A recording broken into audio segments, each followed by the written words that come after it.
looking up, looking for inspiration in all the wrong places. Chemical fascination finds our generation. I don't mind, I don't mind, I don't mind, I don't mind.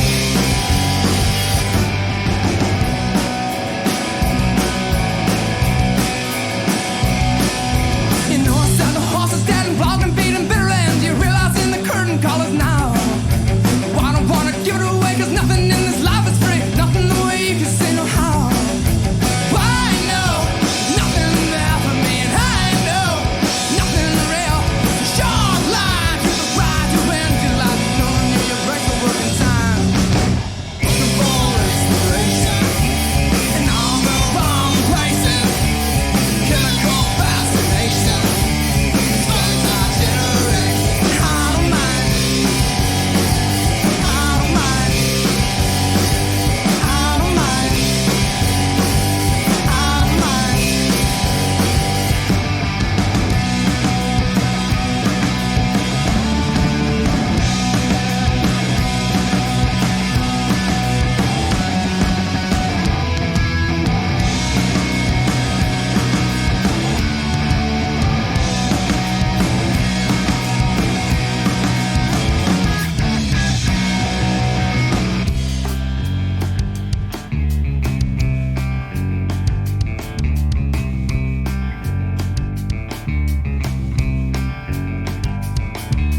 Looking for inspiration in all the wrong places. Chemical fascination destroys our generation. I don't mind, I don't mind, I don't mind, I don't mind.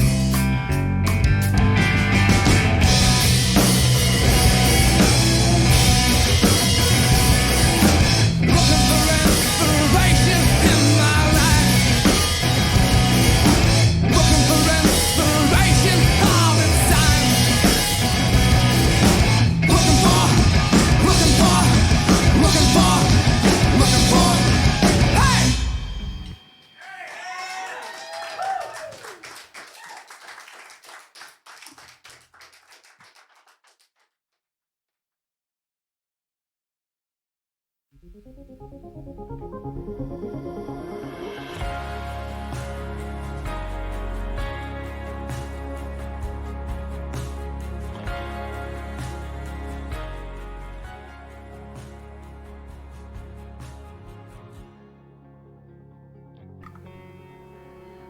Good day, evening, morning, wherever you happen to be in the world. Woken up and I forgot to do my uptime again. I just realized that. Son of a gun. Anyway, how we doing, everybody? Welcome on in the stream. Let's get some things set up here as usual. I'm gonna go ahead and turn this off for now. Try to get these things going on time as always, but running a bit late. I did get the uptime not right here, so let me get that fixed here real quick. Plenty of things to go over with. Probably end up being kind of a little bit all over the place again. Not really anything in specific, but definitely glad to be on here. I guess as far as streaming in here, I always get excited to get the interactions, I guess, from those interested in, I guess, what we got going on here in Spline Design Studios Saturday. Let's see here. Get this uptime going here. Just a second. Get this kind of cued in here a little bit. Alright, so we got that. Let's see if I can get this lined up. So by the time it gets there, let's do that work. 23. That's pretty good. It's about a second off. Okay, cool. Alright, I think we're good on that. There's Mr. Torch. How are we doing there, Torch? Welcome on in. In fact, that's going to be one of the first things we're going to be going over this session of Spline Design Studios Saturday. We've got some updated items to the Dover International Speedway track build, I guess, by Torch. My hands are on fire from from the playing the slots there, or just on. Hopefully not literally. What are they on fire from? I guess if that's get some clarification on that. Hopefully it's just from playing the slots and all that stuff. Okay. Yeah. So I'm get the track loaded up here. Just give me a moment here. So yeah, new stuff that we've got from Torch. I guess as far as updates to the Dover track build for the Enter 2003 racing simulation. So definitely looking forward to, I guess, getting into that and testing it out on the track too. I have not tested it on the track as of yet. I've only gotten it, the new items lined up in the track is about all I've been able to have time to get through to. So it's going to be kind of a blind, going into it. I'm only expecting, I guess, positive results out of these latest changes. So I think, come on, cooperate. I usually try to get most of this stuff set up prior to the starter stream, but the fact that I did have, going into the stream, I absolutely knew what I was going to be starting to show here initially. It's just sandbox, as we know, it can be kind of pain in the butt sometimes. That's a very temperamental, non-user friendly type of thing. Okay, here we go. I think we got it now. Let's go ahead and bring this over. So we got the track loaded. This is all based on the new thing. So the fact that the track even loaded, like I said, I have not tested the track, based on the stuff Torch that you sent me. This is the first go at it. So the fact that the track opens based on all the new changes, latest and new changes, I guess, to the track, that's a plus. So kudos, I guess, on how you've got that set up. So I did back up the original PTF from last week. This is the new PTF that Torch sent me. I did take out the appropriate files, I guess, that you had documented. And obviously with doing all that, I noticed one of the changes that you made was breaking up this fence infield object, because it was all one, I believe, initially. And I think I still have those original files. Yeah, so the original file was right here. I labeled it as removed. So you split that up into two different pieces, and then did reduce, for my suggestion and recommendation, to reduce that texture for the fence. So that was one initial change that I made. So I did make that removal, I guess, from the track. So the fact that the track does load with that out in there. Some of the other changes that you did, kind of go through all these. So that was one of the items. This one I wasn't aware. I wasn't even sure. This was something that you just must have done on your own, but I did notice, based on just opening it up in 3D SimEd, as far as what it belonged to. The one thing I will say, I'm not sure you're using this entire model. I think you're only using this part, because I haven't seen this whole thing, I guess, everywhere. I'm thinking this is a part of the Goodyear. I'm just guessing. This is a part of the Goodyear hauler. So I'm going to look at that right now, just to get an idea here. So, but I have not seen that entire piece in here anywhere, but I think the Goodyear garage is over here. Let's see here. Yeah, so you've got that. Yeah, these new haulers, as you can see, you put those in position too with the new texture. So there's new textures onto the haulers, based on the new model for the haulers that we did on the stream. Yep, so they got the new textures for that. That looks good. Just on the hauler in turn 1. Yeah, that's where I was headed here. So it's on... Is it this one?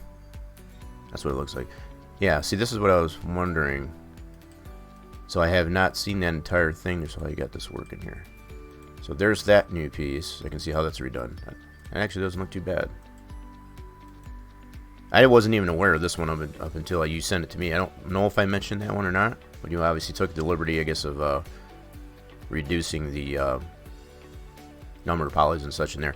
Now, is this the only thing? Because what I'm looking at, again in 3D SimEd, let me look at this again. So this was the original piece. Just want to look here. So you've got all this. So I'm only seeing this part here. So is the rest of this, let me see here, is the rest of this buried?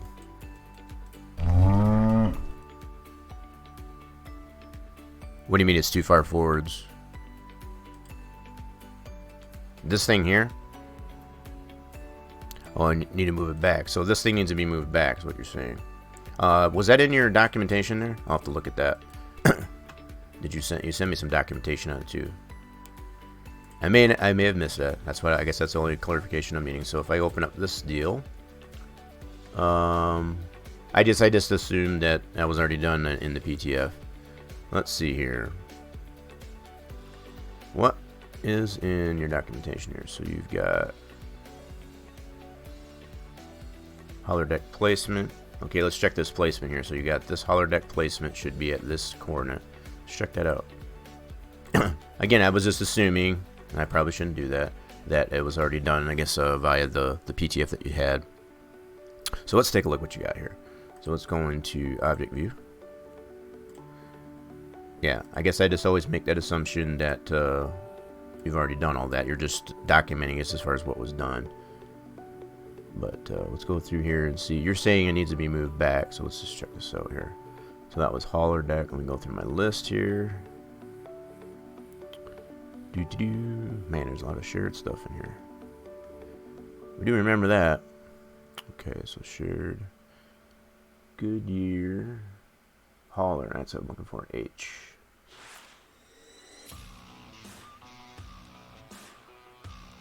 G. Fir trees. Come on, where's the H's? Dang it. GH. Holler deck. Alright, so there it is. That's the best way that I know there, instead of clicking all around the track. As I've proved in the past, sometimes you can't get that. See, I can't even see it from this view. So to be able to click on it would be that much difficult. Honestly, you thought it was. Well, we're going to check it out. So we got this highlighted here. We'll see what's going on here. If anything, you can probably make the appropriate change. It might be just the PTF that you sent me. Didn't have that applied to. This, I will have to say, these grass logos here, those look fantastic. As far as having that grass in there, and it's like painting grass. Those look pretty cool. I just want to throw that out there. So the properties of this, you say it should be at, let's bring up the document here. It should be at 203.495, 98.562, and then 0.180. Now, according to this, that's in the proper position here. Am I wrong? These are the coordinates related, so that's still the same. The y'all is minus 59. So yeah, all those match. Okay. Well, just so you know. So what you're saying is this this object here should be back this way. Whoops. See, this is why I go the other way. See, I just moved that Goodyear. I try not to click in here. So I'm going to go ahead and reopen this because I moved the truck. And I'm not going to save this. This is why I go through the properties here and find it this way instead of trying to click it on there, because you'll end up moving something that you don't want to move. Alright, so... Damn it, now where'd that thing go? Yeah, I'm just going to go ahead and reload it anyway because I know it's all jacked up. But what you're saying is that should be moved back behind the hauler. Maybe the Goodyear truck is in the wrong. Okay, so either the Goodyear needs to move or that hauler deck. This is just so we're aware of that, because right now that hauler deck object there is like buried within the hauler itself. So to show all this, if that needs to be in a different position, just have to make that appropriate adjustment. Is all. Not a big deal. I just want to make that, because I had never seen that object around the track, you know, as many times as I've panned around it, but it is there. Okay, cool. Moving on to the next thing here. You have, so that's cool. You did adjust that anyway. So the hauler textures, I already showed those. Got those applied into the track as well. We get a glimpse of those. So those are all in here. So we got the new model that we did either last stream or stream before, and then you've obviously taken the initiative, I guess, to move the haulers because they were shifted back a little bit. So that's all been adjusted as well, looks like, as well as the new textures on the model. So that's pretty cool. They look nice. Now, you said these are based on 2020 schemes. Am I right, or is it either 19? I am not at all versed as far as who is what. I know this is Kyle Busch in the 18, but are these based on 19? Judging by the logo, I would assume these are 2020. I could be wrong. No, they are old ones. So these are, I mean, they look good. I was just trying to decipher as far as which what year these are from. So you got the 15. That was Clint Boyer, wasn't it? Okay, so yeah, these probably are. Gotcha. So this one's nice.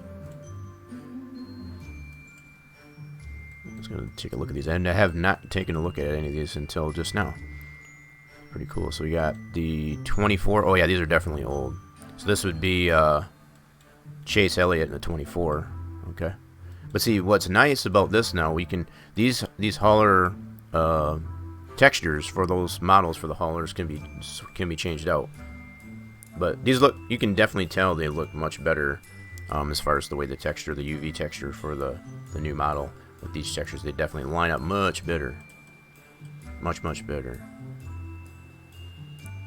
Very cool, very cool. Okay, so that's that been applied as well, and then we have. That was the textures, and then we also have this, so the fencing. I'm going to look at that real quick. So the fencing, you broke that one up. Whoops, let's close this out. I did not realize that was something I didn't mention, I guess, in stream, but obviously you took the initiative, I guess, to correct any problems there. So that happens to be infield fence. You got two objects here. Let me check those out. So if we go into the properties for that, and they are called, let me look at this here again. So fence. So we got fence infield, front stretch, and turn one. Okay. Let's look for them in our items list here. So that's under the F's. Let's scroll through here. And again, just opposed to, I'm going to make sure I don't even save this PTF. I know I moved that hauler, but as long as I don't save it, then I'm shouldn't be any harm. But that's why you don't want to necessarily click around in your track. An object view is if you start clicking around in there, you might move something, even if it is the slightest movement. You'll move something that you didn't want to move. Let's see. Did I pass it?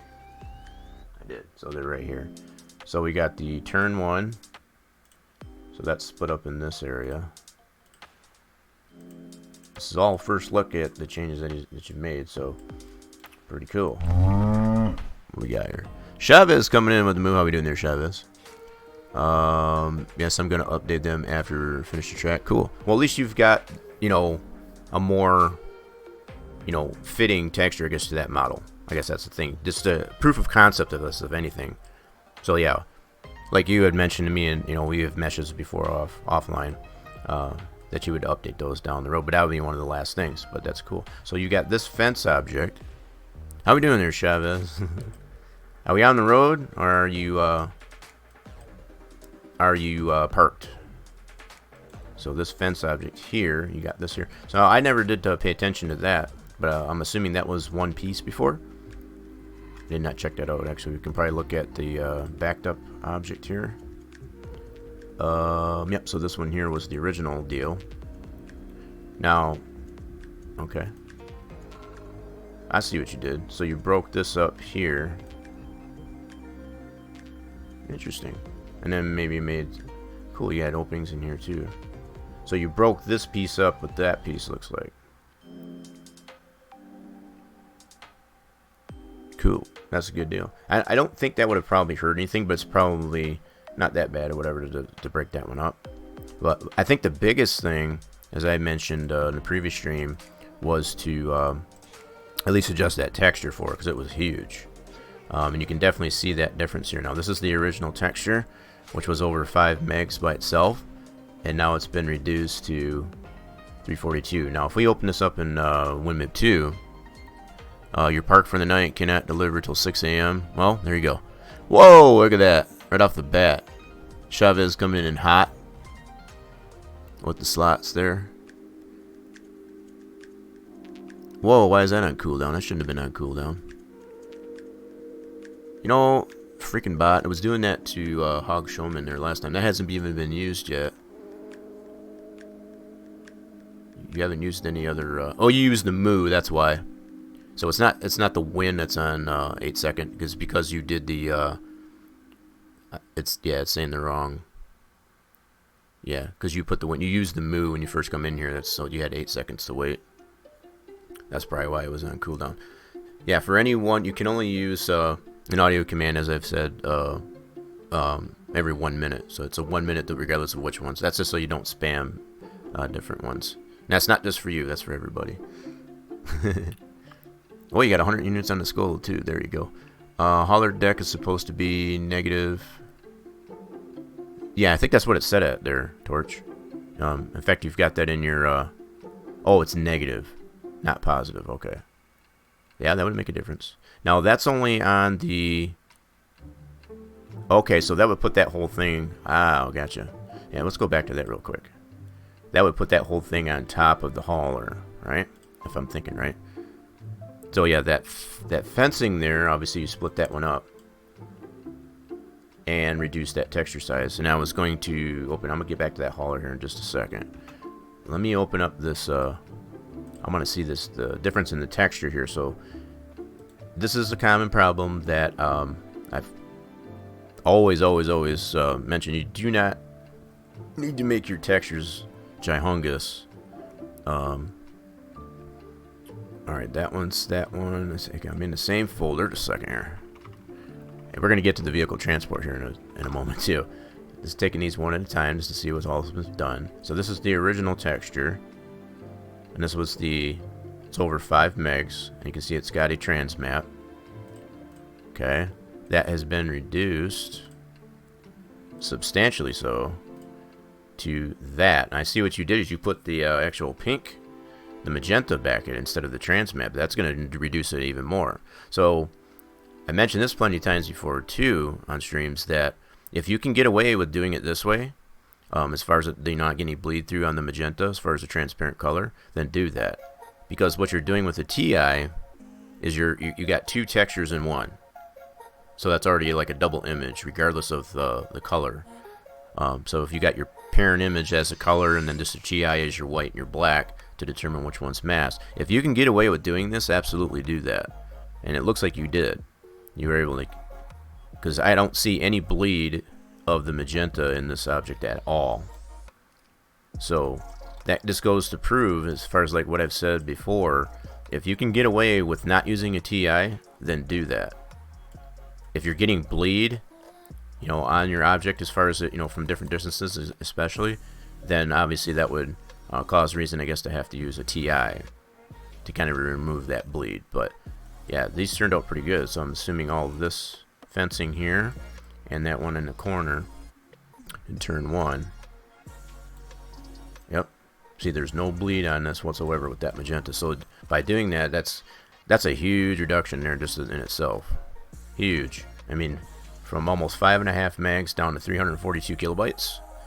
And then you can see the comparisons there that I've shown. You can definitely still see the detail, not only on the texture here, but also on the model. So, yeah, you were just happy you won. Yeah, right. Well, that's fair. Goodyear truck should be... Oh, so the truck's gonna move too, it looks like. Alright, we'll check that out now. Now that we've checked this out. Let's see what's going on with it. Now, I probably won't change it on my end, but just to kind of get a sense of what's going on with it. You'll need to make that adjustment appropriately, I guess, on your end, that's for sure. Alright, so that's all that. Let's go take a look at this Goodyear hauler. Let's go on over here and check that out.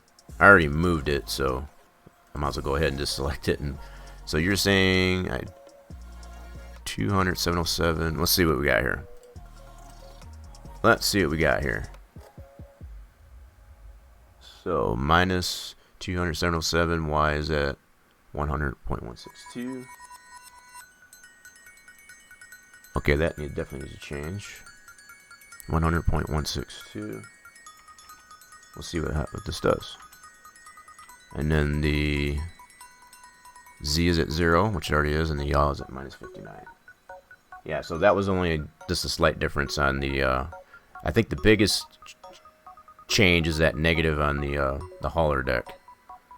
So that was just a minimal change there on the Y. Let's see if I can get this here. Probably not. Nope. So I'm going to have to go into, so we know that's good. So let me go into the hauler deck. Got to find an error list here again. EF, getting back into the H's. There it should be. So this needs to be at a negative, or it is at a negative. Did you say it needed? All right, learn that by me again. It needs to be. Gotta look here again. That is already negative. Yeah, it's already at a negative. So what you're saying is that should be. I was thinking right now you put it to me, I guess, as far as is at a positive. So does it need to be at a positive and not a negative? Let me try to change this just out of curiosity. Let's see here. Check it out. So if I put it at a positive 0.180, that to me would probably make more sense because it would be make it above the hauler, you know, on top of the hauler. Okay, so I don't know how this is supposed to look, but I can see a lot of this is still buried into the. It's supposed to be like to one way or the other of the hauler. Because right now the bottom half of this object is like buried into the hauler. I just started looking for things to reduce. Okay, and the notepad file, I had it positive. Needs to be okay, so it needs to be negative. All right, so it needs to stay where it was. It was already at negative. I gotcha. So it was just the text document. Okay, gotcha. So is this thing supposed to be? Let me see. Let's adjust this here. To me, it almost seems like it needs to be either forward or back of this or up higher. I don't know, because a lot of this is buried into the hauler, or that was intended. I know you had mentioned as far as like you were just looking for things to reduce, but there's a lot of this that's still buried into the hauler. And that's why I couldn't find it. I've never seen. I hadn't seen this one when you sent this to me. I was like, "What? Where the heck is this thing at?" So now we're looking at it for the first time. So unless some of this needs to be chopped off of this, and you're only using this part, as far as that with the banner on it, it's supposed to be the back of the hauler. Okay. Well, let's see what we got here. I'm not going to try and drag that in the sandbox view, as far as because that's going to probably select something. So I'm going to do it like this. Do some manual changes here. I'll leave it on the Z as far as the negative. Let's see what we got here. So if we go, let's try 150. Nope. So let's put it back to 200. What was that originally? Shoot. Alright, let me look at my notes. So it said it should have been at a minus 203. Oh, it was a minus, my bad. I was trying to put it positive. So minus 203. Alright, let's move it this way. So we want to do minus 150. Too much. 175. Alright, let's look at it from this way. Alright, I'm going to see if I can. I knew it was going to do that. See, this is what I don't like about doing it this way. So you'll select something that you don't want. So this is what I don't suggest as far as trying to move it from this way. If you can get away with it, try to use the properties. I clicked off that doggone thing again. This is what happens when you get too much stuff you know, overlapping as far as the bounding boxes for different objects. So I want to be careful with that. Let's see. Let me get back up into the H's. I'll go back through my list. This can be a pain in the butt, but in an effort, I guess, to not move something else there. So let me see if it'll let me. Probably not, but we'll just take a look here. You dirty son of a gun. Anyway, see, it won't let me click that because this is inside of another object. See, this is where it comes in handy if you've got documentation for all the stuff that you've placed down. You could go back into it. So what I'm gonna do, this is a quick little thing you can do. So I'm on this object that's in my way for these people. What I'm gonna do, this is where your snipping tool will come in handy. Right? So I'm gonna take a snippet of this, like so. That way I'll have that coordinate for that. Now what I'm gonna do is this object that's in my way, just move it out of the way so I can get to what I need. And then I can put that back based on the snippet. Right? So if you ever run into that problem, that's one good way. The only problem is you'd have to put those coordinates. You can't copy from the snippet. You have to manually put that all in there, but that's one surefire way. See, now I can get to the item that I want. And I'll put it. So you're saying it should be behind it like this? Something like that. See how that looks. Yeah, something like that would make more sense. Lower part hangs off the back door. Okay, let me see that. Check that out. I can see that. Upper part over the hauler. Yep, that makes sense. Totally makes sense. And I'll allow you to apply these changes yourself, but I'm just showing, you know, where it would need to go. Yeah, so something like that.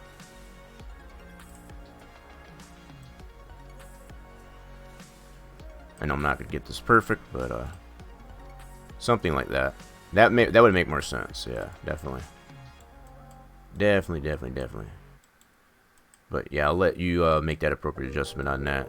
It could be just that you might have the PTF and I don't, as far as that adjustment, but just double check to make sure. Yeah, so something like that, just to kind of show what that would, you know, to the viewers as far as what that's supposed to look like. So yeah, I'll leave it up to you, like I said, as first to make that appropriate adjustment if you need to. If it's already good on your end, then don't worry about it. I just said I don't. Yeah, these grass logos are freaking. Those are nice. I like that that grassy texture, like it's painted. Very nice. Yeah, those are solid. And they've probably been in there and just haven't noticed them just up till now. So the one last thing that we've got, as far as the updates to the track here, is the vehicle transporter. And this goes back a couple streams, I guess, as far as I've shown that it looks like he's finally. Torch has got a new thing in here. So there's the new PTF. That already got applied. I guess I didn't save. Okay, so we got all this stuff here, so he's got the info in here as far as what the original was, which was at 747 polys, 1490 verts, and 95.9 kilobytes. The new one, 89 polys, 275 verts, 20.5 kilobytes, which we can see right here. So if we go into the properties of that, so that's that in itself from 90, whatever it was, 95, almost 96 kilobytes down to 20.5. That's huge. I mean, that's only one object, but the fact that they're applied to the track to multiplicity, that's going to make more room, I guess, to be able to allow that to be applied.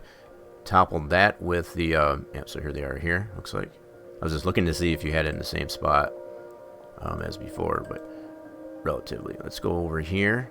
I'm already noticing it's so much smoother being able to go through here. When I initially, it's not lagging hardly at all.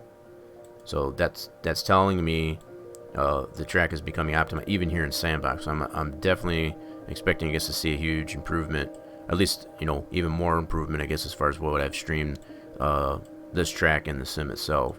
So here's the new haulers, the vehicle transporter, and that is for these track dryers. And it turned out pretty good. I have not looked at the texture, but yeah, you can definitely see you went with my suggestion, I guess, is to make these simple planes. Yeah, these were 3D wheels on this originally, so he's made it more flat planes with some transparency in there, and definite improvement. So let's look at the original hauler. I don't think I saved that one. I might have that on my, because I did try show that on stream as far as to what, you know, what it would need to go be created as. So this is the new object, and I'll show the differences there. That turned out pretty good. This truck to me looks, I'll have to look at the texture, but is this refined? Looks like it may have been. Looks a lot cooler. Very clean. And it looks like a solid object there too, as far as like just the, you got the back polys in there, as far as to give it that 3D effect. Just like the bridges. Let's take a look at it in here. Actually, my bad, no you don't. But see, even in here, it still looks like it is. Very cool. I mean, from a distance there, you're not going to have, you know, interact with this one here. So from a distance here, you wouldn't even tell that difference. Definitely looks like it's a solid object as far as with the 3D. Right? It's all the trick of the eye, right? So it looks really good. So we're going to take a look at this texture. So that's in 3D Sim Ed. Now in 3D Sim Ed, this is why you don't want to go by how it looks in 3D Sim Ed, because it's showing the back faces on here, which it doesn't really have. But at least when, you know, for testing, just to see that if it does load in 3D Sim Ed, chances are the construct of the model, as far as loading up in Sandbox or the sim, is solid. You know, using that term loosely. But that's all you want to use 3D Sim for, is just to say if you get if the model doesn't show up in here, or if this 3D Sim Ed crashes, chances are you probably have to, you know, look and see what you did wrong as far as the construct of the 3DO. But yeah, the fact that it does load in here, that's shows it's pretty solid. So I want to look at the original, and like I said, I did do a, yeah, so that's going to be in this one here that I did in a previous stream, and I wanted to make some comparisons here to the original model of that. Let's see what we got here. Alright, so this is the original model. This is the new one that I made. This one, obviously Torch went ahead and did his own, and that's great. So let's open this one up in 1 minute too. So the original texture, let me find that on my desktop here. So my vehicle transporter that I did a couple streams ago, so this is the texture I came up with. Like this, yeah, this is what I was thinking. I think you did refine that, so that was the original texture. And then Torch's new texture, let's take a look at that one. See what we got here. So there he is. So we go here, and this new texture looks like thusly. So you've used the same files, the same site. Yeah, you definitely did refine that. Definitely makes a difference. So you had this truck before, and this truck layout now. That's, yeah, that's cool. And this was before the 3D wheels. Since we don't have the 3D wheels in it anymore, obviously don't need those, so you adjusted that accordingly. Nice. Yeah, see those? So the layout of this, it's got the side profile of it. Yeah, really good job in laying out this this texture format in comparison to the original. I mean, not that there was anything wrong with this one. This would have worked fine for the way that was designed in the first place. But yeah, this is nice and clean. You don't get any bleed whatsoever on the magenta as far as the transparency. Whoops, let's go into the camera view here. Yeah, there's definitely no bleed even from a distance. That's always sometimes a really big problem with applying transparency to the models. You get that magenta bleed.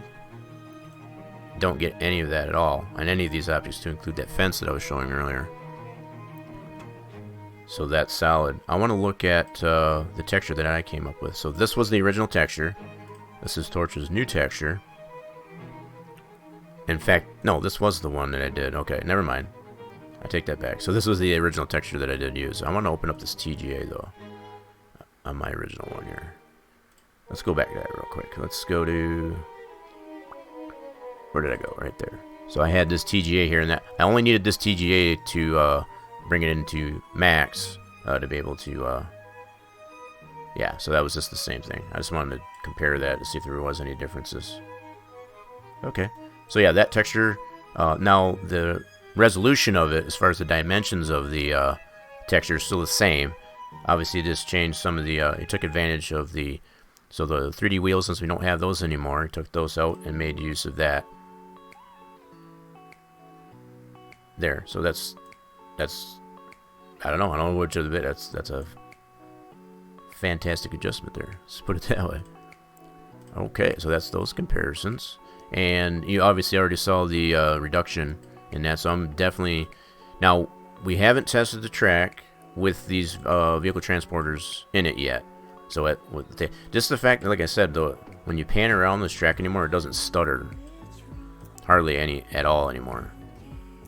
The frame rates are staying pretty solid, which is definitely a huge difference. So previously, as we've seen it, it's like the track would tend to want to, stutter and pause, and it doesn't do that anymore. So I'm definitely expecting, like I said, to see a huge improvement in the frames, even using the heaviest mod in the sim. So there's a little bit still in this area, but not nearly as bad as it was.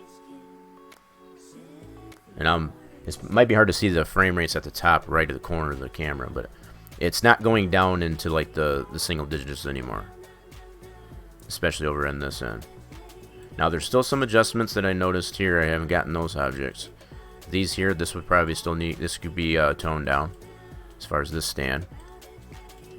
There's some railings in here that can still be adjusted, and these are just little things, but all these little things add up.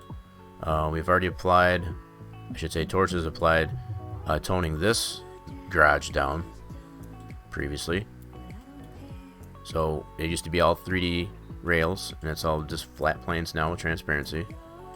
And same as just like everything else, it still shows that solid 3D effect to it, especially with having these, and that's just a simple plane on there with pit box. It really adds some dimension to it.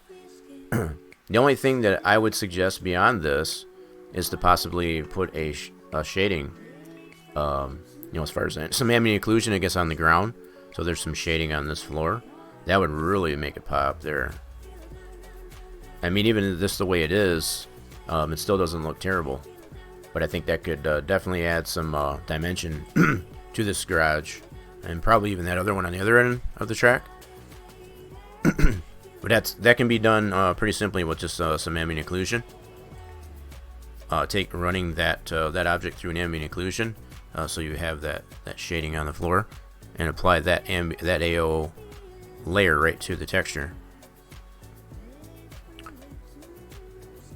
Yeah, those tool carts in there. Yeah, I'm working on my way around the track. Still need to do some mapping. Right, right, and that's yeah, totally understandable. But I mean, the changes that you've got so far are definitely positive adjustments.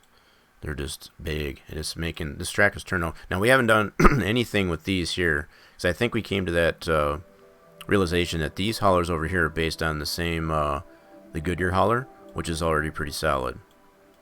So we probably don't need to do anything with these other than possibly just updating or adjusting the textures on them. Yeah. I don't even know. Are these Xfinity teams? You got truck, Xfinity. There's a series hauler. Okay. Yeah, so these are just like the generic haulers. They're not team haulers, I guess, over on this end. I don't know the layout, I guess, of Dover, I'll be honest. So I don't know if they have this as a truck, an Xfinity garage, and then the one over here is for Cup or whatever it is. But yeah, I'm not seeing any stutter in this at all. Now the other thing I want to check, I always try to do that anyway, is to see what your states are at. Let's go into adjust. I need to be in geometry view to do this. Let's go to adjust, state variable. Let's go weekend. Let's put it on testing. So yeah, we still got some of those primary objects, and that's still yet to be seen. So all that, yeah, the bridges are still there, but like your grandstands and all that stuff that's an adjustment in the script, so that they don't go away in testing is about all. The new Xfinity. Okay. Yeah, so I'm assuming over here is the primary garage area. So let's go through all these modes. Let's see what we got here. So that's in testing. This one here would be practice qual. Yeah, see all the static objects like the grandstands come back in that mode. Now, I'm not knocking down this. Like, if you want to necessarily have it that way, that's totally up to you as far as the design. To me, it just kind of seems silly. For some of the static objects that should be always at the track, be it grandstands and stuff that are gone away when you're testing. And that could be just me just being nitpicky, but I think those should remain in testing. Now, we'll get into the population switches here in a moment, but I want to go through there. So that's practice qual, happy hour, all that good stuff. And if you go into race mode, this is with everything on, so you got the team haulers and all that stuff. Okay. Now let's go into the population and check that out. Now this switch here is for, whoops, I gotta put it capital. That is important. So population is the depress of the O key in the sim itself. So that'll either turn objects on or off, depending on how you've got it set in the script for it. So this would mean everything's going to remain on. So we gotta go backwards from this. So this will be some items. If you go to 1, so there's some items that turn off there. It's got some campers and whatever in the infield. And if we go completely off, yeah, see, again, with the now, again, it kind of goes in line with that testing, as far as the weekend state. If you want this many items to be turned off, that's fair, but you still have some adjustments to make in this if you want those to go away. Just an opinion. Now, I would keep the infield. That would be just my personal preference. I wouldn't want that infield object to go away, just to kind of maintain, I guess, some of the integrity of the geometry of the track. And that's just a suggestion, because it looks, you can see that ugliness in the center. So that's just something to take into consideration, I guess, as far as that. I would leave that on the population switch, at least anyway. And it doesn't need a weekend switch on it, obviously, either. But just the population switch, don't have it turn off when you're turning the objects completely off, just like it. This is the current state. So the fact that the stands and whatever for the population switch are off, that's probably fine. You definitely don't want your track condition lights turned off, or your flagger, which should still be here, right? So that by default you should still have those items. Now again, with the starter stand, my approach is so the guy doesn't look like he's floating. I would probably leave the starter stand at a population switch, so that when you turn them all the way off, just leave that on. So that way the series flagger is not just floating. Again, just a personal preference, just a suggestion. And the fact that we have that ability, I guess, to be able to adjust these items, these types of items, I guess, to make it make sense, I suppose. You're leaving the fence here, but the rest of it goes away. Okay. I mean, it still gives you the sense that this is the victory lane, but you don't have the object. I mean, that's not a bad idea. But the same idea, I guess, it could be said about the starter stand. So if you're leaving just the flag stand for the series flagger, same idea with the victory lane. So those that are using a track know where the victory lane is, just that you don't have that there with all the stuff turned off. So that's pretty cool. Party night. Now, I didn't look at this. You've got these signs here. They're kind of floating. So that's something you might want to look at, I guess, as far as leaving those on. If the fence is gone, again, it's just kind of the same idea with the oh, you've got this wall shuts off too. Just notice that. Yeah, that's a little weird. I'd probably change that too. So you're seeing the back side of the wall here. I guess you got that to turn off. So yeah, there's some things, some small little things maybe to consider. So the track still kind of makes sense, I guess, when you're turning those different states off as well. The other scripting wants everything right. And I'm just pointing these out, just putting it out there as informational, I guess, if anything. So as you progress, I guess, in optimizing things, I think as far as the optimization go, there's only the couple items that I can tell. So we got some stretching in the texture here, and that's probably because of the X section there. But you don't really see this all that much with that media building there, so it may not be that much of an issue. It just only, it's going to be visible if you got the items turned off, apparently, just like that. Yeah, but as far as items that still need to be optimized, at least in my opinion, unless you find some other ones, definitely address those. Whoops, I need to go into population switch. Let's go back to 2.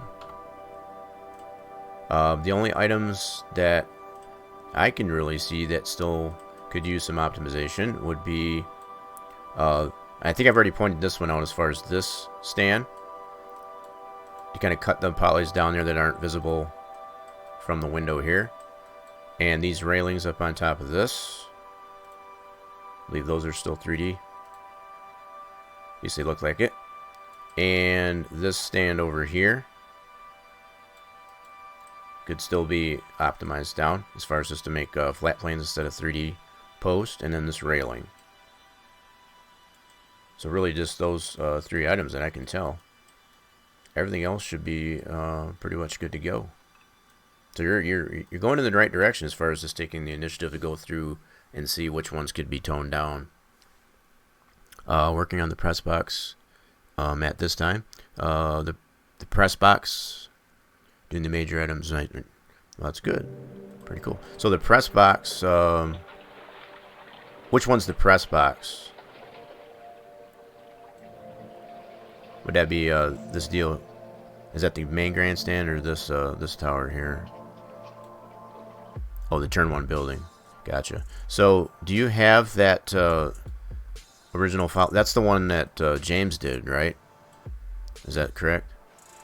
You're talking about this one here.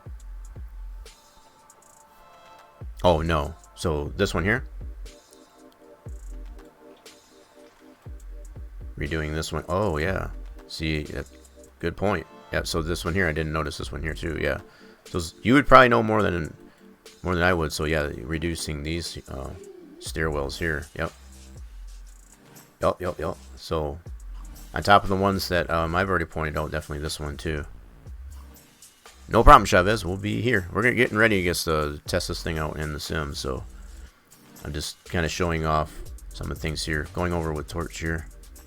Yeah, see though, this is good. You got these all flat planes. Some of the stuff doesn't necessarily line up, but that can be adjusted. Yeah, some of this doesn't line up. And I mean, it still doesn't look terrible, but you could easily clean those up probably. But yeah, those are flat planes. Definitely looks good. And you still get that sense of it being a railing. That's what really counts as far as it's still looking like a railing. So you got them on this side too. Yep. There's probably plenty of reduction in that one too, I'd imagine. Because you got these all 3D, I guess, on both sides. Yep. Now, I may have mentioned this before, and I guess I'll mention it again. Hopefully you're not scrapping the original model here completely.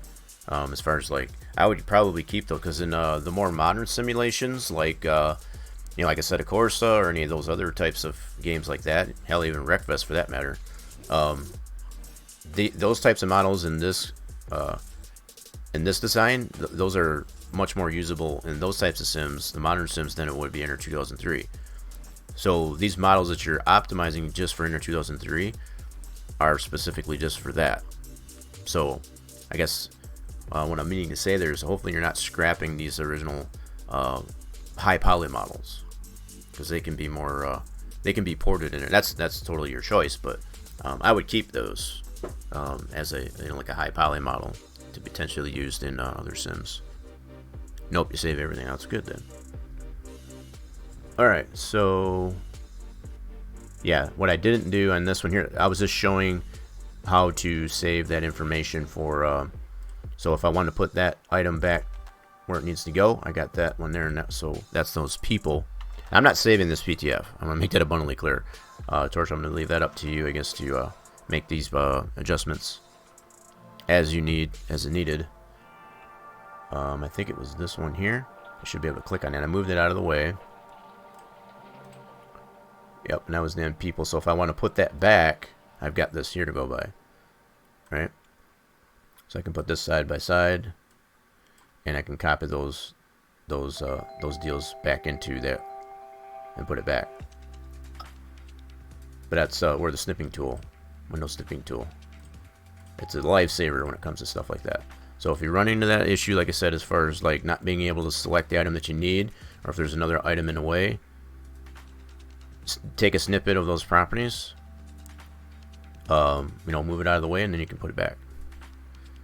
In fact, I'm gonna do this here, see if it'll let me do that.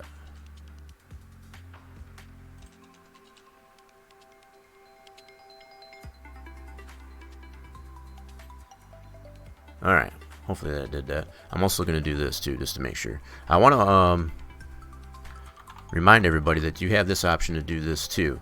You can always do the clip in there. I can do that on my end too, but I think that's good information, I guess, as far as if you run into that problem. That's a nice little hot tip there. So there we go. That's some of those things will save you in the long run. All right, so let's go back to geometry view, and like I said, I'm not going to save this. I'm just going to go by what I've got on my end here, and I'll just leave it up to you, Torch, I guess, to make those adjustments as you see fit. No, I'm not going to save it. I'm not going to save it. I'm going to make sure I get the one from you. I'll get the one from you. This is your track build, and I'm just kind of, guiding you through it. That's about it. Everything that you've done so far, I'm going to let you be able to do that. I'm just here, I guess, just for support. Moral support, let's put it that way. Alright, so I'm going to close this one out. Now that we've gotten a chance, I guess, to look at all the new changes to the track, I am not going to save that. For the most part, there, it's definitely pretty solid. I'm looking forward to jumping into the sim here and actually run some laps on here to see what's going on with it. Yep, so I will have to admit too, I guess, as far as you obviously had a little bit of a problem, I guess, getting me these the latest files as far as putting it into zip and whatever, but I was able to get them all and make sense of it. But the fact that you're taking record of what you're doing from start to finish, just to kind of keep track of it, especially these coordinates. So like if somewhere down the road, if you run into that problem like with trying to move things around, or you'd be like, well, how did that end up there? You might have done something, I guess, that stepped on something. You can always go back and check all this stuff, right? So having the documentation here, as well as having those backed up PTFs, I don't know how you label your PTFs there, Torch, but I take the approach as I've shown, as far as just to put a little notation to that PTF save. So if you're pairing that comment or note into the name of the PTF itself, as well as that documentation, that's definitely going to help you in the long run, as far as to keep track of what you've done, I guess, from one point to the next, and go back and be like, well, crap, sometimes that happens. They're like, oh crap, I didn't mean to do that. It's like, and then you have a way of being able to put those items back. The other thing I will say too, like some of these things that have been updated, like your original infield object, say for example, for your fence, I'd keep that stuff too. Just put it in a dump folder instead of just completely scrapping it. Again, it gives you a histogram, I guess, of things that you've done, and then potentially allows you to go back and say, well, I wonder if I can put this back in here now that I've reduced some other items, and see how, you know, the track balances out that way. Because if it hurts it more, then you can say, nope, I'll just go back to, you know, the broke down version or something like that. So definitely don't get rid of any of the stuff that you're removing. Just put it in a dump folder. I just put it this way just to kind of make it easier, I guess, to make the comparisons on the stream.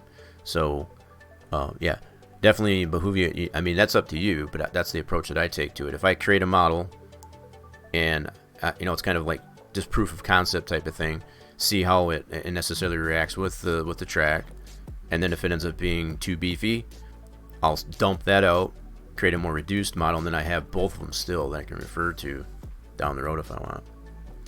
There's Racer James coming on in. Do you like the format? Yeah, the format of the text file, it's probably a little bit more than you really need, but it's very informational, right? If anything, it's more helping you than it is me, right? Because you're able to see as far as like where you started from and where you ended. You know, so if you don't necessarily, I wouldn't use all these differences here, because you already have those files. If you're keeping the dump, you know, the original one, you can make those comparisons that way. So you wouldn't necessarily need to do all this if you wanted to. Anyway, that's just informational for the stream, at least anyway, just to show the differences in there. So that's good for me, but for you, it may not necessarily be something you have to do. What's really important is the fact that if you're removing items in comparison, so like say for example, if you need to remove items that are no longer a part of the PTF, make those changes. And I think you did that in the fence. Yeah, that was a perfect example. So you made that reference to say, okay, I need to remove that fence object, right? And then you're adding these new ones. That's more important. That's the most critical thing, especially if you're removing stuff or re-adding stuff that's newer, I guess, to the original stuff that you had in there. So anytime you're removing and or applying new stuff, it's all based on what's going on with the PTF, right? That's going to give you information to say, especially if you're notating on that PTF save, to say, okay, this is involving the infield fence, and just label it as that PTF save as infield fence, and you got this documentation to say, you know, now you know exactly what you did. It takes that confusion out of there. And it also disciplines you, I guess, to understand. Don't try to remember it in your head.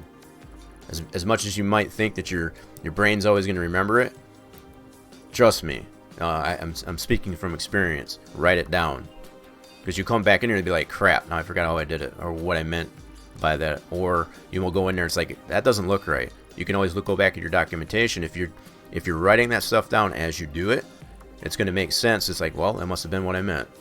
So, and like I said, whether or not if you feel you've got a strong memory or whatever like that, as far as photographic memory, save yourself the headache as far as just write it down. It's so easy just to write a text document, and just especially as you move along, you'll find out you might have moved something, or something got adjusted when you're trying to correct something else in the track. You can always go back to see, like, well, what did I do way back, last week or whatever. And just as I've shown too, if you've got these notated in your PTF saves, I've got some examples in here on some of my track builds. Like for example, I use the one that James started off with, the North Wilkesboro. I've got a separate folder for all the PTFs, and I've got them noted as far as what's going on here. So like I've got all the documentation to pair it up with, okay, I know this was dealing with adding the back grandstand. So I know exactly which items are linked, I guess, to that PTF save. So paired up with that documentation that I have as far as the placement of it, I know exactly where. So if I want to go all the way back to whatever date this was, I can set the PTF, the track folder, as far as the unpack, to deal exactly with that, what was going on with that. Highly suggest doing this. Either you date them or just put a small notation into the PTF save, because you can always rename this PTF, I guess, to basically put it in the game and test it out. Okay. Okay. Like walking into the kitchen and forgetting that, right? See, that happens.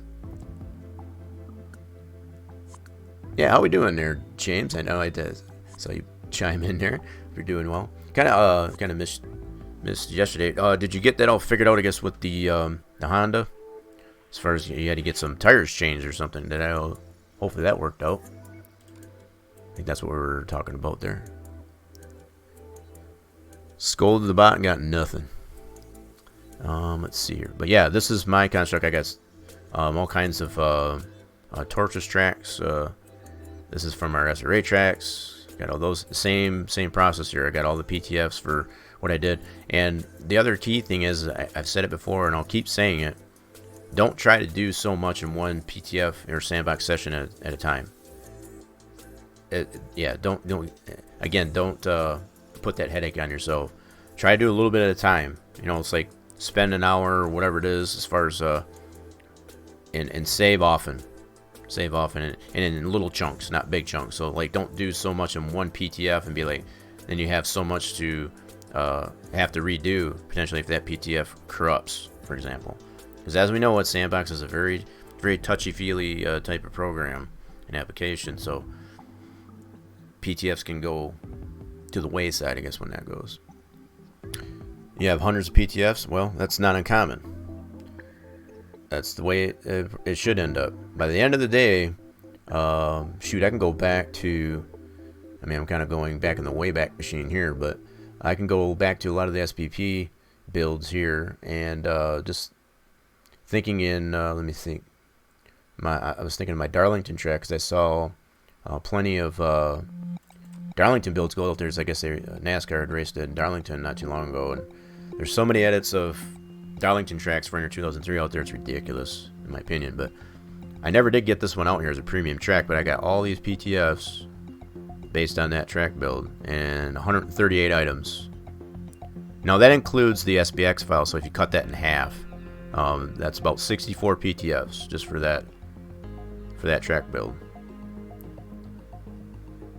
That's pretty light when you consider it. Why in the world do I got this in here? Interesting. I must have copied that in there by mistake. I got this light. Let me open this up. This is my Wayland. The heck? I don't know how that ended up in there. I guess I need to clean up here a little bit. I must have been when I copied over the PTF. I must have grabbed that one too. Wayland Peck. Let me look at that real quick. Yeah, so that's interesting. Wayland PEC. Let me check that out. So let's go into my Darlington build. That's my 15 build, so that's going to be my day version of it. Where the frick did I put that? That's the SBP.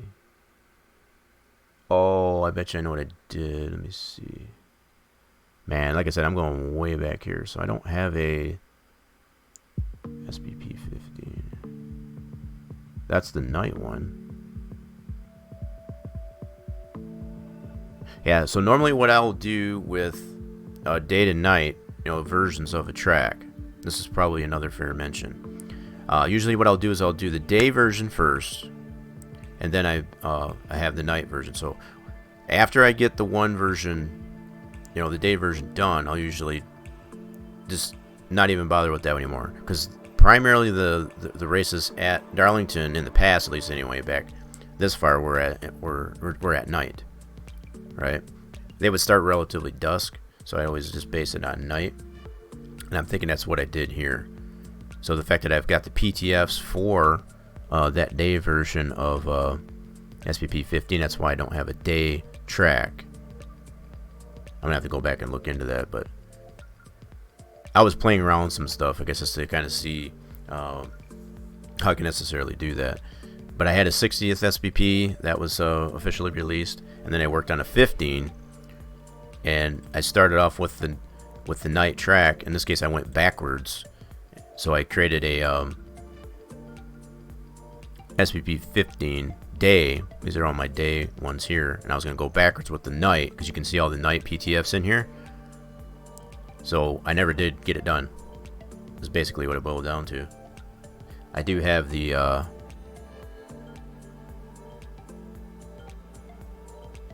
yeah, that's really interesting. I meant to do that, I just never did. I saved after every change. Yep. I bet for Dover I have over 200. That's pre-COVID, right? That's funny. Oh, crap. Stream's going dead. God, I wish I could figure out why. Why do you do this to me? Stay with us. You dirty, rotten thing. If you want a COVID version, just ask for the key, right? Yeah, I think we might have to refresh. Hold on here.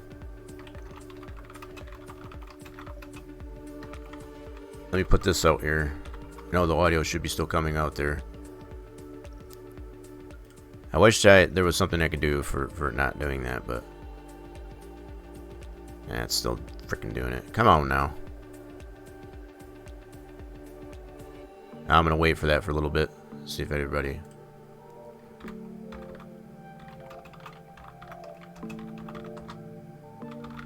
For the stream to settle down.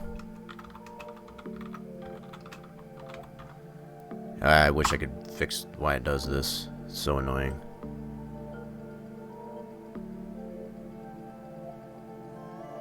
Alright. I think it's gonna calm down now. I mean, it's this does this every stream. It's ridiculous. I know it's not on my end because I always check my internet there. So let me go refresh this. Give me a second. I'm gonna refresh this to make sure everything's solid.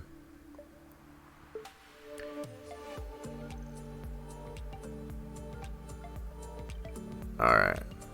I think we are good. Everybody let me know in chat that you're still with us. Want to play slots or whatever you want to do, just let me know you're still there.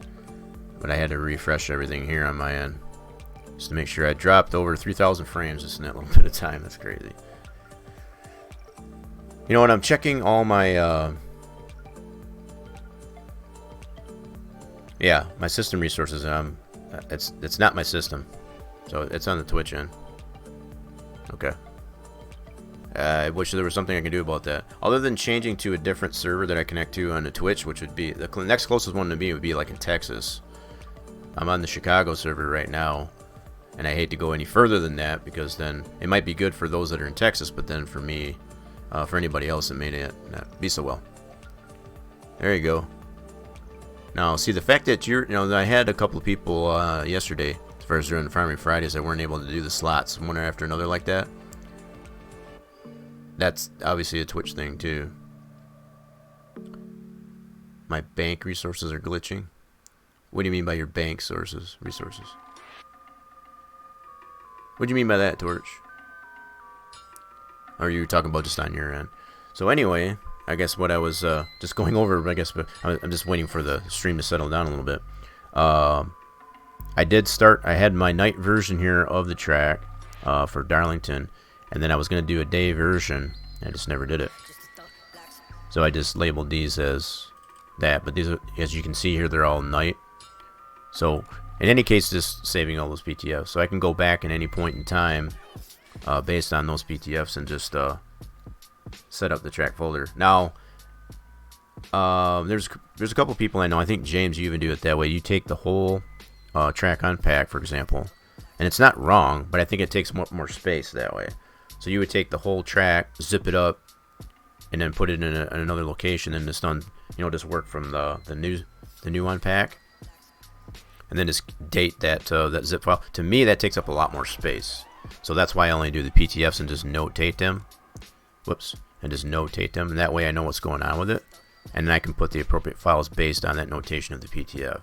So doing it that way, for me, it makes more sense to do it that way. That way you're not... So just all these PTFs, it only takes up 68 megs, basically, as compared to an entire track unpack, for example.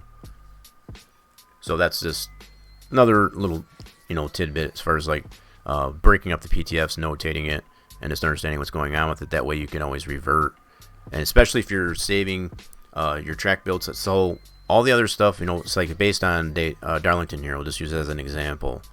I save that in a separate location as far as all the stuff that I'm adding and or subtracting, right? As far as my dump files. So let me get to it here. So if I go here and open this up in a new window. So I got a track edit folder, So for my track projects, I've got separate folders here. So based on Darlington, for example, I got my Darlington items in here. So everything that I'm based on, so I got a 2015 folder, so anything that I did in the 15 builds right here. So as far as the application of the foam, that's all in here. I got PTF saves for that, and then my billboards and so on. So anything that was new and or deleted from here, it's going to be in this folder. That's totally separate from my track edit folder, which is over, which is over here. So I'm pairing up these PTF saves. The hell is that one anyway? Oh, that's my 08. Never mind. That doesn't have quite as much going on with it. So the 15 build, yeah.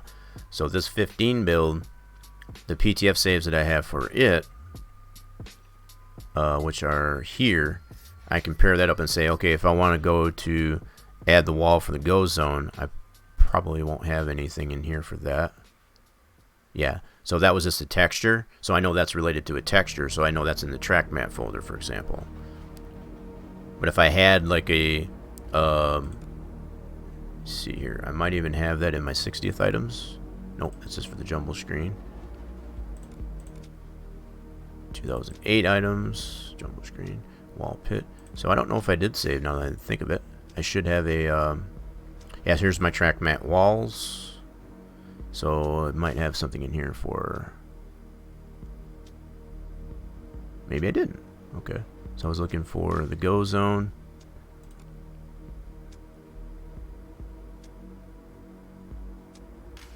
Okay, my new camper groups. Turn on your grandstand. Yeah, so I did work with Dennis Rue way back in the day, as far as he helped me out with some of the items as well. It's sad that he's not around anymore. So my lights. I'm wondering if I did save something for that go zone. So with the go zone, as we know it, they started putting those restart zones, and that was one of the tracks. I was looking to see if I still have that actually. There's my foam. I did a couple different renditions of the foam too, as you can see. Had to change some things, but yeah, you usually always end up with quite a bit of foam. Now, be it the fact that Darlington's a little bit more than 1.5 miles. Kind of gives you somewhat of an idea how many of those you'll have. Man, now I'm wondering if I did save that go zone here. I'm just looking here real quick. So I don't have it in my track mat walls. I got all these ones here for the sponsors and whatnot, but not the go zone. Let me open up that Darlington track here real quick. I just want to take a look at it now. Going in the Wayback Machine here. So I'm really curious here now. Let's open this up here. Sandbox it real quick. We're going to be getting into the Dover, testing that out there really soon. Man, all that play in the slots and it's not giving you squat, is it? Alright, we'll give this a second to load. So what I want to look at is see if I did save. Maybe I didn't. I definitely might not have. I'm usually pretty good at being able to save, especially if like it's a custom type of track mat texture for sure. But what the go zone would be, this is the night version obviously. I never did release this one officially, this 15 version. So the go zone's over here as far as the restart zone. So I'm guessing I did not save this as a layer template for this here. It was pretty simple, so I might not have, but that's where I would have saved it if I did. In here, more than likely under my 15 stuff, which it doesn't look like I did. I got a wall pit logo, which is probably just let me open this up. Yeah, that's just the O'Reillys that are on the pit walls, as far as where the cars. So that one here is going to be on the pit wall here. Yeah, this deal right here. So that's all a 3DO. I put those in several different instances of that, more than likely. But yeah, that's all 3DO. Can't even tell. Yeah, that's sad I didn't save that. I mean, it could probably be reproduced, and that's probably why I didn't. As far as this logo, as far as the American Ethanol back at they had back in 15. You'll take it. As far as the, oh, so on the skull, there you go. So yeah, so it wasn't doing very well for you on the slot, so. Well, that's what the skull's there for. Oh, the track? Yeah. I haven't given this to anybody. It hasn't been released. There was so many others at the time that were doing their own versions, and now that it's out there, and I've seen several online leagues. I watch the streams, whatever, and they're using like the SDT version as far as Smith's Den. It's like whatever. So I just never bothered.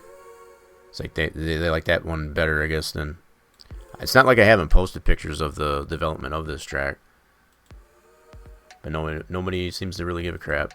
So I just never bothered to finish it. So it's just in my own personal collection. And it's still got the Sprint Cup series, as we know. It's got all 3D foam in it on both the inside and the outside. Turned out pretty good. I had intended, I guess, to do this one as an SRA build, and I don't remember if I did or not. In fact, kind of curious. I gotta check that now. 'Cause I don't think I did. I think they had their own version they wanted to use for that. Let's take a look here. I don't think I ever did. Yeah, so this version here, I'll have to open this one up here. So yeah, they did a... Maybe we did. Let's check and see what we did here. I'm gonna open that one up. I'm kind of sad I didn't save that track logo, I guess, for that. Usually I'm pretty good at that, like I said. And that would have been in here if I did it all. That's all my 2015 stuff from my Darlington build. That's in a separate folder. That's the only thing I want to show. I'm willing to update it. I'm sure you probably would be. I think that is the one we developed the shading inside the... Yeah. Probably.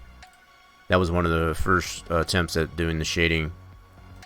You know, as far as to create that enhanced or that whatever piece of foam that was. I got that in here too. So I got this one. Kind of going that a little bit. I'm trying to remember where I put that now. Give me a second. Thought I put it in here. Yeah, barricades. Yeah, so here's all the 3D Safer foam. Yep. So here's all that. So we've got the corrected mapping. I remember we did that. James, I think that was your bright idea there. That's turned out. So that was one of the steps there, and then we did the extended. That's what I was looking for. So the extended is the one that has the corrected mapping as well as the shading onto it. So that's what this one has. Now it doesn't show in here very well, but you can see the concept of that as far as just the foam. And this has been applied to a lot of the safer barrier tracks. And this is back in 19. March of 19 we came with that. I might have made an adjustment to that at some point there too. This is with my bracket. I saw the one that you've got in Dover there, Torch, as far as that goes. I don't even think I put this into a 3DO yet. That's how... Yeah. That's how... That's back from 17. That's how far back that one goes. So let's see. This is like one of the original foam blocks we worked on tracks like Texas. That's one of the, I think, and James, you can correct me if I'm wrong. I think that was one of the first tracks we did 3D Safer. I want to say it was Texas. So this was a part of one of the original blocks. Like this, that didn't have the correct mapping on it to get the orientation of it correct. So even without looking at, just looking at it this way, you would never know that until you try to apply a logo to it, as they do in the modern way. I guess as far as with the foam, they do put some foam blocks on things. Hence, we've now got the corrected mapping and the extension with the. So I do have this one here that has shadowing. Let's open this up in Paint Shop. Yeah, so this has all the shadowing. We didn't have all this before. So it has the mapping for the logos that you want to put on either side of the top of it, as well as the shading that you can adjust from track to track depending on how much shading there is in, I guess, in a particular area. Let's see. Yeah, so we can adjust all the shading on this independently. That's all based on AO Bake of that particular foam block.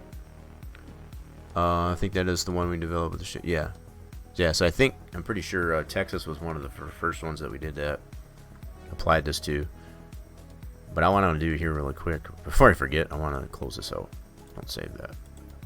Whoopsie. Yeah. So we're going in the Wayback Machine here. A lot of this stuff can still be applied even, to this day, as far as what has been developed by James, myself in particular. I guess that's but I want to open up this one here. I want to see what we base this SRA build on. I think this might be based on the 15 build, and that might be another reason why I didn't bother to release the SPP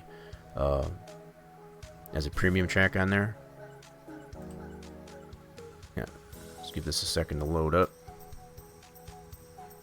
DeLorean, wait, yeah, no problem, no kidding. We're going back at this point here about at least 5 years, at least. Yeah, so this is the SRA build that we've got out. This should be still in that link that we have on the SDS forums as far as the Facebook group page. I believe that is still pinned up in the announcements as far as all that business. So here's the camera view for that. Yeah, I think that is what we based the SRA version on, was the 15. So that's... Now, granted, it's got the logos in here for the different leagues and stuff, but that's about it. The only difference. As far as the overall track itself, is basically, yep, definitely based on the 15 version that I was just showing previously. So if you want to get the 15 version, I guess, that I was showing there, the SRA build is the closest alternate to that. And that, like I said, that should still be available on. Now, keeping in mind, there's a lot of adjustments that have been made to the SRA version, I guess, to comply with their league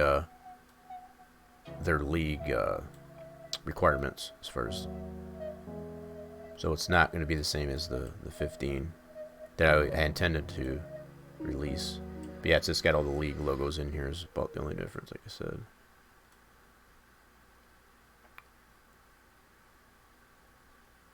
Yep, it's got the 3D foam, and this has got the shading, like I said, as far as as far as that ambient occlusion applied to it. So this is not a part of the actual track. It looks really good in the game. I have all. You got all the tracks as far as off out the SRA. Well, if you've got those, then you would have the 15 version here. Okay.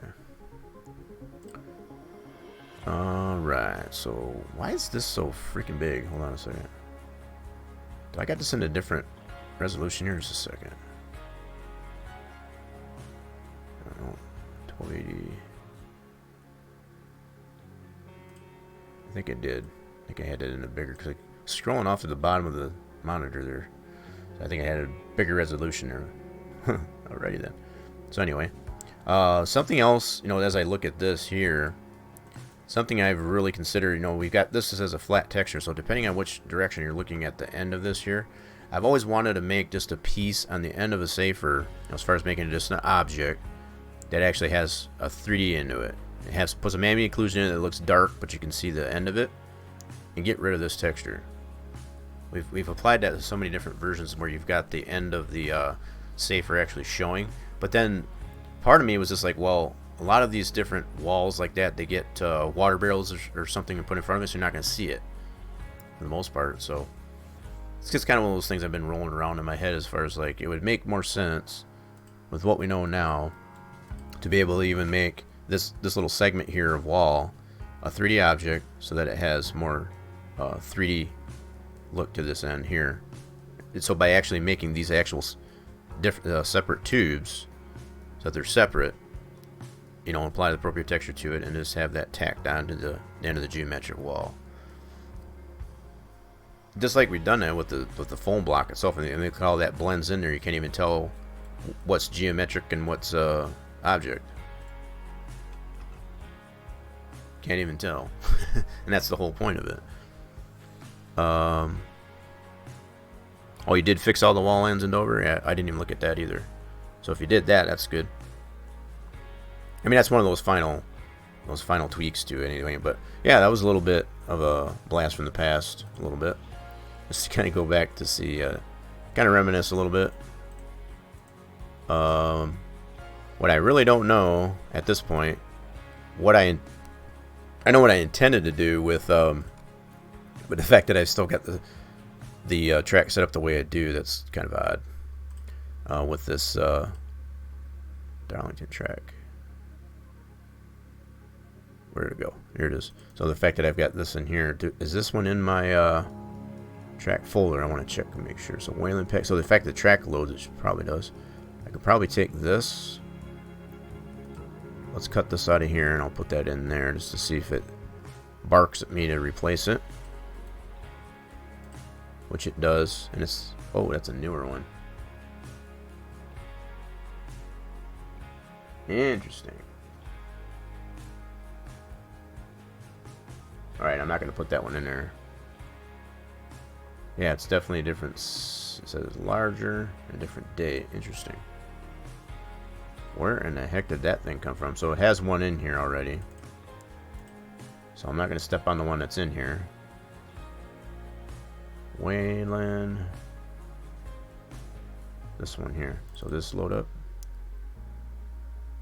So what these are, if we weren't aware, and this is all based on lots of work I did with Smith's Den.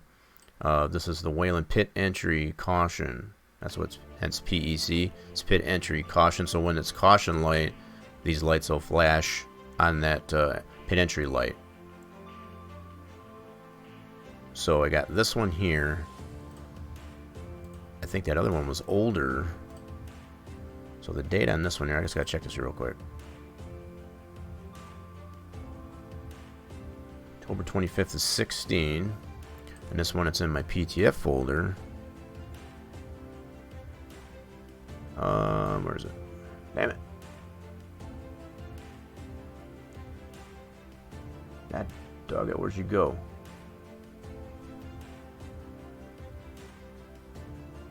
Oh. Hold on. Where the hell did it go? Oh, here it is.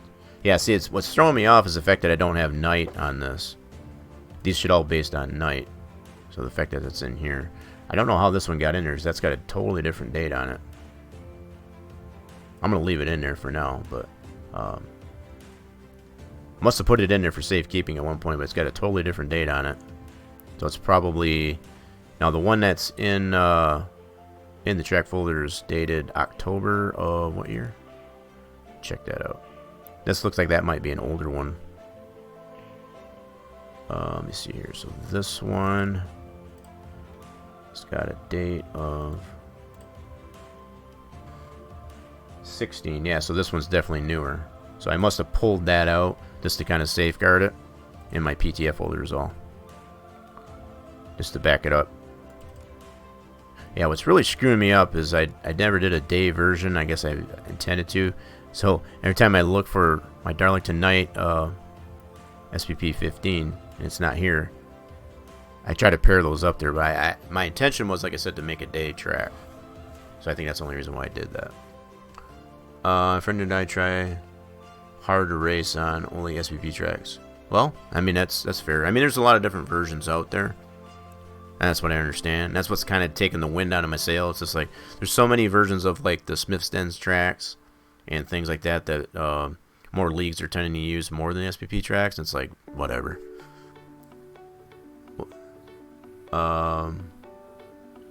Yeah, and at least that you're at least one of them, I guess, that that enjoys the tracks. And I'm not saying you're the only one, but it's a very select few.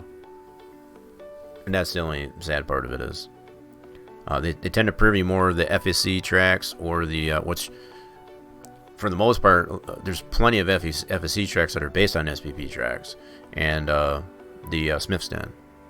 So between those seem to be the ones that more of the leagues are using, which, like I said, whatever. That's the only reason why I don't try to do them as much anymore. If I do build them at all, it's usually for my own use. So you like quality over eye candy, right? I mean, some of the remarks that I've heard about some of the leagues, the tracks that they're using, they want to have quote-unquote updated tracks as far as like they want it to be monster and or whatever, is current, as far as the logos and stuff. So that's why they're using the Atlanta 2019 or whatever, for example. Just because it has that label of 19 and it's got the badging in there for it, that's all they care about. They don't care about, the fact that it's got the right geometry and all that stuff. They just kind of deal with it. And it's like, okay, well, if you can't appreciate, I guess, having an accurate track at all levels, not just the graphics of it, then probably don't deserve what we're doing. So, okay. So I don't think I need it anymore. So I got a lot of stuff in here that I've had in development that probably will never see the light of day. 3D race stuff. Oh yeah, this is stuff I was working on for like driver models and stuff like that. Again, probably will never see the light of day. But they were just ideas, things I was thinking about. Here's something going way back too. This jet dryer. This was something I was really hoping to get that to work, to be able to have an animated track dryer going around the track during a caution. It's just never, you can never get that to work out. If there was an option at this point, working with a lot of other simulations like Farm Sim, if there was a way to put a spline down, I guess, for an object. I know there's waypoints, right? But with waypoints, you'd have to have all the dimensions or whatever as far as the Y and Z for several different waypoints. You'd have to have a buttload of waypoints. It'd probably be a novel as far as waypoints, as far as to get the track dryer to go around a track based on a waypoint, a PTH file as far as interest. And I tried it at one point there. It's just too much work just to get a roaming track dryer during a caution. It's way too much of a pain in the butt. For races like class, it just won't. Yeah. Racing Bay SPP Texas Monday with a friend. Well, at least you can appreciate, I guess, the quality. I guess that's. Now, there's a version out there that I've noticed floating around there for league races, whatever. It's been floating around there. It's the 17, where they flip-flopped, I guess, the banking on the turn 1 and turn, however they did it in Texas there. And that's what I see people using. They use, I think it's called 2017 Spring. I think it was when they applied that adjustment officially at the Texas track. So I see that one floating around there. And that seems to be, because it's newer, right? It may not be accurate, but because it's newer, that's what they all want to use. So, but yeah, this jet dryer, this is going way back too. This was the concept I had on that. It had flashing lights on it and all that good stuff. No, it didn't blow or anything. It just kind of pulled it behind it. But this is like old school. They got new technology for track dryer now, like what you've got on your vehicle transporter there, Torch. So I guess that's part of another reason why I just kind of scrapped it, but it's in my archives here.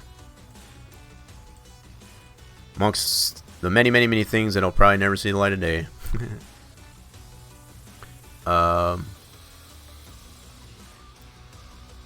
Yeah, 20 and turn. Yeah, whatever it is. I don't know what the actual specs are. I don't really care, because I shouldn't probably say that. It's just the fact that people are willing to race on a track that isn't accurate, but yet it's labeled 2017, and because it's different, I guess, than any other track that has, the previous type of banking on it. It's just absurd to me. It's like nobody really appreciates, I guess, the accuracy in things. It's just like, as long as it's labeled that way, and you're telling me, I guess it is, I'm just going to believe that's the case. Now, there are a select few that do necessarily go into Sandbox and actually check it to see. I'm one of those types of people. If they're saying, I guess, this particular degree of banking, I'm not just going to go by their word and go racing on it and be like, oh yeah, it must be. I'm going to go into Sandbox and I'm going to go check it and see.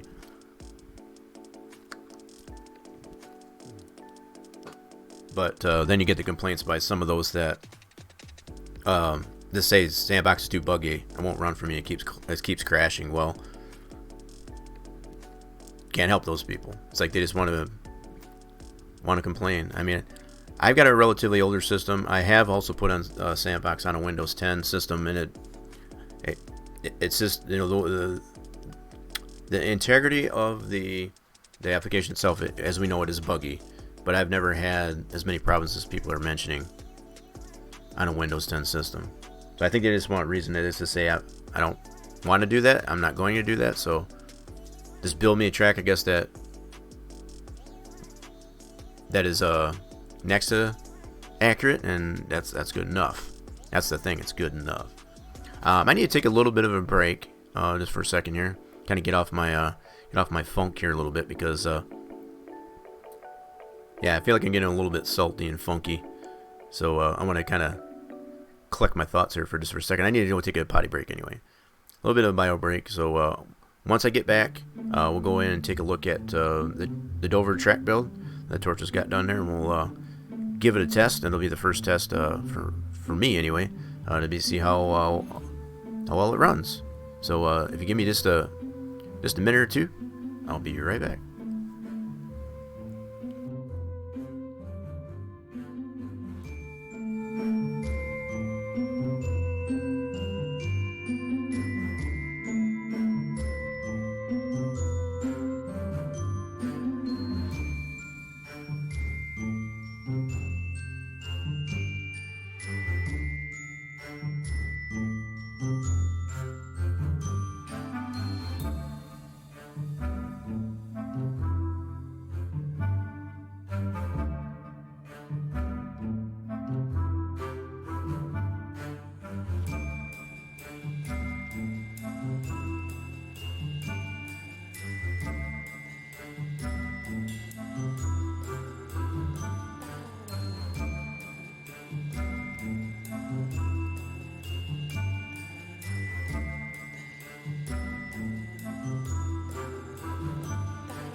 Whoa, James already getting that massive jackpot there. I see that.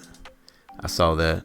I probably shouldn't say this, but I can't remember the last time I had a problem with Sandbox, honestly. Yeah. I don't know. You know, when I hear a lot of people, you know, that just don't bother, I guess, with yeah, I'm trying to get out of that funk, to be honestly, as far as like that. I don't. Anybody that complains about the functionality of Sandbox, like much the same way they would with Camera Control Master. Now, Camera Control Master, I understand that is completely buggy, but it's not nearly as buggy Now, Sandbox is not nearly as buggy as Camera Control Master.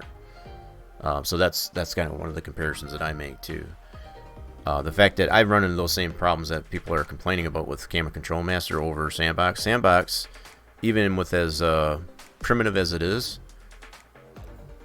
I just haven't had those problems. So the fact that they're just creating a reason, I guess, to complain that, well, I don't go in there and make my own tracks because Sandbox is too buggy, and that's just ridiculous. that's just where I'll leave that. Yeah, so we're gonna get this set up here. You go check this track out here. Now, I think the approach that I'm gonna take on this, like I did last time, I'm gonna go ahead and create a new DAT file based on, well, I know what we have here, new. Let's do it that way. Now, you can do it the other way. Now, because there's so much more that's been adjusted to the track sense, it definitely would make more sense just to pack the track up, put it in our game track folder, and just go on from there. But you can take the approach of just taking the PTF, as I've always shown, and it's the items that are changed and are purged or whatever, and test it out that way. Now, because there were some items that were removed from the track, that's part of the other reason why I want to make a new DAT file by what we have here now currently. So what I want to do is go into my racetrack folder, as far as the race where the sim's at. Go to here, go to the tracks. Hello, there we go. And then go to our Dover track. Where are we at? Right there. So this is our previous test that we did there, and we just put the items that were changed, for example. I'll purge all this out. I'm going to make a new DAT file. I'm going to back this DAT file up. We'll go in and test it out. Yeah. In my mind, I know that I have to save and quit and reopen Sandbox before it crashes. Beat it its own game, right? Some people just don't want to have to deal with that, I suppose. You know, as far as all that problem, they want to be able to just work in it. Now, some of these newer applications like the Real Engine or Unity, you know, they run more fluid like that. You can run it for hours and it doesn't crash. But I guess that's somewhat the complaint, I guess, of some of these people, I guess, that find it frustrating, I guess, what that Sandbox does. I mean, it's an old application. You know, if you're trying to run 50 million other things like 3ds Max and yada yada, regardless of how beefy a system you've got as far as your RAM and all that stuff, Sandbox doesn't like that. You know, so you have to take that in consideration as well. So yeah, all we're going to do is purge all this stuff out. We already have this in our track folder, right? So we only set this up here last time, I guess, is to test it out that way. We already know that works, okay? So what we're going to test out here, I'm going to back this one up, and we're going to make a new DAT file in our track edit folder and put that in here. So let's check this out. So let's go here, and we already got this named what we need it to be. I'm going to probably purge this out there. Now that I've confirmed that that this PTF opens and there's no problems with it, I don't need to keep this one. This was our previous PTF, so I can delete it. So from this point on, we know that's good, and that should be all we need to do. So we got our track map stuff. Just as long as your PTF is named the same as your track folder, I'll go ahead and just make sure, just to ensure. You can always do this, it doesn't hurt. Copy your track folder name, rename it, apply it to the file just to make sure that it is. And it doesn't hurt if you already did. It doesn't hurt to do it again, just to make sure. And then run your make dat. So that basically will make a DAT file based on everything that's in this folder to include your cam and all that stuff. So we can take this now, cut this out, put it in our game track folder, which is right here, and I already backed that up. We're going to keep this one in there until we can confirm that this one works. It's only going to read this folder because the way the sim works, it looks for the folder, track INI, and then your DAT based on that. And then it'll, depending on which mode you're going into as far as race mode, that's what we're going to do, it's going to load all your LPs and such too. So that's kind of the hierarchy somewhat, I guess, as far as Enter 2003 loading up. Hell, I even take the same approach with 3ds Max. Yeah, probably not a bad idea. Okay, so we got this all set up to be able to go test this out in the sim. The one thing I only need to do is set up my profiler. So let's load. Whoops, I did the wrong one. My bad. Nope, get out of Steam. Wrong icon. So I gotta go load up the profiler here. And yep, since Steam had to do an update there, it's probably it's gotta rebuild the all the games that are on my Steam and my profiler. So I gotta reset that here a little bit. And give that a second to load up here, and I need to switch that out to my Inner 2003 profile. I've got separate profiles for American Truck, Farm Sim, and I use the Inner 2003 profile for both Wreckfest and because that's very comparable, I guess, as far as the. What I am noticing what I might do with the I might create a Wreckfest profile. I was kind of thinking about this last Wednesday. I don't have a button for my reset. I always use my keyboard, and I could map a button to my for my reset in Wreckfest. So I might create a new profile just for Wreckfest. But you have that ability to do that. What's really cool with this profiler, and I think this is an older profiler. They got a newer profile for the G29s and 920s, but relatively the same concept. You have the option of being able to go in here, and I can export this profile, say for example, or create a new one. This, for example, let me switch this over to Enter 2003. If I switch this over, come on, the mouse is being a little funky. So switch this over here. I'm going to change my persistence too. I've shown that before too, but you can export this out and have it save it where you want. I already got these saved. I got one from my reflap when I create new LP files. I can switch back to that, so I have the stashing as a button. I got a video on that as far as on the SPP channel that shows that process, but I can save this wherever I want. Right now I've got it in there, so I'm going to leave it there, but you can save that XML, and then you have that option, and you can import that in. You can edit the XML too. In fact, I got that in my Logitech profiles, so just kind of show this really quick. Yeah, I'm already in this folder. If I go to, where was it showing that was at? I forgot. I think it's on my desktop. Let me check here again. I can't remember where I saved it. So if I do a file, export, this one is in my,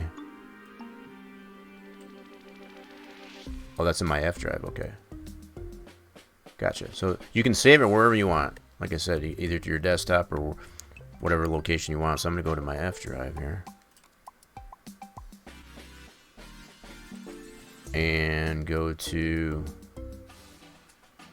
let's see, he's going to be in here. Oh, crap. I go other stuff, utilities. I should have a Logitech folder in here. Yep, so right here. So I got it saved right here. So you can go into this this file. I don't usually do that, but you have the ability of going into it like this, and you can edit the mapping in here if you understand the construct of it. It's got for second gear, what buttons are mapped to what. So you can edit in here. I always just take the approach of just editing it right in the profile as far as setting up my key bindings and stuff right from the profiler. So you have the option of being able to record where you want a button map. And again, I got a video, I guess, as far as how to set that up there, so I'm not going to go through that process. But more than one way, I guess, to be able to set that up there. Yeah, so I'll leave that open. Yeah, so I got it set up on there. I'm going to change my persistence as well. I always suggest this too. So right now, I got it on FS19. And the persistence, all that does is, like, if you got different spring rate and things like that on your wheel for different games, it helps to have this persistence set the same to your profile, so that the profiler is reading the wheel as far as, like, you don't. But you can set up different persistences to a profile. I've done that before too, just to kind of get a different feel of the wheel. But for the most part, the way I've got this set up, the way I've got it dialed in, is to have the persistence match the profile. But you always want to make sure you set the persistence as well as the profile. So with all that done, we're going to launch the game. This is the only game, the only simulation that I will launch the profiler, because that's its own game. It's not on Steam or anything like that. So like my Wreckfest and Farm Sim, whatever, I always launch that through Steam as opposed to right through the profiler. And it always does this too. I'll launch it and it's like it's launching, but it don't. So I gotta always click it again. I don't know what's up with that, but it only shows the one instance running, but it's kind of weird that way. So yeah, we're gonna test this out with the Manx 19, which is the latest and greatest from Splash and Go. As far as that, so it's very detailed mod for under 2003. So it's a very good tense. You know, it's a benchmark. You know what's going on with this track in NR 2003. So I'm gonna switch this over. Let's do this. We're gonna turn this one on, turn that one off. There it goes. There we go. All right. So I need to bring my wheel over here too. So initially, what I want to do is go into testing. And just see if it loads up this way. So if it loads this way, then we know we're good there. Chance starts going to load in race weekend mode too. Yeah, so it loads this way. So don't mind the objects. You know that still needs to be adjusted on that. So track loads that way, so we're good. All right. So now we're gonna go into single race. There we go. And yep, we got all cars. I'm going to get 42 cars. Keep the yellow flags on. We're not doing the full pace yet. We don't have that set up yet. So we're going to start on the back stretch as far as the half pace. And yeah, we'll do 20 laps at it. Sounds good. Let's load this up. So it'll initially load and just practice. Yep. So that's loading. That's good.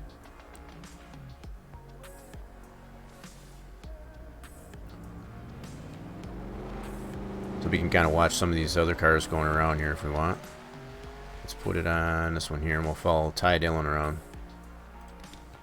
Now these are really odd,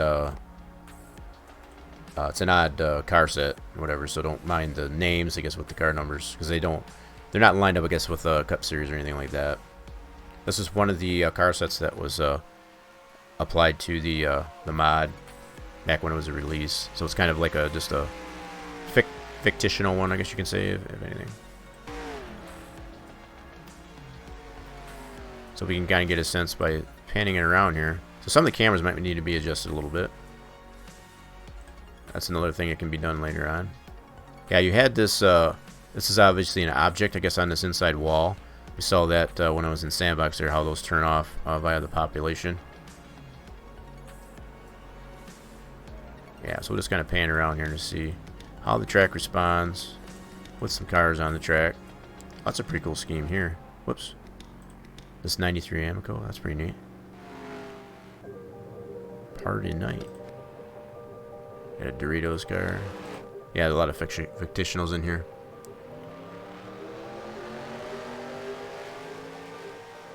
Yeah, so when I'm watching, just by panning it around here, I'm looking at the frame rates.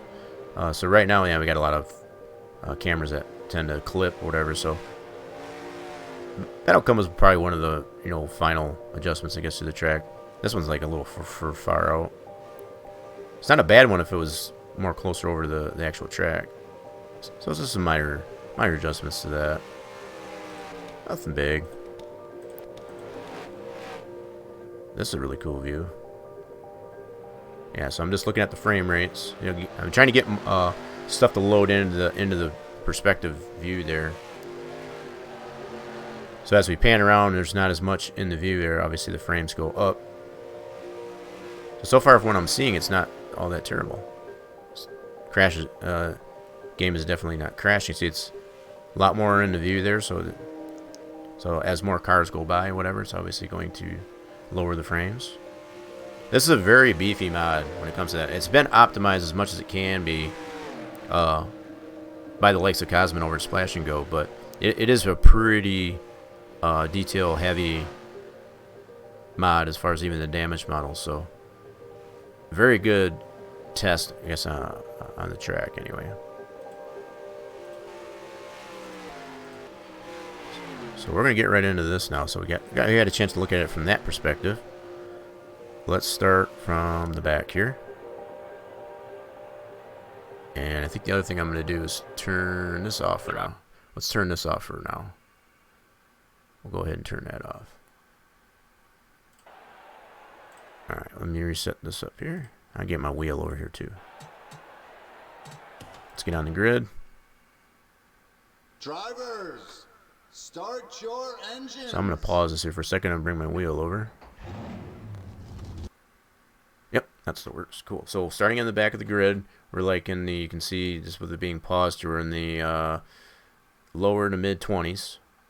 You know, and that's to be expected. I was hoping to see a little bit better increase, but I think a lot of that is just the mod itself. So the fact that we're not getting all that poly stretching, that's a good sign. And also it's not crashing the desktop. That's another good sign. So just give me a second here to bring the wheel over. So I'll probably mute the mic here just for a second so it don't get too noisy.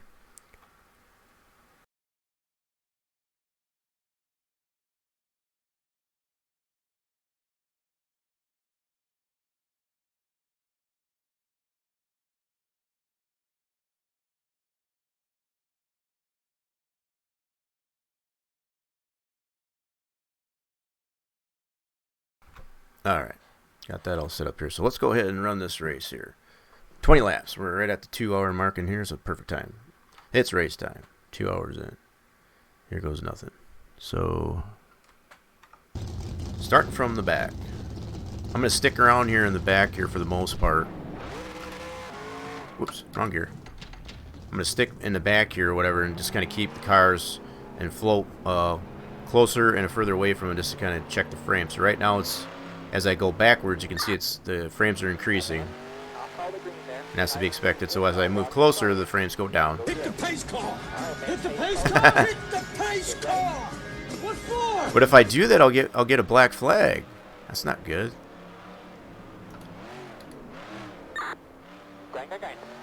So I was hoping to see a little bit better optimization, I guess, of the frames here. I mean, it's not terrible. It is tolerable, but I think changing some of those other options, like you mentioned that press box there, Torch, I think that'll improve the track a little bit better. For sure. So I'm going to hang back here for a little bit. See where the frames are. So it's not as much of an improvement in frames as I thought it would be. So we're still about the same. But what I'm looking for at this point is just to see if it actually won't crash the desktop.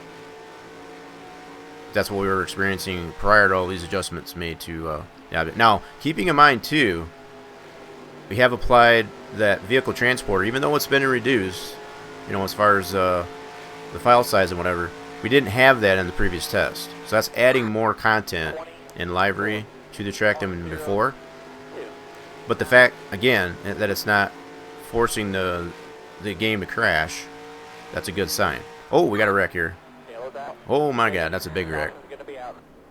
Holy crap, that's a big wreck. I think I hung back there a little bit. Oh, we got one on his roof. Damn. Damn. Needed to turn the Sunoco signs the other way. Really? Are they the wrong way? Thought the arrows were pointing inward. Yeah, see, so the fact that we got, so it's loading in all those damage models and stuff like that, so I did expect the frames to go down.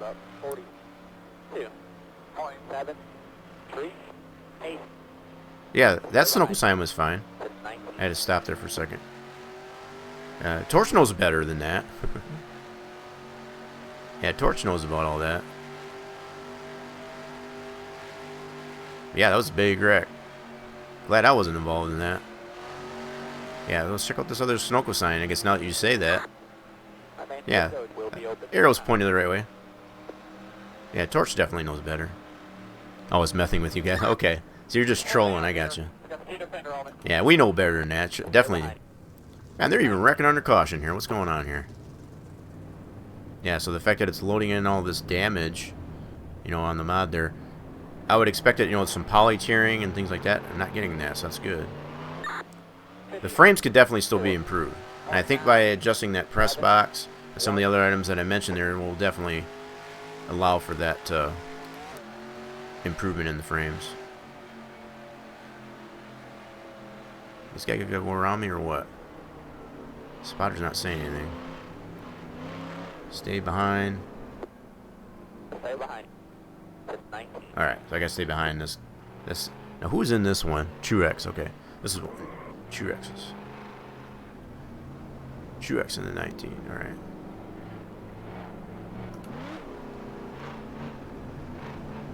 Alrighty then. So we are only, what, 5 laps in thereabouts? Yep, 5 laps in, we already had a caution. Oh, we got still wrecking here. What the heck's going on? Got that car on that apron there, in the front stretch. 1 minute 0.863. Yeah, so the frames are in the upper 20s, low 30s. With all these cars, now it's got to load all. The game's got to render all these cars in, right? So being in the back here, it's giving me. Now, if I was to go towards the front, I probably have a much higher frame rate. 'Cause it's not having to load in on the cars as well. Oh, is he stuck? I'd have to look at the replay, I guess, for that wreck. I wonder if we're gonna go back to green then if he's stuck. Let's see here. This needs my newer blimp model. I mean, that's up to you. Phil, throw a torch to their bone.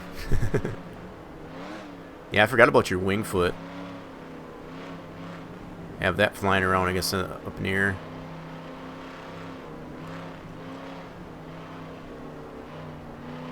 I'm game, right? Wouldn't be, right, Torch? Is he still stuck there? Let's go by here and see. I know, it's going to the one to go. So he must have got unstuck. No, he's still stuck. How is he stuck there? That's weird. That's interesting. So they're gonna let us go green while he's still stuck there. I wonder if the caution's gonna come back out. We'll find out here. I mean, I've got it too. I guess if you can't find it, I definitely got that thing. The only track that I ever put that to, that's going back to the Phoenix update for 11. That's going back a little ways. Now they've redone the track or whatever. Now it's ISM and they've made all those changes. Yeah. But that's the last. That's about that time frame that I remember, at least anyway. That you had the wing foot. Man, has it been that long? Holy smokes! Man, I'll call the green there. Damn, that's a long time. I'll walk in front of you. Go get him. All right, man. Pace cars in. Get ready.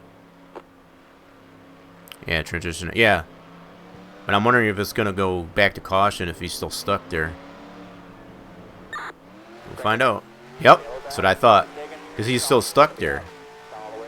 Caution came out because he's still stuck there. I'm going to see if I can knock him out of there. I figured I was going to do that. Because he's still technically in the race groove. Oh, you see now we're getting some poly tear. Just a little bit. Just for a brief moment there, yep. Didn't crash it though, that's good. But yeah, we did get some poly tear there. That's probably more mod. The mod, like I said, this is a really beefy mod. So paired up with this track, nothing we can do about the mod, but definitely the improvements, the other improvements I was talking about with the track, if we do that, it'll balance it out. Now, if we still had the older version of the track where it wasn't optimized as much as it was, it probably would have crashed right there with that poly tear. We would have got that poly tear and then gotten the crash, more than likely. So this is speaking volumes, I guess, for what's been done to optimize the track. Our main pit road will be open this time. Oh yeah, I know, like the 98 mod, or if I was to use the I haven't used the like the Pappy mod, for example, go OG on it. Yeah, he's still stuck. I'm gonna see if I can knock him out. This dude is like having serious problems here. Won't let me knock him out. Probably not. They're all over the racetrack. Is he still stuck? 1 minute 30. I think he's still stuck. We'll go back around again. 7, 2. Yeah, we can try it definitely with like the default Pappy mod. you know, the default, the OG, and try it that way. And it probably runs like butter as far as the frame rates and whatever. Now that's not to say anything terrible, I guess, about this mod. Now, keeping in mind it's got a lot more. Now, if I run this on any other track, like any of the SPP tracks, whatever, wouldn't have this problem. And I'm not saying it's a problem, but I'm just saying I probably get it run more like butter. There's still some adjustments that need to be applied to this track, as far as the models and stuff like that. And I think just to balance it out, let's see if I can still get him unstuck here. There goes the stuck. Oh, did he go? I must have missed that. Let's see. We'll go by here and see if he's unstuck. Yep, he's unstuck. Okay, cool. So I must have helped him. I just had to nudge him a little bit. He was having a tough time there. Minute 9.5. 9.1.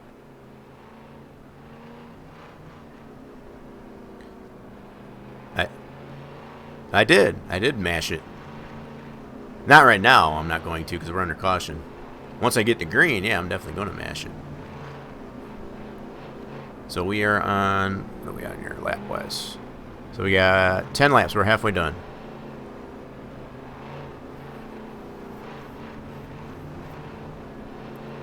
We're only 10 laps in. But yeah, that's the normal response to the game if you've got a car that's still in the way. So the fact that it went to green immediately to caution because that car was still stuck on the apron. So he was still relatively in the racing groove on the green flag, so it picked that up. You've only got audio, no vid? That's weird. Should try refreshing there, Chavez? Are you on mobile? I'm assuming you're on mobile. See one to go right here. Alright, here we go. Line up single file. Yeah, it's still showing good on my end, I guess, as far as I did have some drop frames, I guess, earlier there, so if you're may need to refresh it there if you're only getting. Next time, 10 to go. Next time, 5. Keep taking 1 minute 18.9. Scolded and got nothing. 6. Alright, we're going green next lap. Kind of trail breaking here. Device is 1 bar. Yikes. Find some better internet. Find some better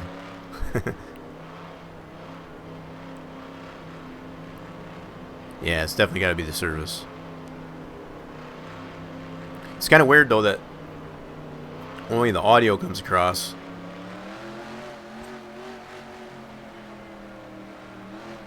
Going green here next lap. We're in turn 3, going into leaders are in turn 4. I'll walk in front of you. Go get him. All right, man. Pace cars in. Still hanging right around upper Ready?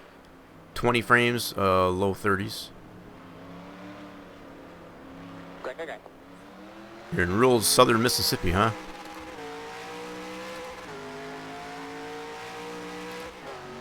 There we go. Now we can finish this race out, hopefully. Minute 5.2. 5. 8. I'm way out of the groove here. There we go. Kind of did that somewhat intentionally just to kind of see where you can run and where you can't.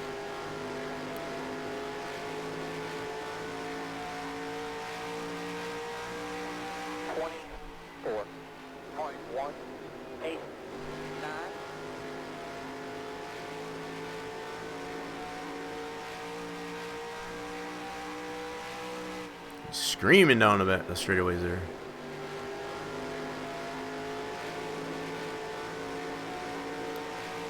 Car just kind of sticks right to that where that groove is at. Where all that rubber's down there. It's just like glued to the track.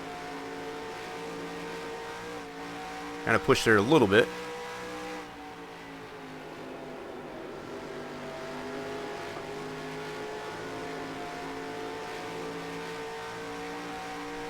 Nice and smooth. Closing in on him.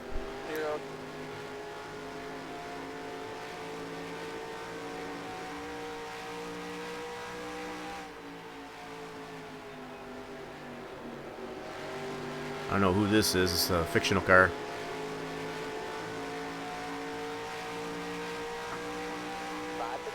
Five to go.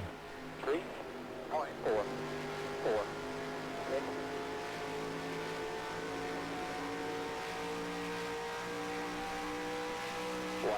at your door. Stay low there.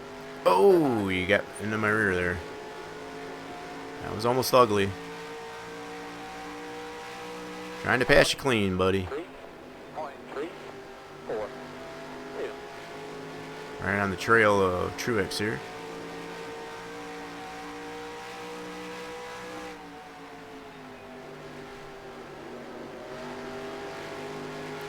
This goes to prove you can't pass. You just gotta you gotta be patient. Gotta be patient. 23.334.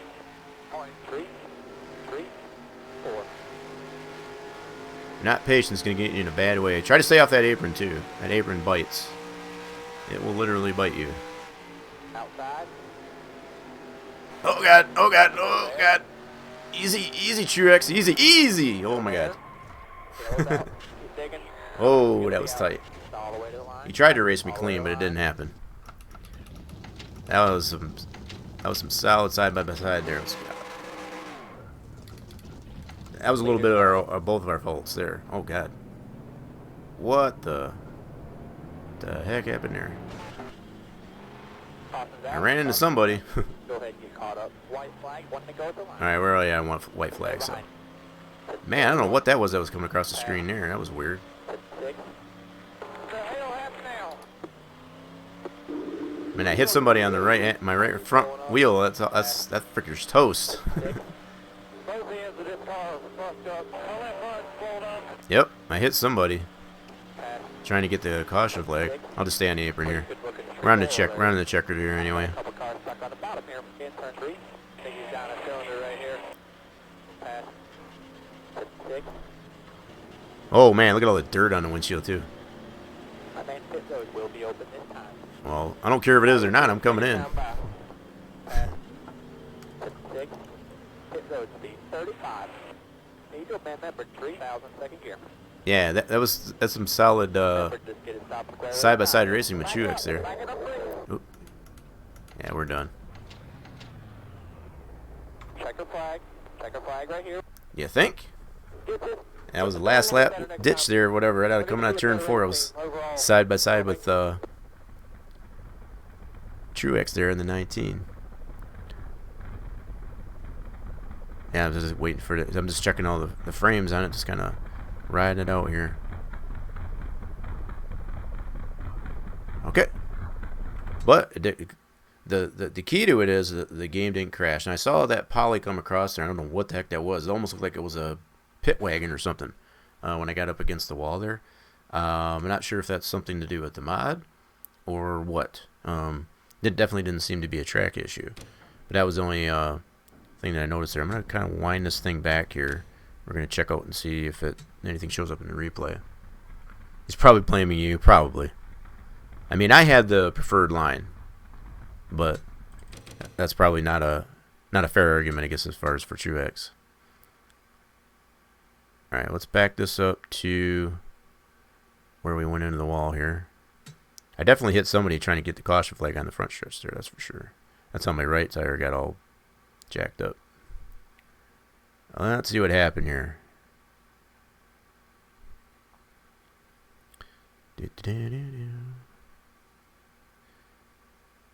Yep, see, I got into somebody there, right there. We'll check that in a second.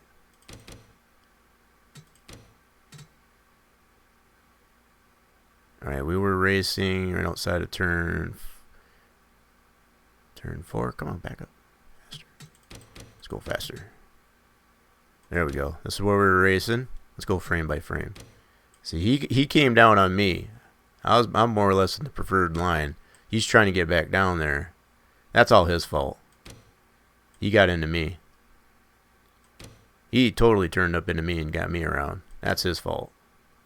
Plain and simple. Man, I hit that left side a ton. Boom. I want to see if that... Right about there is where it was showing that poly across the screen there. It almost looked like it was like a war wagon, like a pit wagon or something. But it's not showing up in here. Yeah, that's his fault. I don't care what he says. That's Truex. He came on me. Yep, he definitely... He punked me. Yeah, he said he thought... Yeah, he didn't clear me. Yeah, who did I get into right there? Oops. Stop. Who did I get it into right there? Trying to take the caution. You can see him smoking. Looks like it was that Valvoline car. Yep, the Valvoline car, whoever that is. I mean, he couldn't go much further up. That's the only problem. I think he tried to swerve. Oh, yeah. I totally went into him. I couldn't steer the car. After that wreck, I hit that left side a ton. Yep, it was that Valvoline car. Sorry, bud. Man, he did a number on my right front, though, that's for sure. One of those racing deals. You can call it a racing deal all you want, but he came down on me. Truex came down on me. He tried to get back in that preferred line, and he took me out, period. So if there's anyone that's pissed off, it's me. I'm just saying. I'm not really upset, though. I mean, that was some good racing. That's to be expected there. So that's testing the track with that. We didn't crash. We were able to get through the entire race. Payback time, right? That's how you create rivalries, right? That's how that works. All right, we're gonna test this out with we'll go with an OG. All right, there we go. We're gonna try this one out with OG mod. We'll see how we'll compare, I guess, the functionality of it that way too. All right, so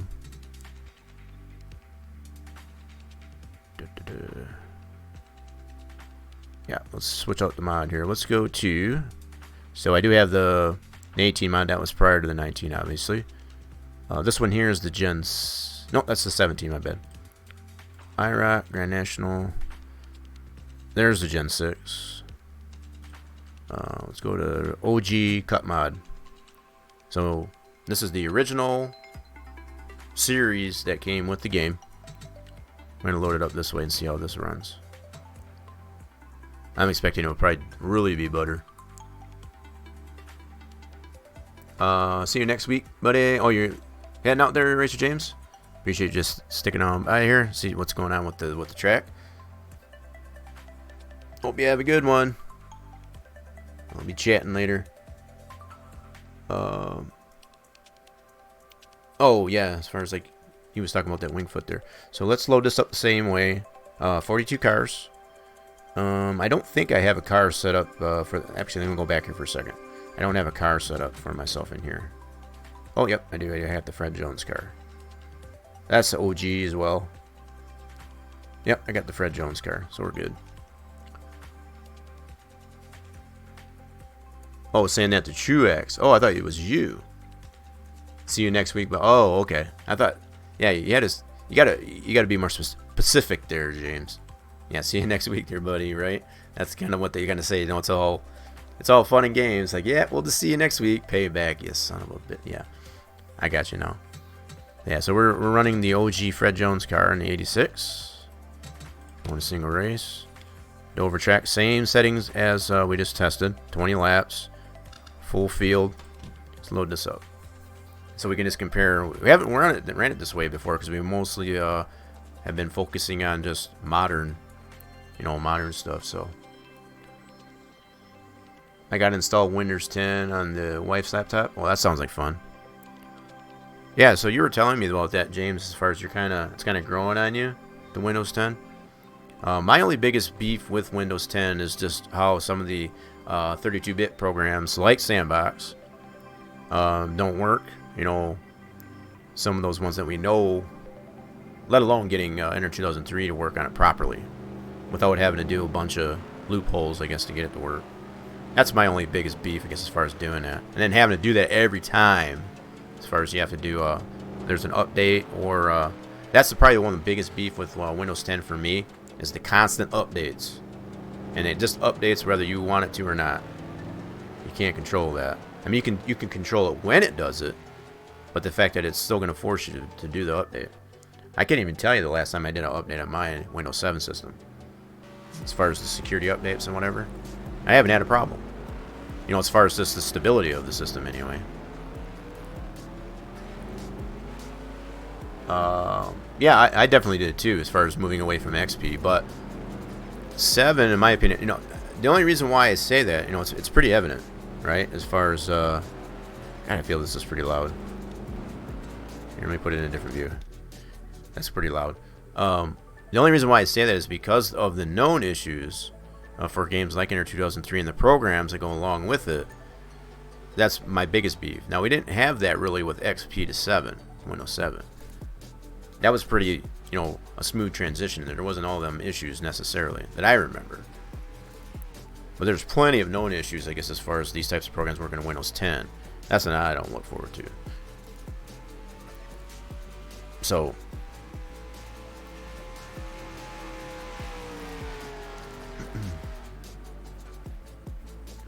hate Windows 10. I like how you spelled that.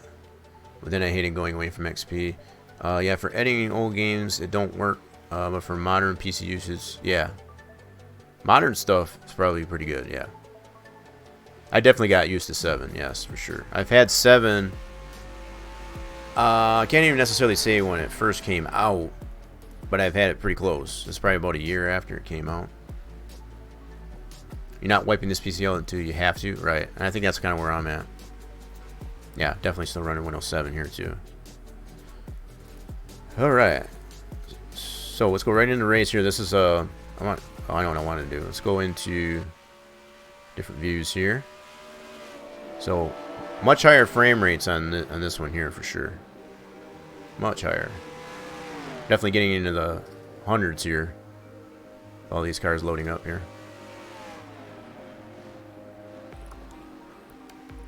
As we're focused here on Mark Martin. Let's go through the field here. So we got Elliott Sadler. 38 M&Ms. Man, a lot of OG cars out here, huh?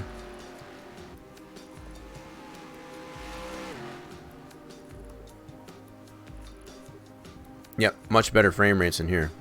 We're going to compare this here. I'm going to start going to the starting grid, and we were getting, as we remember, with the Manx 19, which is a pretty beefy mod in its own right. We were getting low 20s, mid 20s frame rates wise, starting in the back from the grid. So we'll see what we get here. Let's go to race. I'm expecting this to be double, if not at least double. Pretty much. Yep, we're in the low 40s to mid 40s, so yeah, practically double the number of frames starting from the back. And that's not to say anything bad about the I keep shifting the wrong gear. That's not to say anything bad about the Manx 19 mod at all. It's just, the fact that there's a lot more detail in that Manx 19 mod than this one. We're talking 2003 right here for this mod. All right, man, pace cars in. Get ready. Guess I'm keeping that music on. That's fine. Whoop, wrong gear again, damn it. Hate when I do that. Yeah, we got not quite double the frames. Because we're like in the upper 20s, low 30s. So we're kind of hitting mid 40s, not quite 50 on this one. But so yeah, you can pretty much say it kind of runs like butter in this mod. Original Papyrus Winston Cup mod. 24.208. Some pretty cool paint schemes on here too, even though they are fictional. got another Papyrus Pontiac in front of me. I'm running the Fred Jones Papyrus Monte Carlo.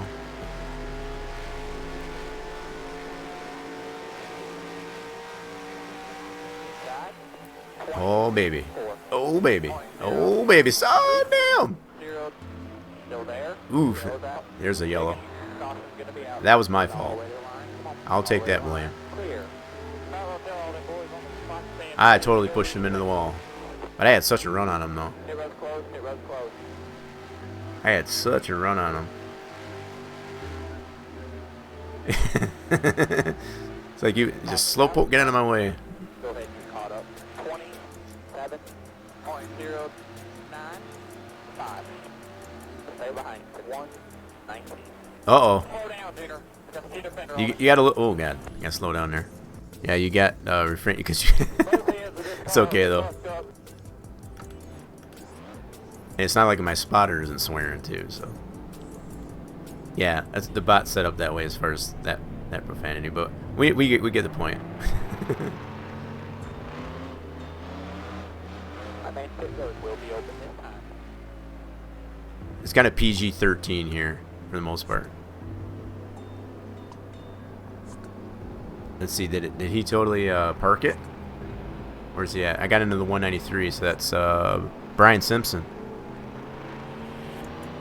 No, that's talk about OG. Holy crap, Brian Simpson's the one that, you know, he was a huge proponent in the build of the templates for the Inter 2003. Hell, even before that. Good old Brian Simpson. Still got a lot of his original templates for the cars. Yeah, you only cuss when you have to. Well, same here. Yeah, so the fact that way back when we 2003 when we had this the Pontiacs in here were a big thing. So they had the Pontiac Grand Prix, G8s. I believe they were they not? I think that's what they're, the Pontiac G8s. I think that's what's the car. Man, it's going way back though. Big old tail lights in the back.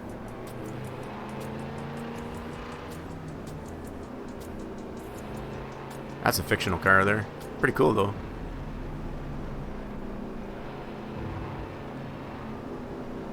Alright. So we're only, what, 5 laps in here? Yep. Should be going green next time here. Nope. Just got another lap yet. Yeah, so the frame rates are definitely higher in this one here, and that's to be expected.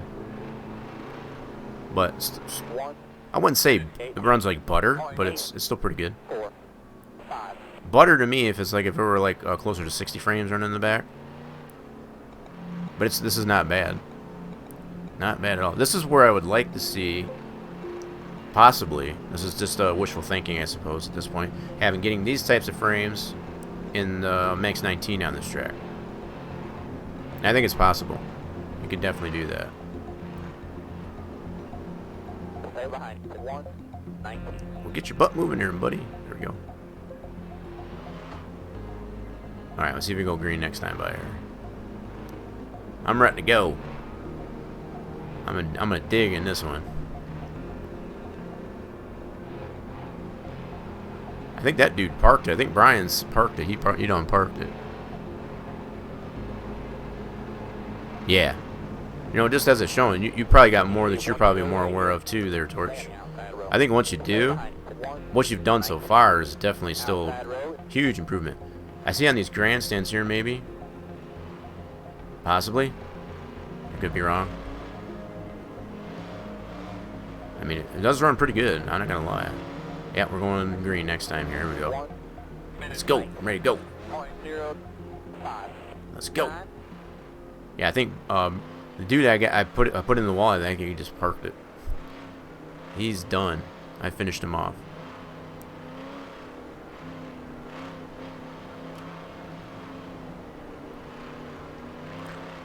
Oh yeah, I did. I punted him pretty good.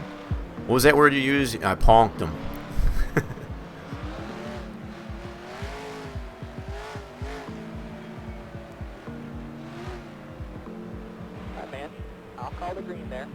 Alright, here we go. So you can go green the rest of the way. Get ready. Motor oil got in his fire suit? Yeah, possibly.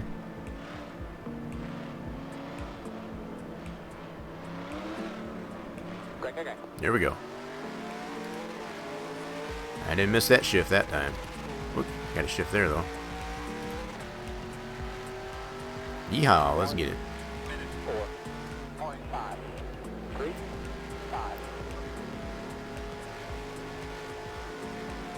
Oh god, don't get so low. Dang it, gotta watch that spot. I got way too low. Way too low. No caution for that either, that's crazy. And that's just that's been a common thing with Enter 2003. It's like when you're far enough in the back there, and you're not going to cause a problem to the rest of the field, it just won't bring a caution out. That's not a problem with the track. That's just the game The game physics. That's always been known. Now I crinkled my right front fender. Pretty good. You see that hood all crumpled up. I'm still running though. We'll ride this out. Yeah, so I got all kinds of frames now. No cars in front of me. I got a buttload of frames. 24.697. Gordon's leading this race. He's closing in on me too. About a tenth a lap.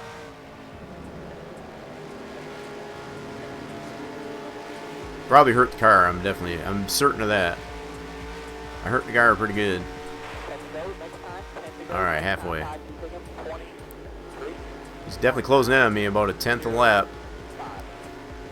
3.7. Crap. It's going to start blinking on me when he gets to that 1.4. Oh man, he's still closing on me. 3.3. That Gordon, he fast, man. Gordon and Mark Martin up that front there. Trying to keep as far behind me as I can. Got to burp it there a little bit. The fact that I'm trying to race here with a hurt car. That right front just probably just killed it.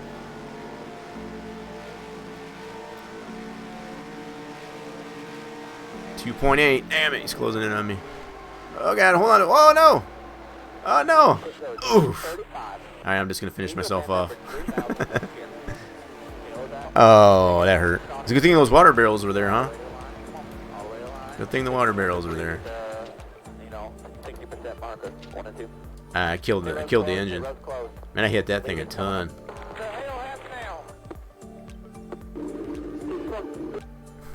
We're gonna check out this replay here. I hit that thing a ton. Let's back this up. So it's still running live, but we can. I hit it a ton. Bam! Dead on into the water barrels. Let's see if we can get this from a different angle. I hit that thing a ton. Oh no! Bam! Dead in the water.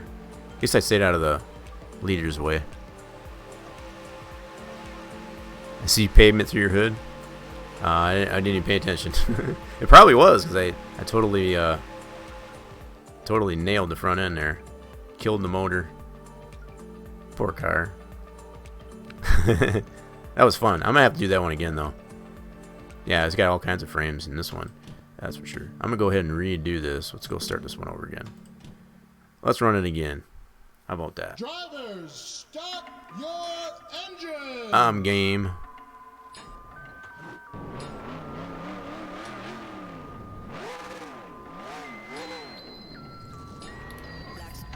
There, now I got the right gear this time. Yeah, I want a nice clean race here. I put myself in a bad way. I got into that apron. Went a little too low. I think I went outside of the groove. So like I said, you gotta watch that apron, don't bite. Don't get too far out of the dark stuff. It will kill you. Alright, I'll try not to take out any cars this time. Try. That's the operative word. No guarantees, though.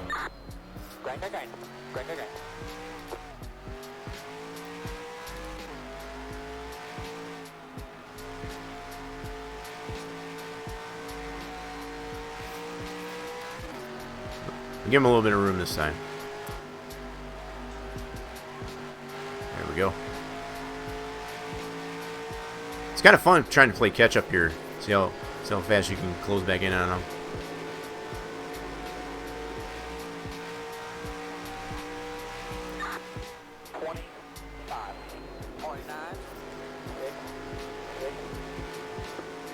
Back into it, center off.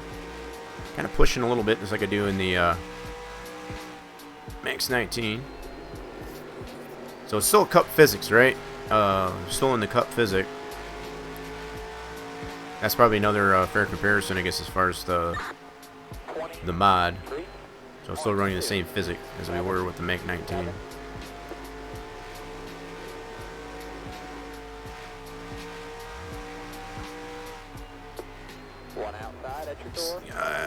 That was the guy at punter right there. That was Brian Simpson there. Oh, stay off me, dude. Trying to race you clean. Yeah, this is the guy at punted last time.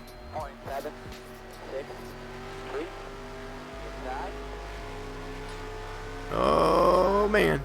Oh. You got me.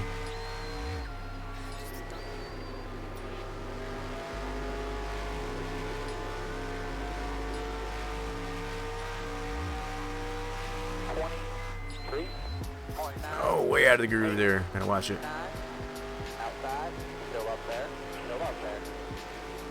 Oh god, that spot. Gotta watch that spot. I knew it was there. It was just.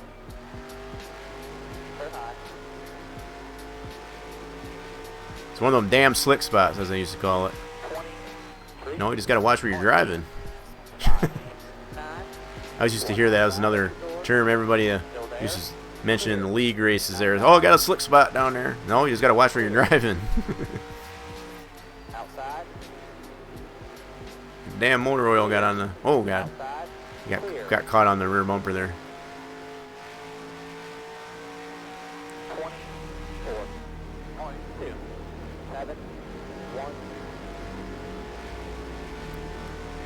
I'm digging though.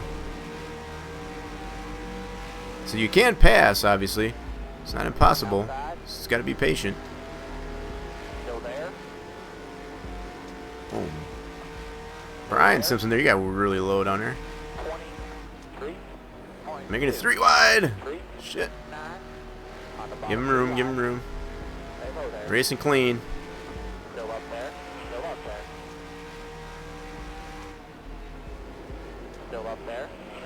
There we go. There we go.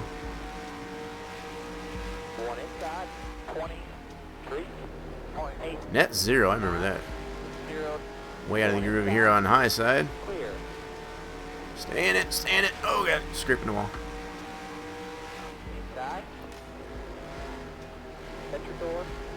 Oh man. Yep, he's definitely still there. I don't like it up in this high side, that's for sure. I want to get back in that groove. 3 wide. Oh crap! Stay down there. Oh god, no! Oh, I tried to race it too hard. Whew. Damn it! You got to be patient. If you get greedy, that's what happens. And I definitely got greedy.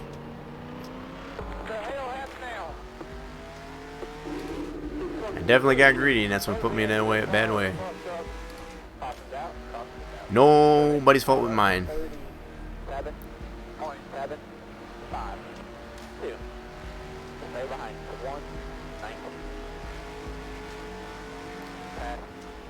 There's the pace car, yep. Gonna go around, get the checker flag, and go back to the tail end of the field. All my tires doing anyway. 26.72. I don't think I have a button for that. Crap. Wait a minute. How do I not have a button for my tires? Oh, that's just the... No, I don't want that. I don't have a button for my tires. I'll be damned.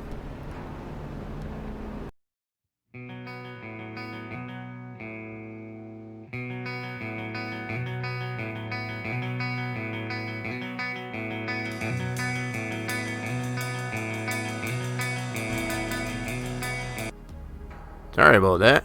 Damn it. Wrong button there. Shoot. At least it didn't stop my stream. That's good. At least I don't think it did. Crap. So I got that mapped wrong. Son of a biscuit. There we go. Ah, damn it. Oh, so it did bring up my, guess I can't use that button there, so that's on my, one of my scenes there. Crap. Sorry about that, folks. I think we alright. 1.9. Three-seaters coming in with the host. Thank you for that.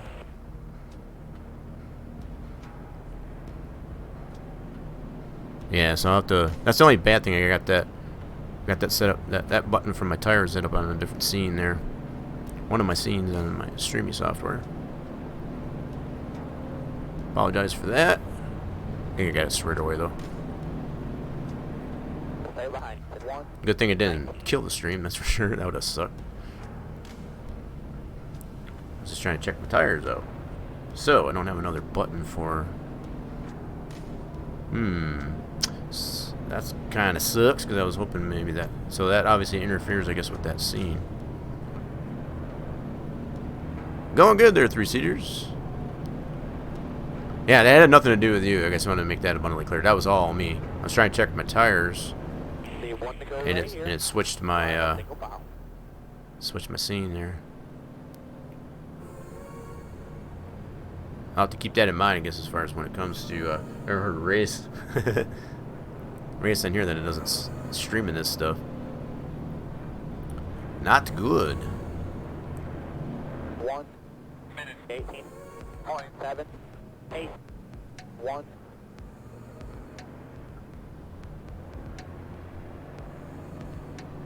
We're going green. I guess next time by. Yeah, I hope we're doing well there. Three-seaters. I didn't mean to. I'm just checking everything out, making sure everything is still good to go.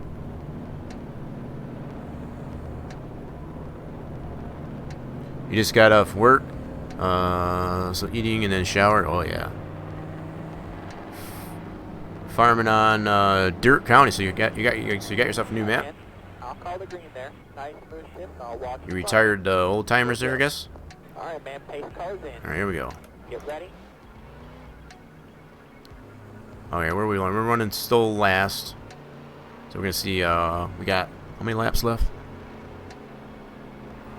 It'll be five at the green. Okay, here we go. Oh god, I shifted wrong.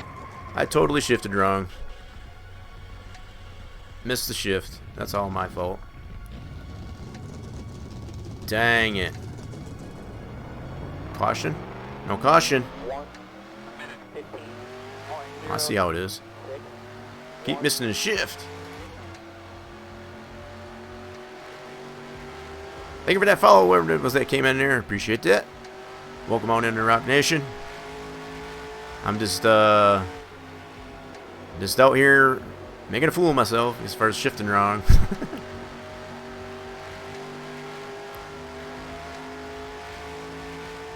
All right, we're gonna finish this out. I'm surprised we didn't get no caution. Thought for sure the leader's closing in on me, so it's gonna start blinking there in the rundown. Mark Martin's gonna. There it goes. It's blinking. It's closing in on me. Just let me know they get the heck out of his way.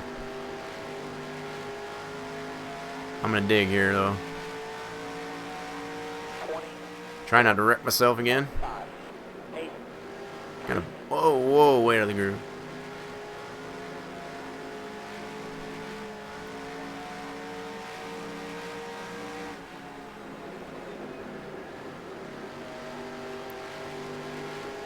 Oh my god, they're closing on me so fast. That's all I see is flashing. You don't want to see that flashing. All that red. It's not a good thing.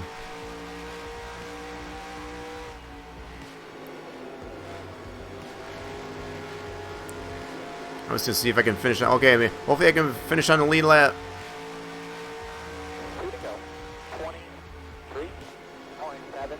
See him in my mirror though. They're not too far behind. Oh god.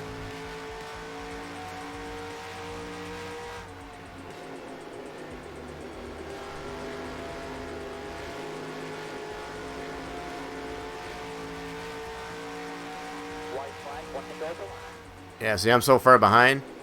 Spotters let me know it's white flag for me. That's only because I am so far behind on the leaders. So I still got to go around this whole entire time just to catch them. They've already got the checkered. Hence, that's why the interval is increasing. They're in a cool down. I got to finish this lap. just to finish the race. Boom. Well, at least I was on the lead lap. Checker flag right All here. kinds of frames, though, that's for sure, right? Good job. Appreciate you working that hard there, Ian. All kinds of frames running in the back there. I could probably do the same thing, frames-wise, I guess, with the Manx 19 mod as well, so that's probably no... Oh, they're all pitting here. Some of these OG schemes, though, holy crap. We got Jerry Nadude in the 25. I forgot who drove with the 01. Angel man number 3000, second gear. Ward Burton in the 22. Damn. OG. And then we got our Fred Jones car in 86. Well, that was fun. So, yeah, at least we got to test the track, I guess, with the... I wouldn't say it runs like butter, but it definitely... it's got improved frame rates, I guess, running the OG mod, that's for sure. That is for sure. So, yeah, I think definitely with the improvements that we can continue to make on the track, we'll definitely optimize it, I guess, to work across any mod you want to run it with. So, yeah, that's pretty cool. Oh, my goodness. I'm about tuckered out, I guess, as far as all that stuff. I think I've pretty much showcased and showed just about all I could with the track. I don't really have much more to go on to it, so if anything, I got a couple other things that I could probably show. I'm going to get the wheel out of the way here for a second. So let me mute the mic. I'll be right here. Just going to get the mic out of the way. Get the wheel out of the way, so I'm going to mute the mic.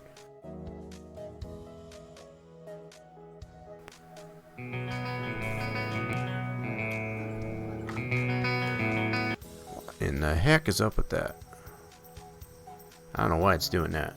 I probably must have messed something up, I guess, when I did that button in there. Shoot. Alright. So it won't let me mute the mic. I'll have to do it this way then.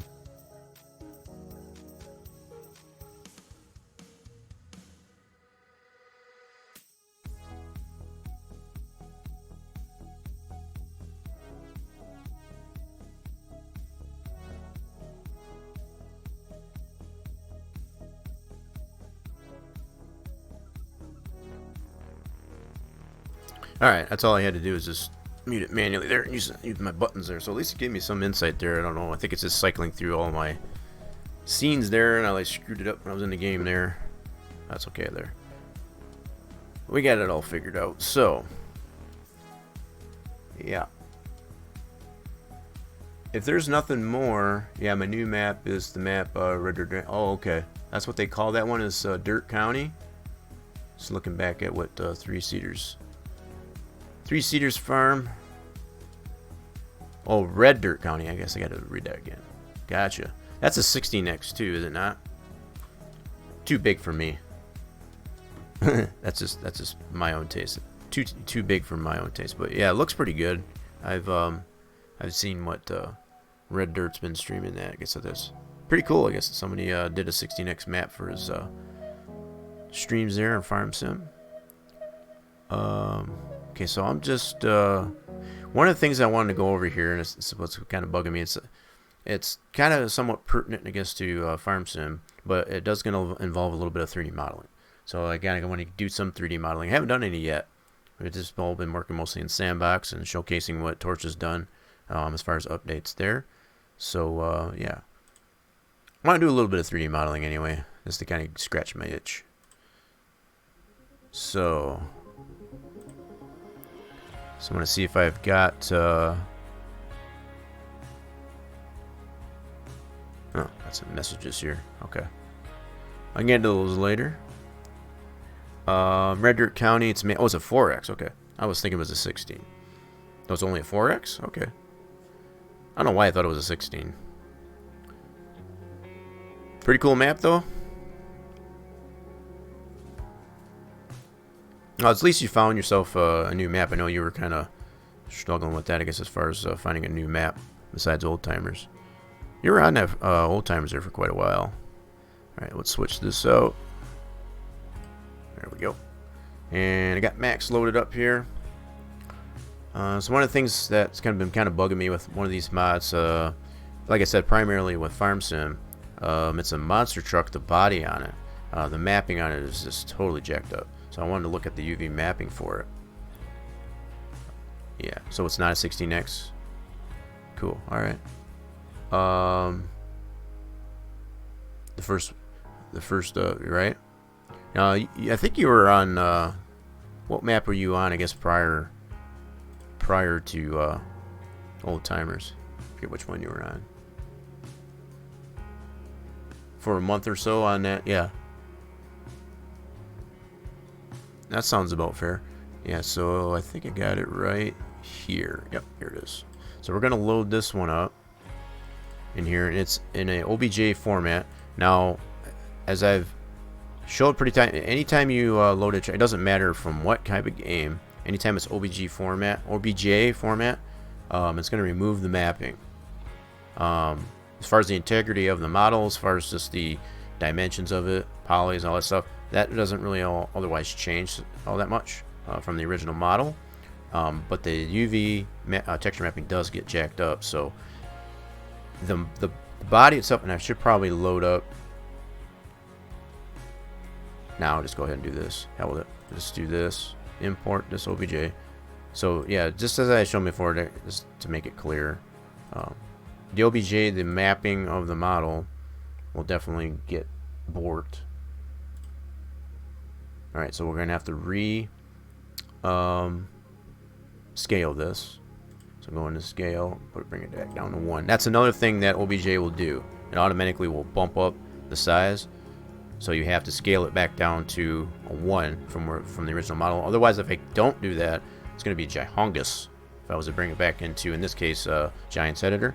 So you can see the grid in here is way down there, so you can kind of get a sense of how big this model is if I don't rescale it. So I gotta go down here and rescale it to a 1, and then I'm also going to set all this to 0. So it's back down on the grid. So if I zoom in on this, now I'm back to 1. And this is regardless of what 3D modeling program that you'll put an OBJ into, it'll always upscale it. Always, always, always, always. Oh, PV, was that the previous one?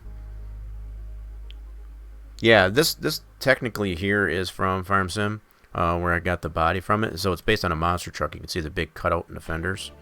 And what I wanted to really check out on this thing here is the UV mapping, because it is jacked up. So, let's see what I got here. So some of the stuff I can close here. Let's go to, yeah, let me go here. Don't be worried about all the stuff I got on my, let me see if I can bring this over. I got so much stuff on my desktop, and it's actually cleaned up, to be honest. Let's open this one up here. This is the one I wanted to show. So it's based on this model.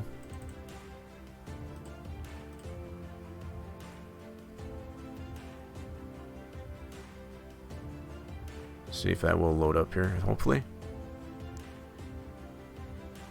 Yeah, so here's the model in Giants Editor. So it does have the dirt shader and all that good stuff into it. But as you can see, the texture that's on it, it's kind of wonky, for lack of a better way to put it. In fact, what I'll do here, I want to turn off the dirt on this here.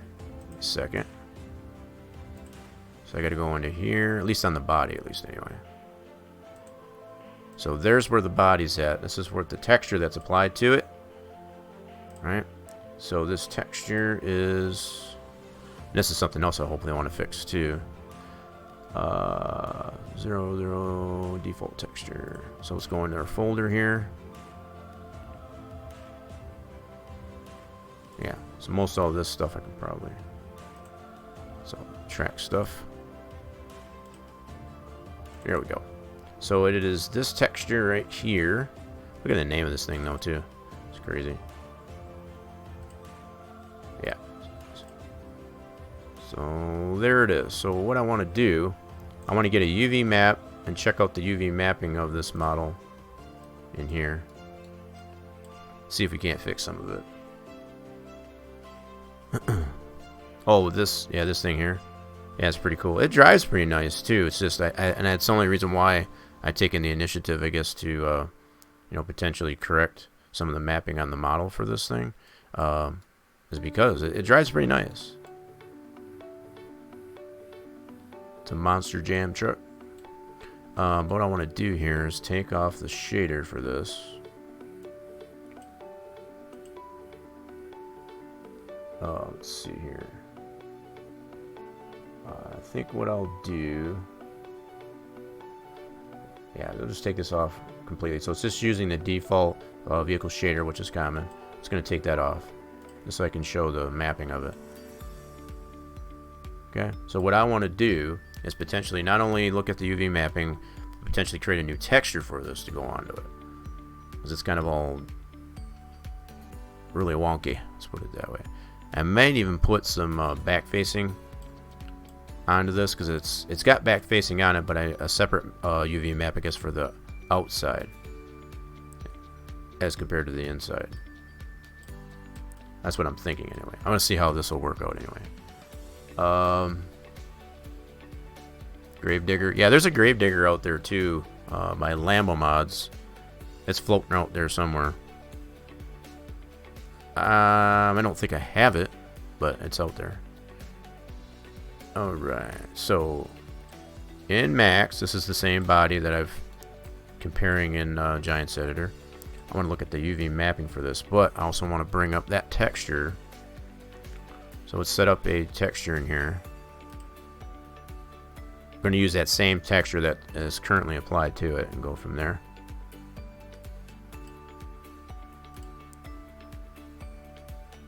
Alright, so yeah, let's just put this on here. I'm going to rename this material to Body Mat. And this is only for reference in the Giants Editor. So after I bring this exported out, this is only going to be reference to the actual material name to this right. Scroll this up. It's going to be right here. But right now it says body. I'm just naming this Body Mat, so I know that's what that material belongs to. So we're going to set up our diffuse. So what's really weird, I know I've shown this plenty of times, for diffuse there, the fact that it is a DDS file, doesn't matter if it's a DDS, PNG, TGA. In most cases, when you want to apply a texture like that to the model, you just go with bitmap. That's the general term, I guess, as far as applying a flat texture. So I just got to navigate to that. So just because it says bitmap doesn't mean that it has to be a bitmap. I guess that's the only. Let's go to desktop. So we've got frick did I do that again? Here it is. So yeah, we're being in this folder, textures, and it's going to be this texture initially. I'll probably end up changing it because even the name of this is kind of wonky. Alright, so now we'll go ahead and apply it. Now, see, just as I said, with the when I converted this out to an OBJ from Giants Editor, it removes all that mapping. But at least I got the texture is applied. You saw it shift in color, so it's not going to show the same. That's normal. Like I said, with OBJ format, that's just a problem. I always wish, and I have hope, that Giants would come out with a new file format that you can use that doesn't do that. So either their own, or using like a DAE, or even like a FBX as a 3D SimEd will use, and it will retain, I guess, that mapping that's currently on here, because in OBJ it totally wipes it out, and you'll definitely be able to do that. So once I got the texture applied to here, I'm gonna convert this to an editable poly. I don't think I'm gonna edit the model itself, just the texturing, because the body itself is fine as far as the shape of it. Apply the unwrap, and then we're gonna go into this editor, and it's gonna be all wonky probably. Yeah, so you can see how this looks. So we're gonna bring in our texture like so we can see what's going on with that now. Now what I'm thinking of doing, this when you initially look at it doesn't look bad, right? But there's a lot of space in here that's not even being used.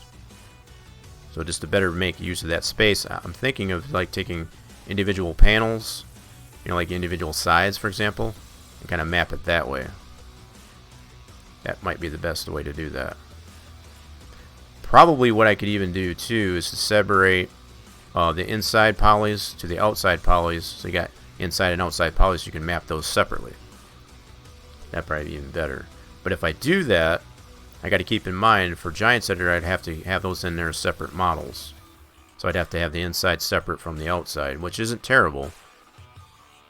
It's not a bad idea, but I'm trying to think of how I want to do this. But anyway, that gives me initial mapping. I want to see how this looked. So that gives me an idea what that's like. And yeah, as I look at this, this would be the roof. There's the hood. And then you got the sides. This could be done a little much better than what it is, that's for sure. Okay.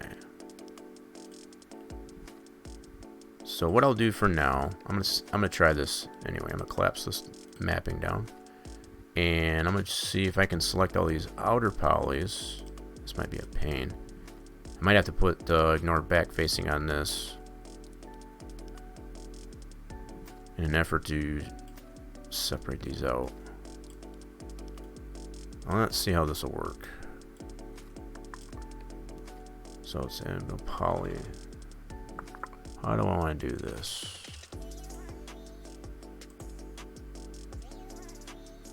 So let's go to poly. There we go. Ignore back facing. I'm going to try this and see if it will ignore the faces on the back side of these outer polys. Might not. Sometimes it'll work, sometimes it don't. It just depends on the construct of the... Let me put this on paint.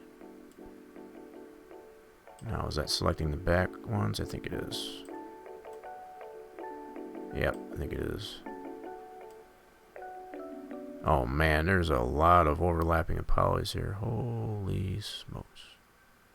Yeah, so the fact that you can see how the edges of these polys are selected, and I'm getting these over here too. Shoot. That's what I was hoping it wouldn't do. Alright. That's what I was hoping it wouldn't do. Let's try this a different way. This might be a little bit of a pain. Yeah, see, I'm getting some polys that I don't want selected. Shoot. Well, crap. Let's try getting the inside here. Might be better for me to get the inside first. Let's see here.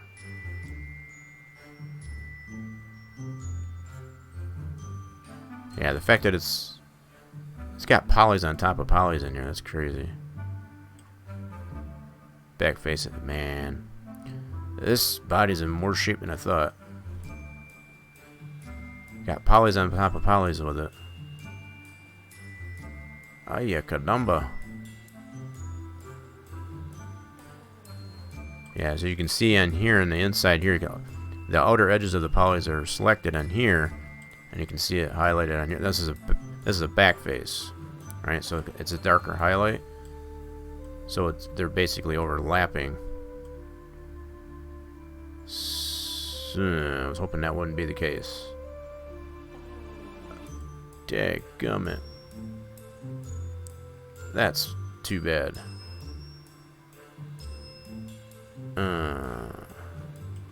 Yeah, so to recreate this body, it wouldn't be hard, but it'd take a lot of time. But yeah, there's a lot of overlapping polys. That's for sure. Shuzbutt.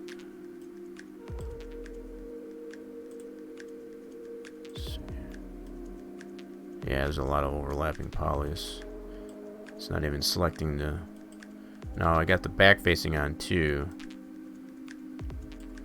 Holy crap. So the fact that it's showing it this way, that's the back side of the polys, and I'm selecting on this side, so only the edges.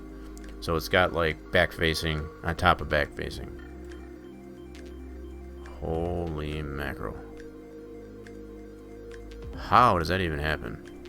Why would you even consider this to be acceptable? Okay. I have no idea. In fact, I can probably look at it in GE here. See if we can tell here. I have no idea. Monster trucks, I guess it doesn't really matter, to be honest. Monster trucks are monster trucks, but... See, you can see the insignia. It doesn't even have the insignia on. I want to say it's probably a Ford. based on the blue oval, maybe. If I had to guess. What I was really hoping for by looking at this, though, I was really hoping, I guess, it would be easy to separate out these polys or just get it remapped better. But the way it's looking, I'm not going to be able to separate those out very well. So what I can try and do, let me go back to my unwrap. Whoops. See, it's only selecting the ones that, dang it. Collapse that down. It's only UV mapping the ones I had it selected there. Alright. So let's go like this. There we go. Now we can apply unwrap. Now it's the whole thing. There we go. So again, we'll look at it this way. Bring your texture. I'm going to try some stuff just to see what happens here. Let's go polygon. Put this back on the drag select. Wow.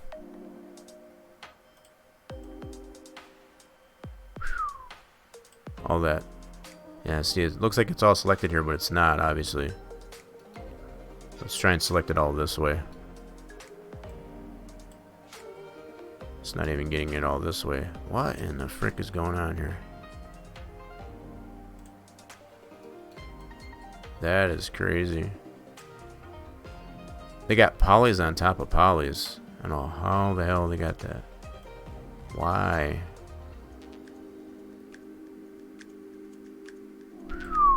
That is crazy. Well, with all this selected here, I'm going to try and apply some different levels of mapping here. So flat map, that's going to separate everything out. Nope, don't want that. Let's do a quick planar just out of curiosity. Oop. Crap. Son of a... Stop it. Control Z. Put it back. There we go. Let's do a quick planar. That's pretty much the same. That's probably all they did. When whoever does map this thing, they probably just do a quick planar. That's pretty much the same orientation, only it's turned. This would be the hood. There's the roof. Okay. Let's try a unfold. Oh, it's going to take it a little bit. Don't crap out on me. It's doing stuff. It just doesn't look like it. Yeah, I'm thinking it's probably a forward.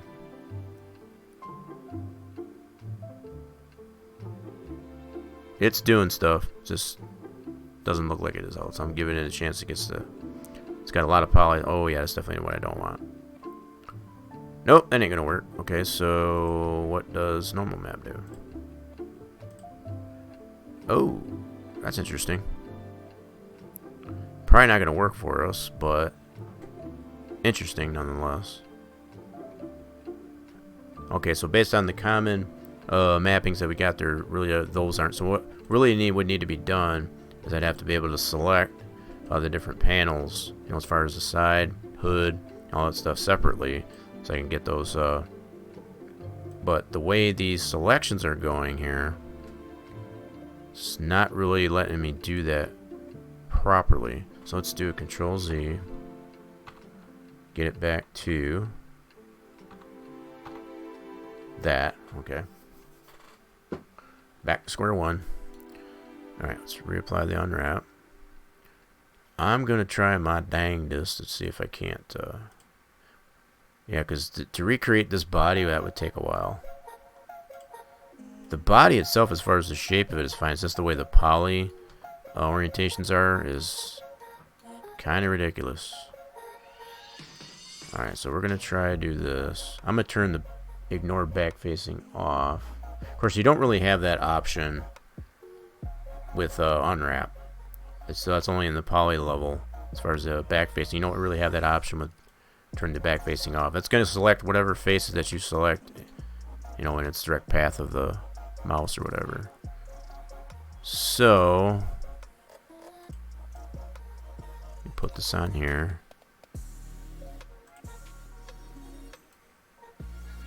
Yeah, see the fact that it's not really selecting all these polys, that sucks. Oh my goodness. Alright, let's see what we get here though.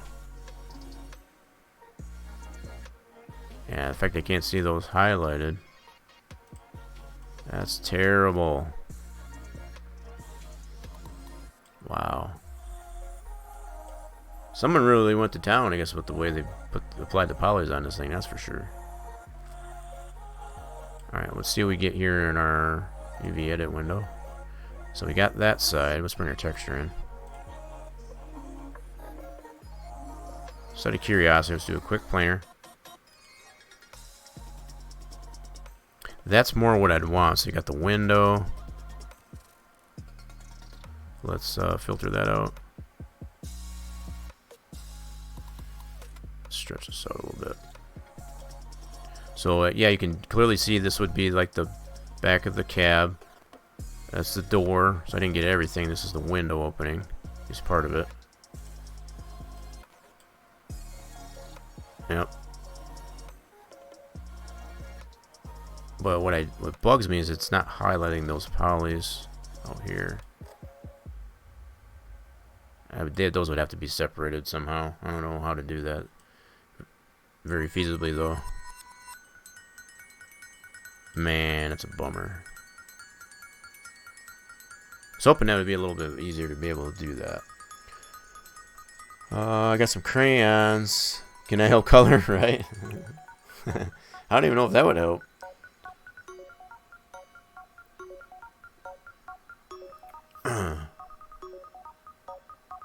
Bummer. Yeah, this is kind of a pretty jacked up body as far as the mapping goes. I was hoping it would be a little bit simpler than that. That's unfortunate. Let's see. Let's do a Control Z on that. Really? That's what you're gonna do?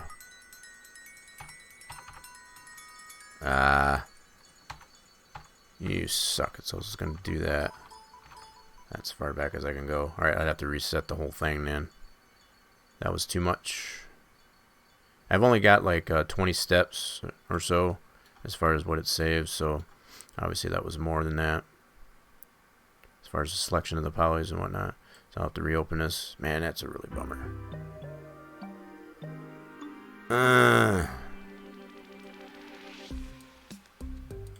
Bummer. Anyway. I don't even know if I want to tinker with that anymore. Now that I've looked at it and see what's going on with it, I don't even know if I want to mess with it. that thing is a mess. I don't even know if that's going to be fixable. But anyway, that was something I wanted to look at least anyway. Try to do something with it. So we'll go ahead and close that. That thing is just too jacked up.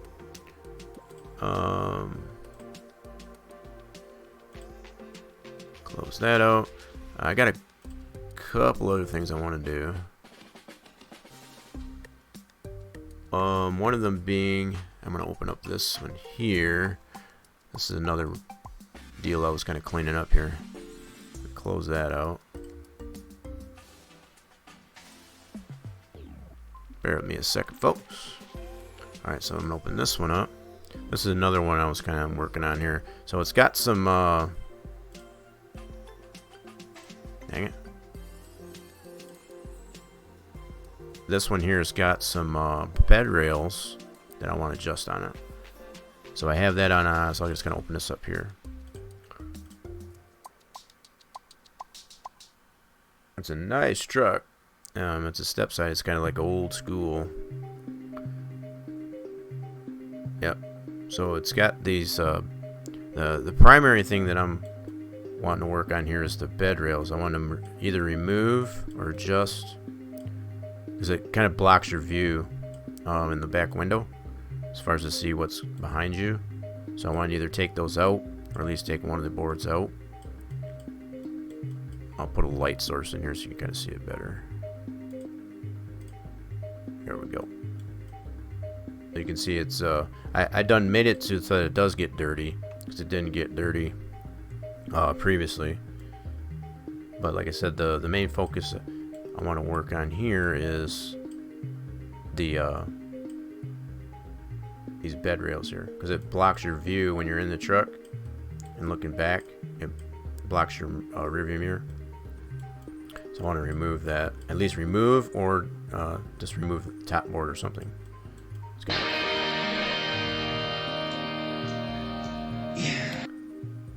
I'm not even sure what that is. It named? Welcome out in. Oh, Javon coming in too. I got some Oh. Hi there, Javon. I didn't even notice that. I just happened to look over there. That was you. Polly want a cracker? Yeah. So that truck that I was looking at there, that thing was a mess. This one's not. But yeah, how we doing there, Javon? Jesus. It should block it. What's blocking it? What do you mean what should block it? As far as the crayons or the cracker? Yeah, how's it going there, Javon? Oh, the rear view? No, it should block. No, I don't want it to block it. That's the whole thing. I don't want it to block it. So what I was thinking is, like, either take the one board out here so it doesn't block, or just take all these out here and just leave the sides. Just the very sides. That's what I want to look at least anyway. Try some things out.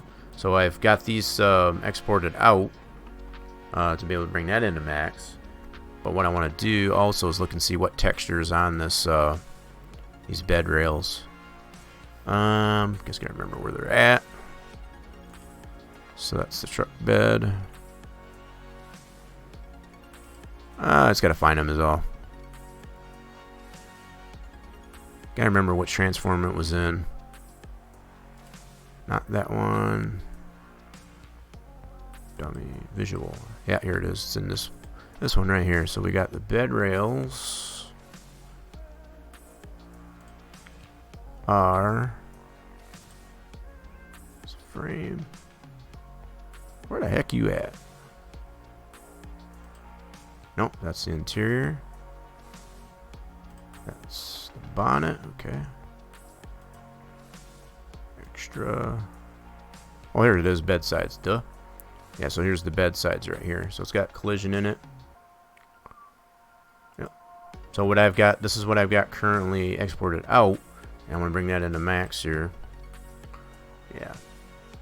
Wouldn't be a thing to farm truck. Unless it does. Yeah, maybe. But it's kind of annoying. Is it going to be an Xbox one? Fortunately, probably not. Probably not. Most of the stuff that I work on is for PC. And that's... Yeah, so let's bring this in. Yeah, most of the stuff that I do is mostly for PC. I do have some items on Official Mod Hub and for Farm Sim, at least anyway. As far as... that are available for console, that's for sure. But this one here probably will not. So let's import bed sides. Here we go. So it's got the collision parts. I don't need them. I only need the bed sides. The collision will still be in there. I don't need that in Max here, at least anyway. So load that up. And then we got to rescale it. As always, just like I did with the monster truck body. Oh, don't crash on me. Uh-oh. Oh, crap. Whoa, that was nasty. That's probably all me. I was trying to load that in there. Yeah, I kind of porked the system there a little bit. I was trying to load that in. I'll give it a second, whatever it does, to calm down.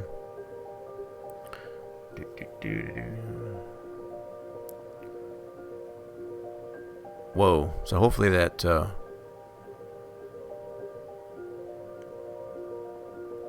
Wow, I didn't think I was going to do that, that's for sure. Must have a lot. Shouldn't have that many polys in this thing here. It's kind of weird. It's kind of interesting. I don't make anything specific for that there, if that's what you're looking for. Hopefully I'm saying that name wrong. Now, whatever they happen to, work for is what they work for. I don't do it specifically Unfortunately, at least this one here, as far as what I got here, this is definitely not, and for more reasons than one. Number one, it's not my mod. It's not my total creation. And number two, just the construct of it wouldn't work on the console. The overall is too complicated. It uses scripts, whatever, to that scripts that consoles won't process. There's nothing I can do about that, unfortunately.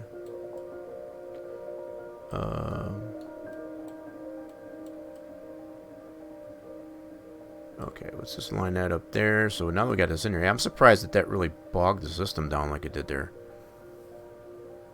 Don't know why. Well, I have to see how many polys are in this. Let's get this rescaled. So just like with OBJ's, what I was trying to explain there, you do have to rescale it. Okay, and then we're gonna zero out this translate. And the other thing I was gonna look for was the texture that's applied to this.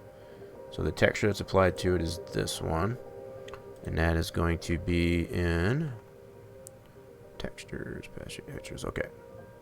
So I want to bring that into max here into my material editor. So now that we got this all zeroed out, scaled, let's zoom in on it. So now we got it to the proper scale. OBJ is always does this. So like I said, regardless of what, just that file format for OBJ, it's always going to scale it up and remove the mapping. So I'm probably going to have to reapply the mapping to this one just like I did the monster truck. Okay.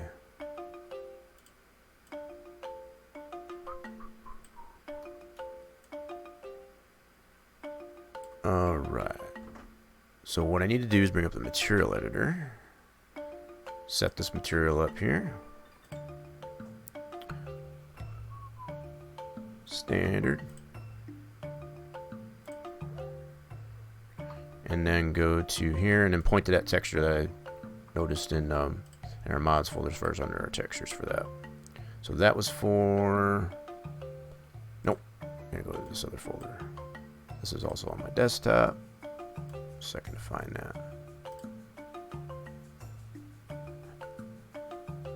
That is right here. So it'll be in this folder. And it should be this one right here. Cool. So we'll go ahead and apply that. Now it won't actually apply the texturing to, because the mapping, it gets erased as far as when that OBJ format. So we'll apply it. See, it'll change the color, so it's applying the texture to it, but it's not mapped properly. So that's something else I'm going to have to reapply.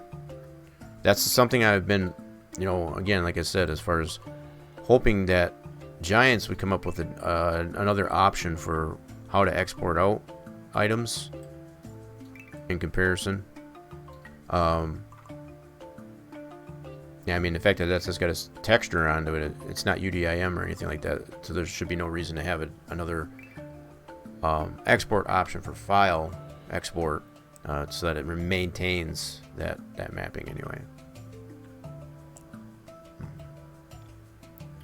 Primarily, this one here is for 19. Hence the Giants editor I'm using. This is for FS19. And like I said, this is not my creation. It's just something that came across, and I was wanting to look into at least making it a little bit easier, I guess, as far as that goes. Now, if it had better mirrors on this truck, going back to your statement there, Jean Van, was if it had better mirrors on this on the side, that probably wouldn't matter so much. But when you're in the back here, it totally blocks your view in the back with this board in the way. So... Alright, so what I'll do first is at least play around with this. I'll probably separate out this board that is blocking this one here, and then just kind of play around with it. Either remove it or take all these out. See what we got here. Okay, let's go into this. I'm going to convert this to an editable poly. Polygon. Yeah, this is built pretty nicely. It's almost like you know, exact like 2x6s or 2x8s. That's pretty good.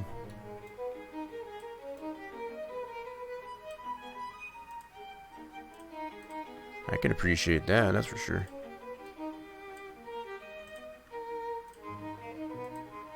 Alright, so if we detach this one, so it'll still be in the same spot. I'm just going to detach it like so, and I'm going to name this just name it board. So I know what it is, and then that'll separate that out, it keeps it right there, but it's detached from the rest of the object here. So we got our bed sides and board. So let's go into that board. So now from here I could just hide it, for example. Oh crap, did I miss the back side? I sure did. Okay, fair enough. Let's bring that back. I forgot the other side of the board. Okay, let's do this. I got a better idea. Let's do this. We'll select that. I need to get the other side of this board. It's alright. We'll be able to detach that separate, and then we can just combine it into the one board. No problem.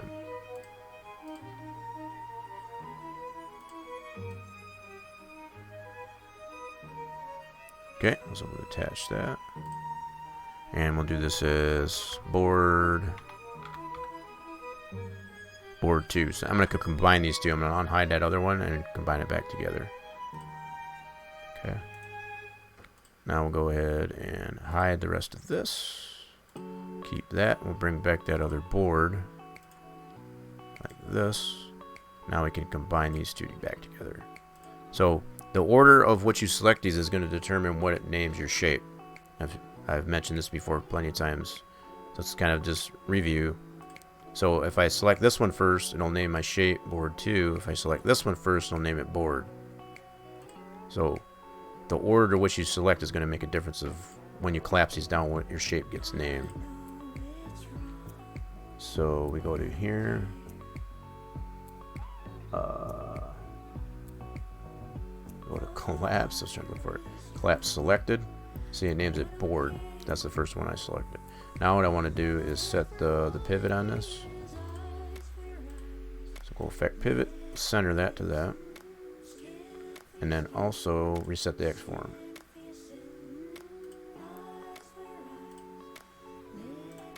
That's what we want to see. So we'll collapse that down.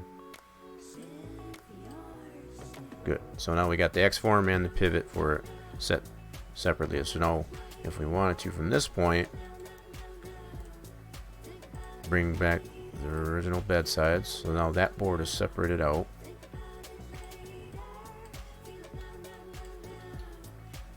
From the rest of it. So if I hide this by itself, that's kind of what I was going for right there. So just to kind of remove that and then leave the other two. At least that's an option anyway. Wait, did this crap out of me again? What's up with my stream here? Let me refresh this here. Hope I am losing anybody. Apologize if I am. Not much I can do about it. It seems to be more on the Twitch end. Okay.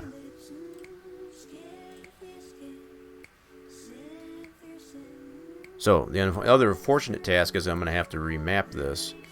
I got the map, the texture here, and because it removes the mapping in the OBJ format, I have no idea how they mapped this originally. The only thing I can really go by is what's going on in here in GE.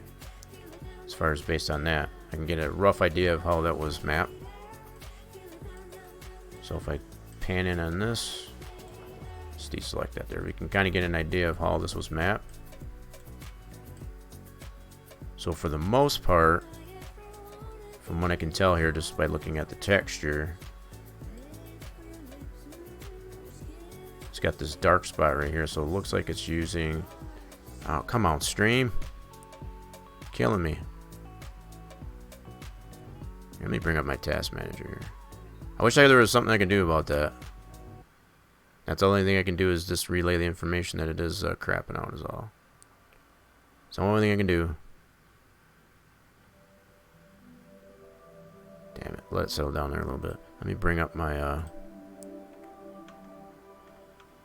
I know it's not on my end. Nope. Processes are still pretty solid. Dang, anyway. Alright, so anyway, what I was saying before, I guess it kind of crapped out there. I was looking at these dark areas on the texture so I can open up the texture and get a general idea as far as how this was originally mapped. So let's open this up in PaintShop Pro. Yeah, it maps to it. So it's got, looks like it's mostly on this one here. So it's not using these so much. So probably between this one here and that there. And it's probably not using this so much. So that at least gives us somewhat of an idea of where we need to map these pieces anyway. It shouldn't be that difficult. It'll take a little bit of time because you got these individual boards.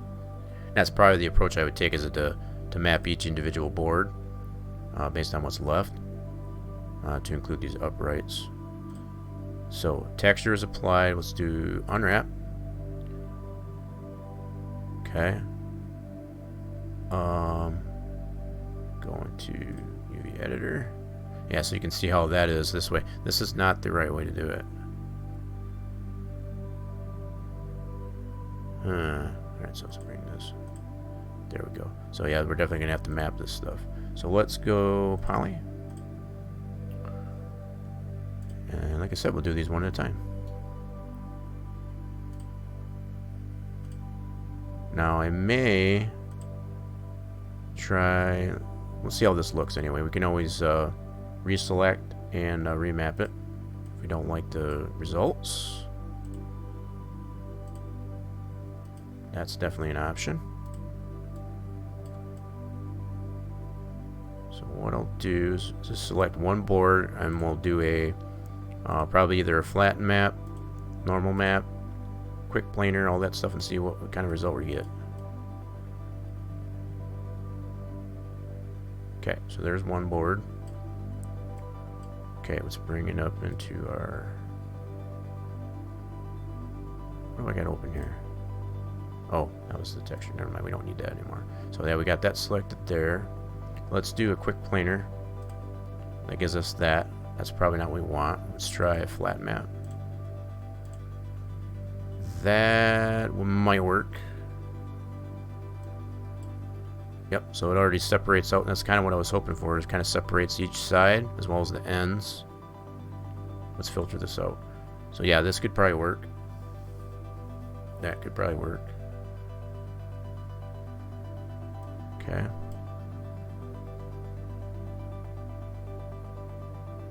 Let's try it that way. So what we can do from here, I can even select these individual polys here. Looks like I need to be straightened out a little bit. I might have to go into vertex mode. Let's try it by poly, see if it'll let it do this. Nope, I don't want that result. Let's do a Control Z. So what I'll probably have to do is go into vertex mode so I can straighten that out a little bit. Zoom in on that. Let's go this way. Select that one. That one, we'll straighten that out. Okay, and then we'll do this one. That one, and straighten that out.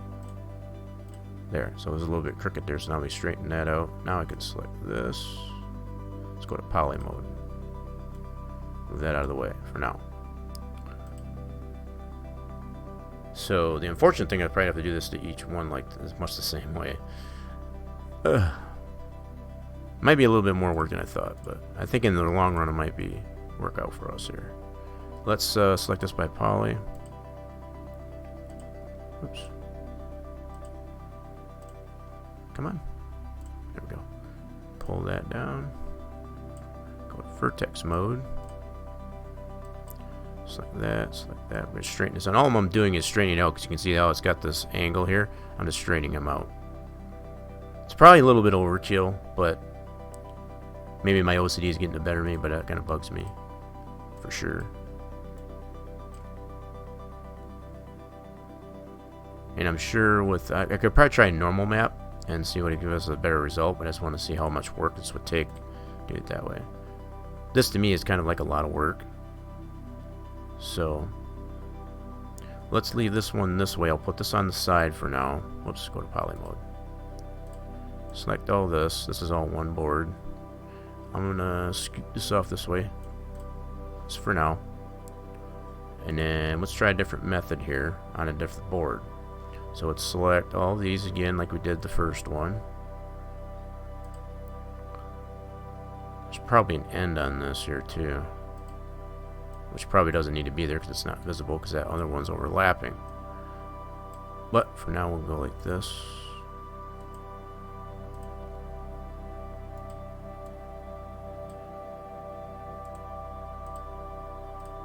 So let's go like that.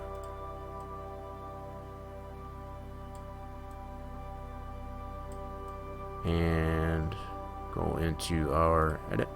So there that is. Let's do, so we did quick planar and we did a flattened map. Let's try a normal map. What do we get here? I don't see the end on there. I see the two sides. Let's try and unfold. Nope. Definitely don't want that either. So I think our best bet is probably going to be the flat map. Yep. The only downside to it is it's kind of crooked as far as the angles there. Now, granted, you could probably get this map, you know, pretty simply just by leaving it that way.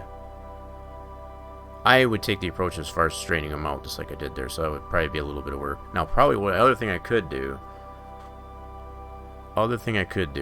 prior to getting this all mapped is I got that one board. I can take that one board, map it, and then I can use that one board to reconstruct this. Right? That way I've only got the one. I got the one there, and I just have to reapply all these the newly mapped board into these other positions here. I could do that too. I may just do it that way. I think I might. So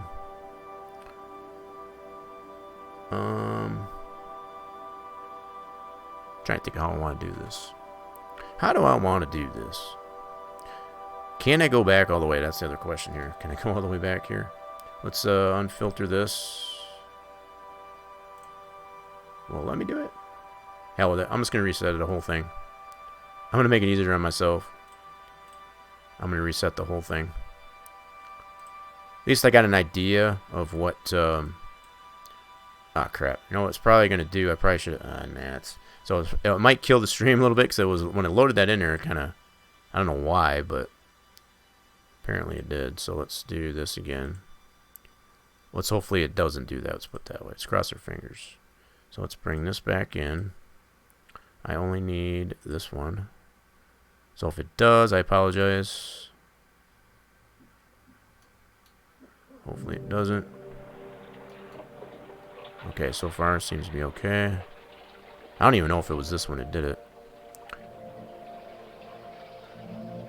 Okay, so I think the best approach for this one here, since we don't have any mapping onto it, we need to rescale this first. Let's get it to a scale of 1. Okay, and then we got to redo the translates.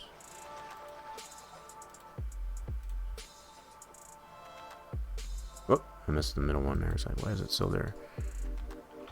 Cool. So now we got it to 1. Now I think what I'll do is the same thing as I did. I'll just take one board. And even this one board that I separated out, I can map that. I can still use that, and I can size it up to fit it in these areas. I can use this as a template to put them back into position after I map the one board. That way I don't have to map each one independently. Seems kind of counterproductive, but it will make sense, I guess, as I do it. So let's go Material Editor. Point back to that texture. I probably went a little bit far as to redo that. I just didn't want to do all the Control-Z, I guess, to get it back to the original unmapping is all. Alright, so let's do... point to that texture. That texture. We'll apply it. Okay. And then I want to rename this to body bed. Oh, that was the other one. So I'm going to do this one as bedside.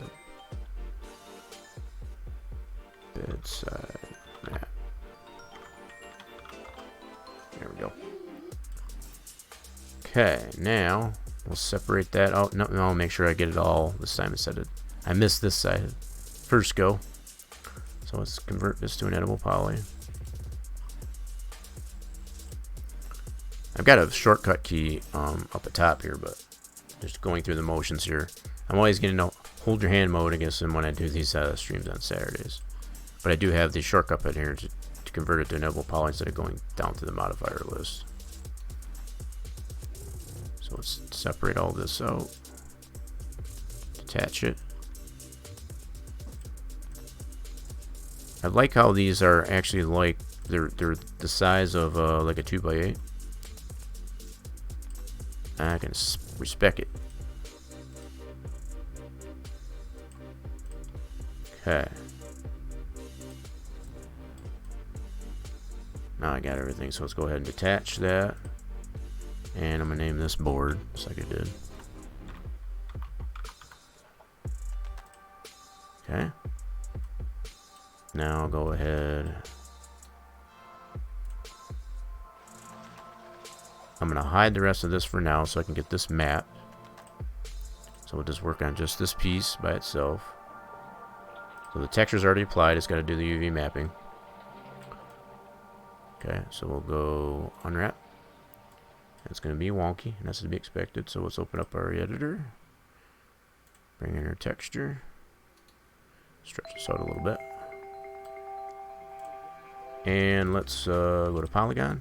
So all the polys are still selected. So I'm going to do a flatten map on this one here. That seemed to be the best option here. So go flatten map. That's the best one. So we got the two ends and then the two sides. And that comes out a lot cleaner that way, actually. A lot straighter.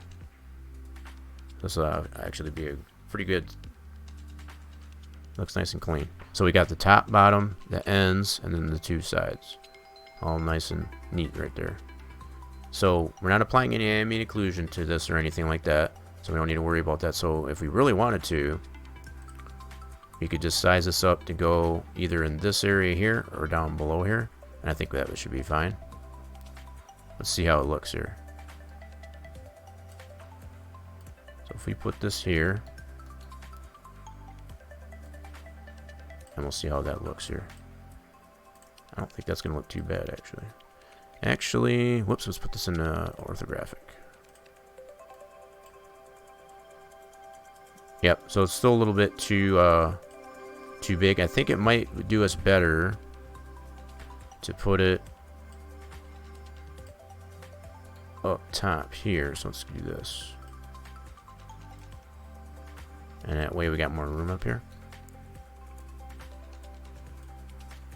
See what we got here anyway.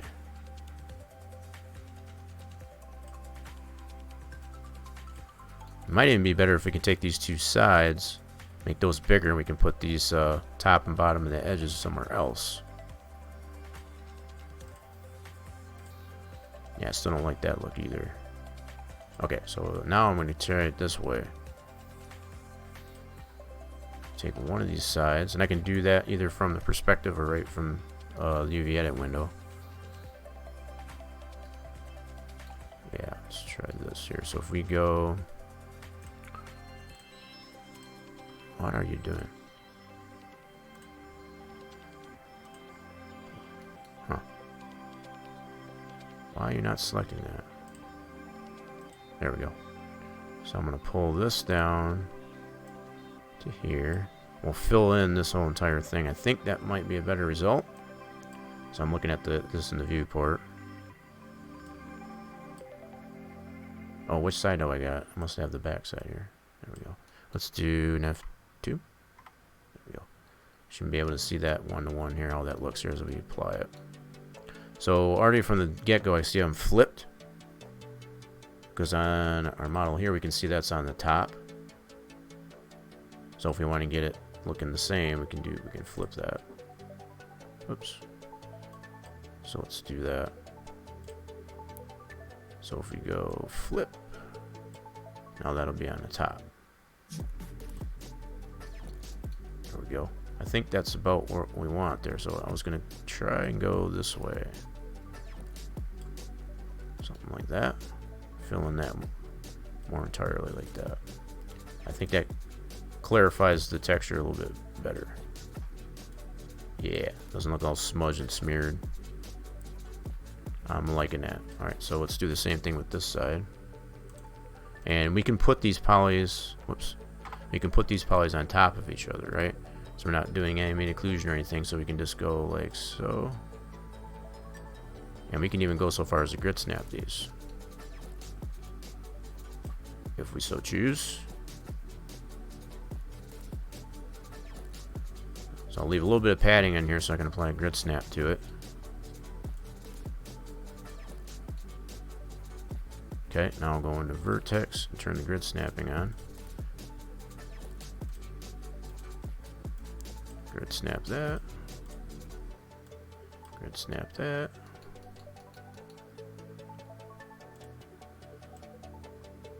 Snap that. And there we go. So the fact that it was wonking out like that is because I'm so close to this grid. The common use for this grid snap is to snap your edges or whatever to this actual border as far as your main grid for your texture. That's its common purpose there. But the fact that it will snap to vertex grid, you know, as far as based on your polys here that we got, so you can use, it's kind of like a double function there in that regard. Okay, so we got that grid snap to there. These here we could probably just leave up there. I think that'll be fine. So as long as we got these sides here, that's mostly what you're going to see. I think these ends, those will be fine just where they're at. So you can see how this looks here. Actually, it's not that bad. Now, same thing with here. We could probably flip that.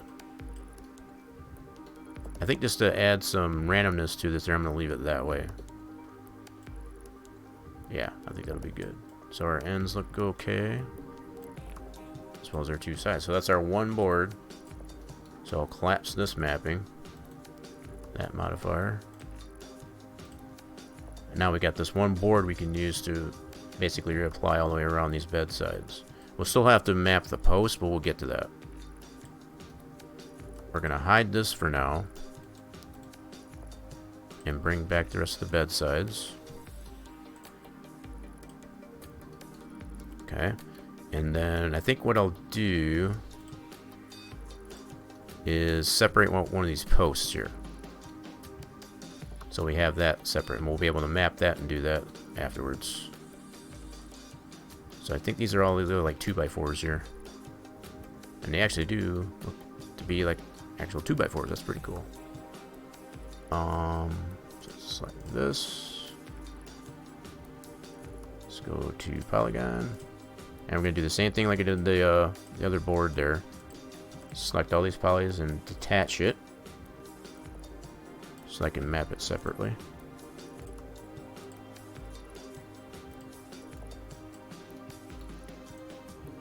So yeah, it looks like they did take the polys off on the bottom. That's smart. Didn't remove any polys that you don't need. Okay, so that's all selected like so. And we will detach that as post. That way we know what that is. So we will hide that. Okay. Now, when we do these boards here now, I'm going to bring back the board that we mapped. So bring this board back. Man, you can really see the difference in that. That's crazy. So dynamic. Okay, so let's so even though I'm not going to necessarily use this board in that position, I'll be able to use it in other positions here for the reconstruct of this. So let's take this one here and we'll initially clone it, put it in these two spots. That'll be pretty simple. And we'll just build off of that. So let's do edit copy or clone, my bad. Do it as a copy. And whoops, I'm cloning the wrong thing, my bad. Gotta make sure I got the board selected. and then do an edit clone, and I'll name this as board 2 as a copy. And the only reason why I'm going to do that, oh, you know what I didn't do? I want to affect this pivot. I didn't redo the rigid body and all that stuff too. I got to do that. Here, let me redo this. Yeah, let me set this up properly. I missed all those steps. Let's take that out. What we need to do is reset our pivot, since we separated that out from the main piece. Affect our pivot. And then we want to reset the X form. Reset X form. Boom. Yep, that's what we want to see. Collapse that down. Alright, back. What you doing? I'm working on some bedsides here for the bed of a truck. I kind of gave up on that monster truck. Yeah, so I'm in the process here of this on this truck, which is a pretty cool truck in its own right. I adjusted some things on here to add decals to the doors, things like that. But these bed rails, I want to potentially, at least anyway, just take this board out so that doesn't block my rear view in the cab. But in the process of doing that, it takes away all the mapping when you have to export it out of GE into OBJ into, in this case, Max. So I'm reapplying all the texturing.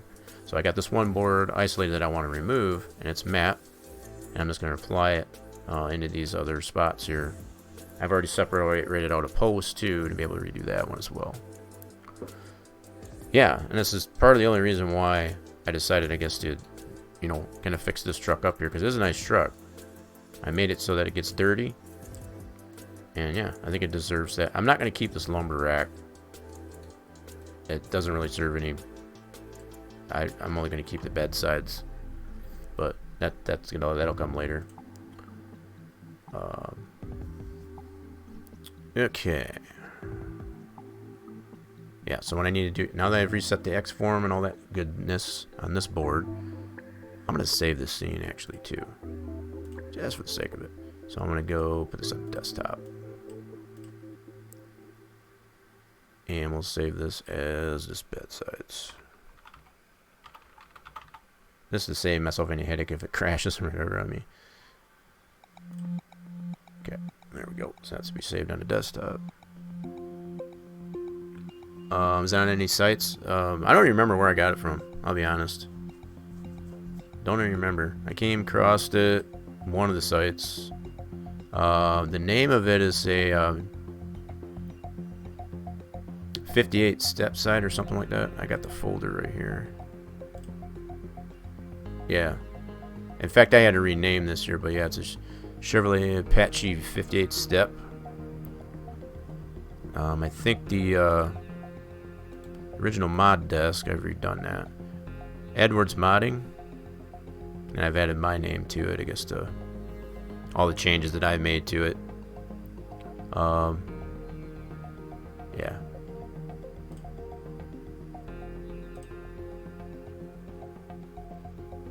Bro, you gotta run. No problem, Torch.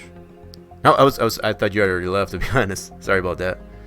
Hopefully, yeah, some of that information you got there, I'm sure you can continue to work on the Dover build. Yeah, it was fun to test that track out, though. Had some fun with that. It was a good thing. I was definitely glad to see it didn't crash the desktop. Definitely, I think we've gotten rid of that problem. You definitely have a good night, Torch.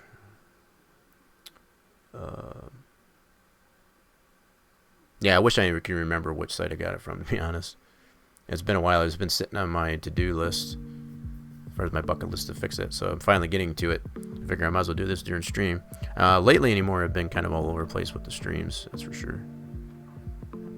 Somewhat apologize for that, but the majority of the first half of the stream anyway went over that Dover International Speedway track build by Torch, so good. Well, that's all I can hope for, I guess, there, Torch. Is that it was informative and useful information. But yeah, I needed to scratch my itch as far as just getting into some 3D modeling for sure. I've got these little small projects like this, similar to this, on my bucket list or my to-do list on my desktop, and Always try to squeeze these in on my streams here for Spline Design Studios Saturday. Alright, so with this all reset, X form, all that good stuff, I'm going to clone this. Copy it. I'm going to do this as board 2. Separate the names there. So now that should be in my items list like so. And then I can move this down to that.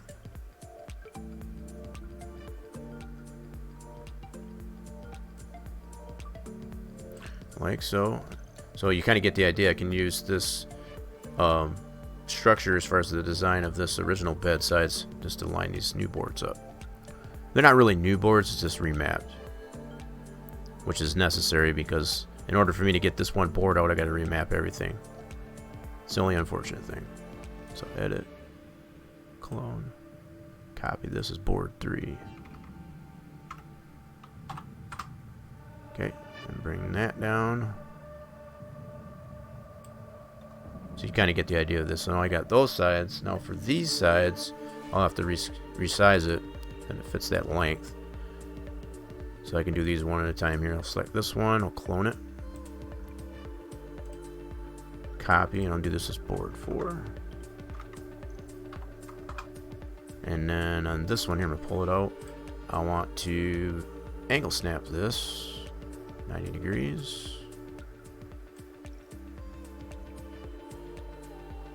Like so. And then put that back into position. So we're using this bed, this original structure here as a guide as to what size we need to make it. So we only got the one board now to deal with.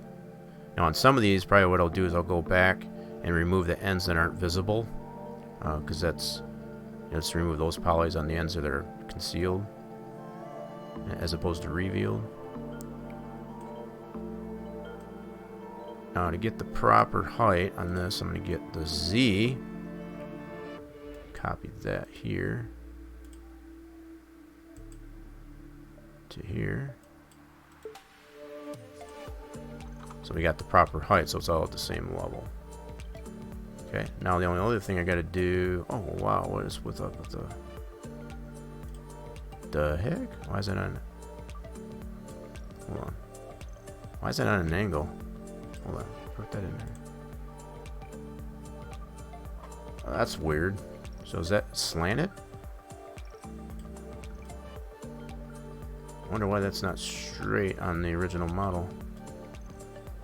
That's really weird. Huh. Wonder if there was a purpose for that.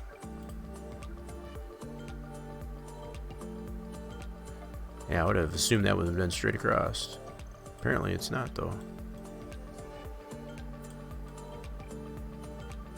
Interesting. Okay. Alright. Yeah, so what I'm looking at here, let me see if I can put this as a different color. Just give it some contrast. So on this one here, it's probably a different color to it. Let's go, I can just do it right from here. Let's put pink on it. That might work. And then we'll apply it to that. Yeah, so you can really see now the difference in the angle of this. Now, the fact that, now unless these over here are angled, I'm not sure. Maybe these were not the same height. Let's check this out here. Yeah, these might be sloped themselves, I guess, from one side to the other. So hence why I got this angle here. What I could do, I guess, it's kind of funky, but I guess I'll go ahead and let's try this here. So if I go into this board, oops, grab these verts,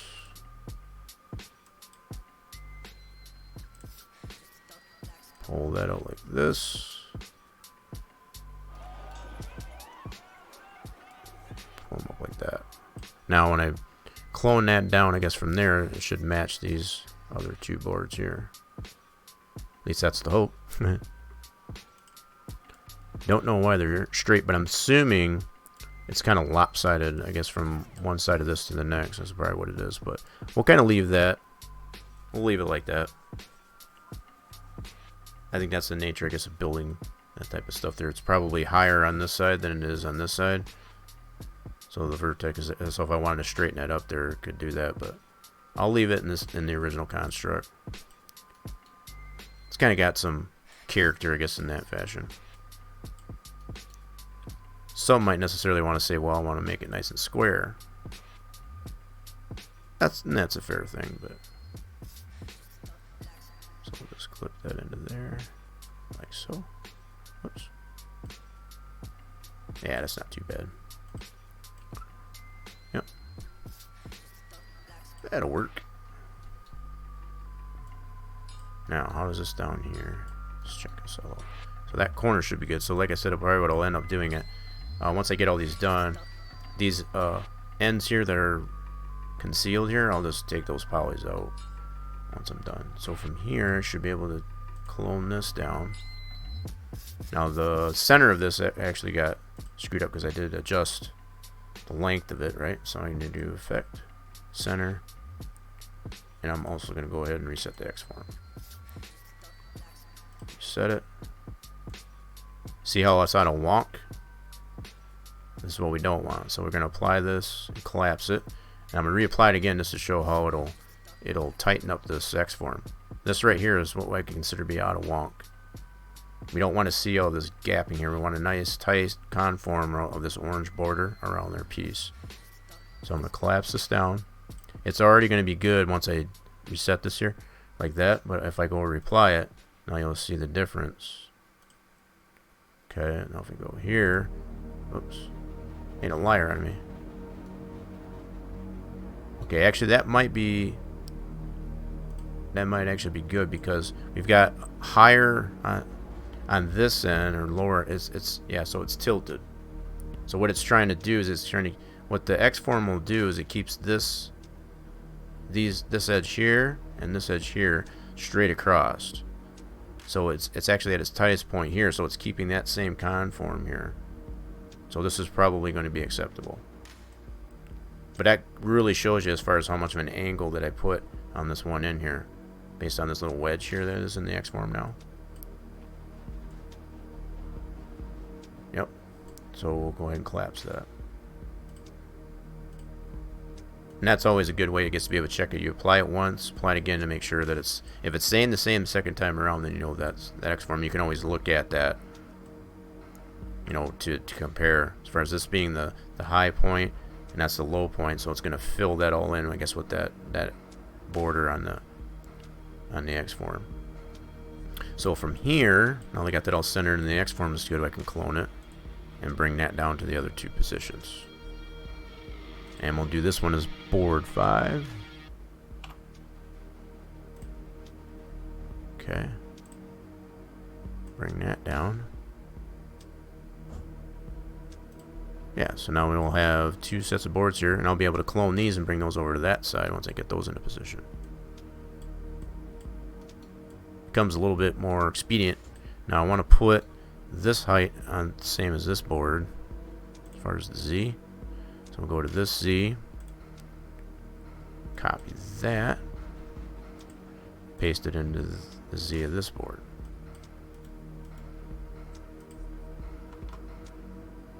Oh wow, that's not what I expected. Alright, so this Z, that is not what I expected, so copy that. So all these are probably going to be jacked up because they're all on a tilt. That's probably what's going on. Yep. So I'm going to have to line these up probably manually. Like so. Yeah, so probably because there is that gradual tilt on these sides, all these are going to... I don't want to put it as far as... It's putting in that tilt that's on the Z, and that's why they don't line up, because this one's longer. So it's like compounding, I guess, the tilt that was already in this one. So when I carried that down, that is not going to line up if I apply the same Z as this one over to this one, especially with it having a different pivot. Yep, probably very in particular the fact that I moved the verts from the original piece that I cloned. I moved that down. It definitely adjusted the pivot on the Z in comparison to my donor board that I used to clone it on that side. That's why it don't line up. So we're gonna work with it this way as far as just clone it, clip it this way. I think we'll be all right. It'll be all right at the end of the day. Cool. I'm not displeased with that at all. Okay, so let's do another clone. And in this board 6. Okay. And bring that down here.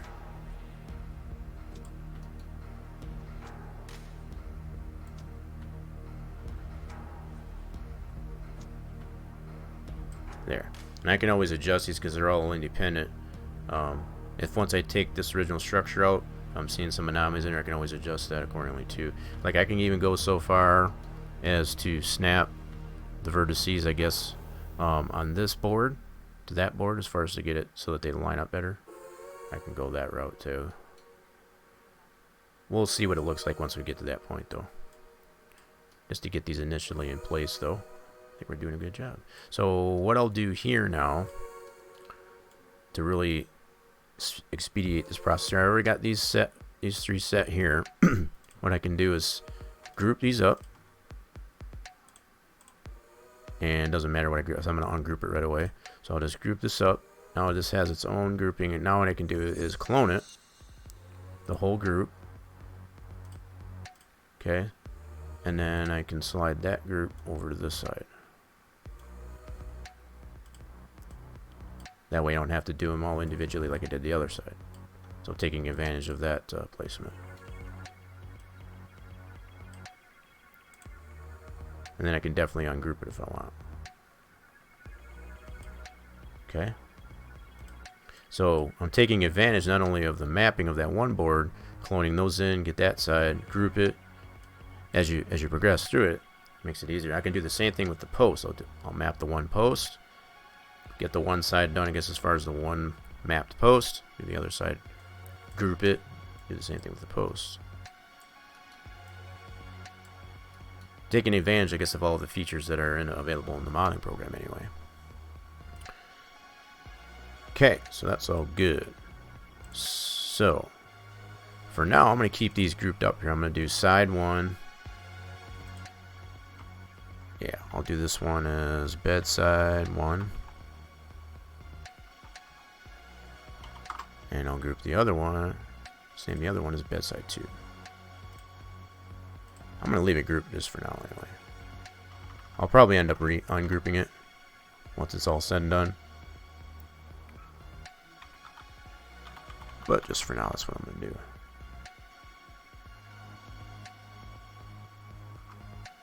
Okay. Now,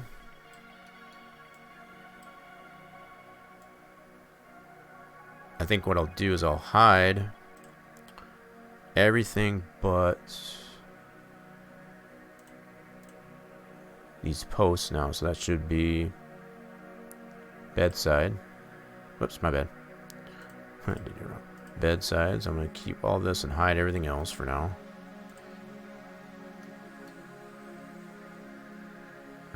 Actually, no. I want to take out the beds. I'm going to hide the bedside too. Let's unhide that post and map that. Yeah, we'll get this map now. That's what I'm going to do. So just working just with this now. Now the texture's already applied. All I got to do is select it and unwrap it. Use my shortcut. UV editor. Bring in my texture. Okay. And then from the viewport here, I'll go ahead, select all the polys, and I'll probably do another flat map. Just like that. So we'll do flatten map. There we go. That's perfect. So we got our top, our two narrower sides, and our two wide sides. That'll work out just perfect. So again, I think I'll do the same thing like I did with the 2x8s or 2x6s. I'll put all this up in here. I think that'll work. And then we'll put these two. Now it's got a little bit of crookedness to it too, so I'll probably straighten these out. Let's just separate these out a little bit. Let's go into vertex mode. I'm going to grab these and these. I'm going to straighten it out.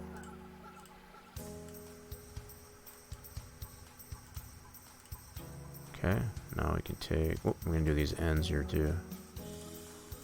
These look a little crooked. That should be pretty good. And we'll do the same thing with this one.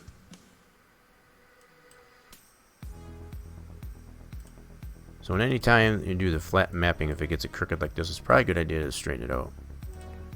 Just to kind of... Whoop, let's do one at a time.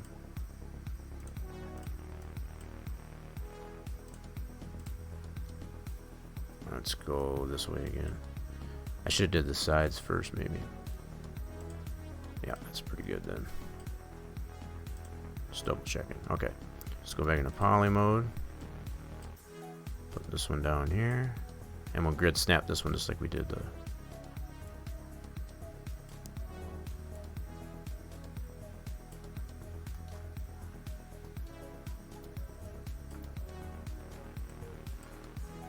And again, because I'm putting all these polys in the relatively the same area as the other pieces, it doesn't matter. It's not doing ambient occlusion.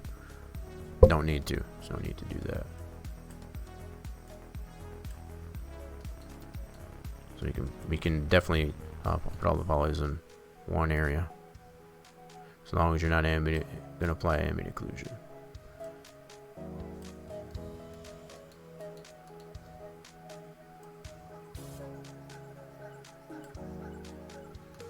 Okay, and then we'll go vertex, grid snap.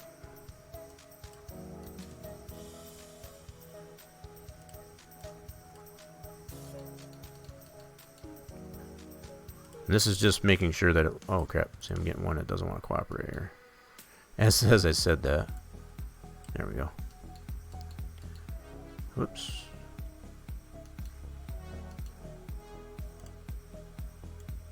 There we go. That's all grid snap. Now we can see how this looks on the model itself.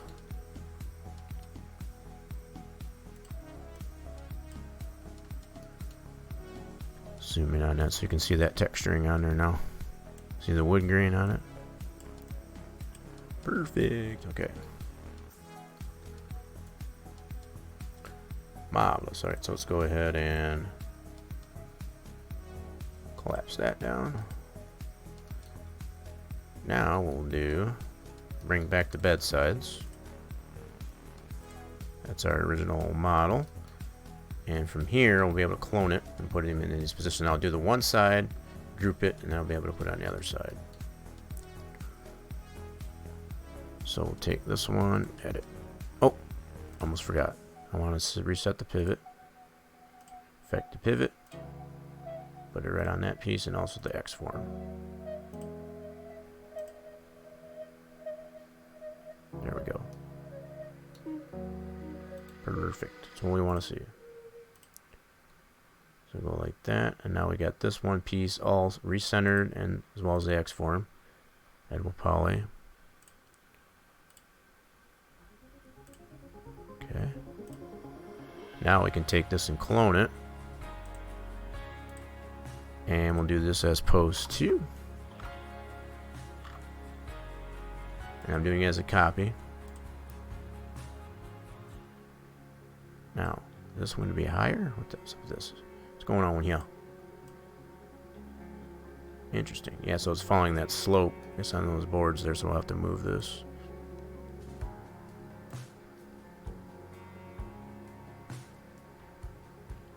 So about like that. Yeah, so I think it's just following that slope. Because as we remember, we had to slope this down on each of these boards. So it's obviously that makes sense that this These would have to be adjusted up or down. Why that slopes in there, I don't know. But I think it all originates from that, how this was originally constructed. This side was higher than that side. So when I clone that onto this side, that's obviously carrying over to this side, I guess. It's the only thing I can think of. But in any case, we're going to leave it that way in the original construct. Kind of gives it some character, I feel. Alright, so now we'll clone it to this spot. And we'll do this as pose 3. And drag that over here. So we got to bring this back up, looks like. Kind of interesting, but so it works. Okay.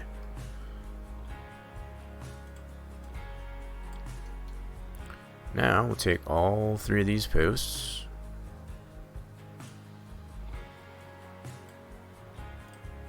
Like so. I'm going to group it. And we'll do, yeah, we'll make these posts 1. Okay, and then I'll clone that whole group as a copy, and we'll do this as, nope, we want these as post 2.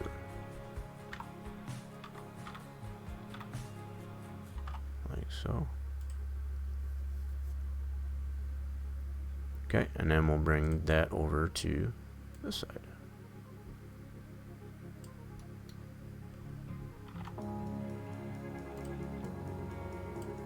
Should line up pretty good. See if we got any adjustments here. Looks like we might need to bring it out a little bit more. Yep.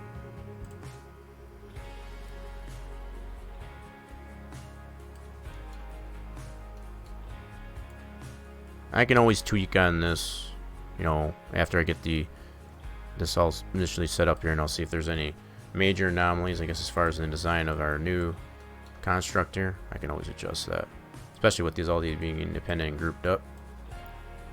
But for now, that's pretty solid. So now let's take this bed sides and hide that, and bring back our 2 grouped bed sides here. This is our new construct. Okay. Now I guess the only other thing I did not bring back in, yeah, that looks pretty good. Initial look here. So I should have the 2 boards left on this end. That would be these 2 boards. There we go. So that now we're to the where I wanted to actually do is actually remove this board up at the top. So initially this does not look too bad. Now we'll see what it looks like once we get it in GE. Yep. So I'll save the scene this way.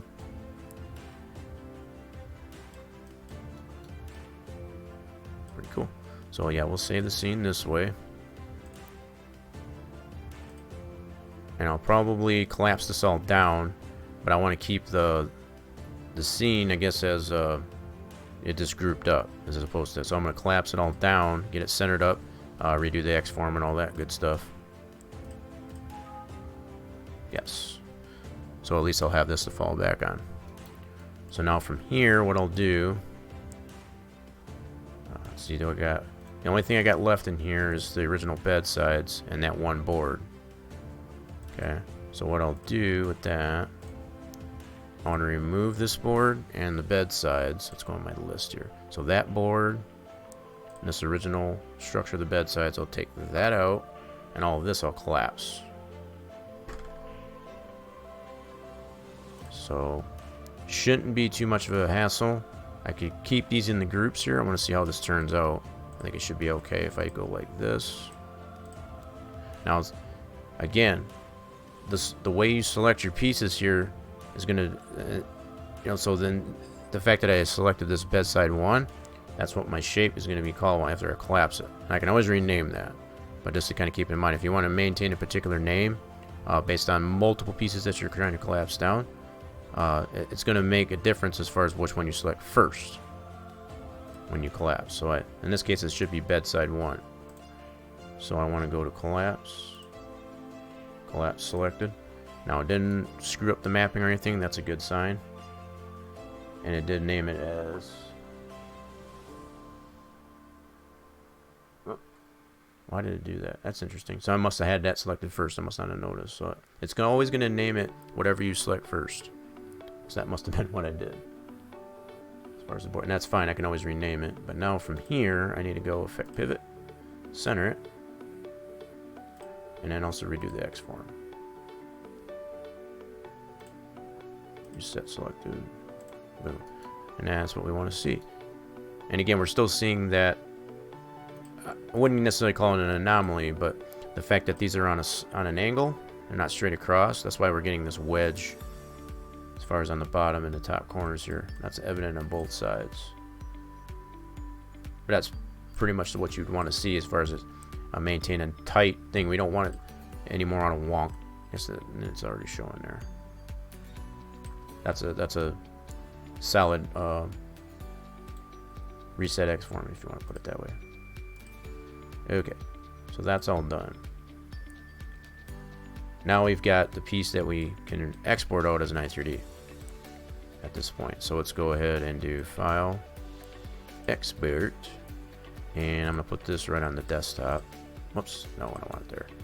Don't want it there. Desktop, there we go. And I'll name this got to put this in as an i3D. This is all part of a plugin. Where is it? There we go. And we want to save this as bedsides.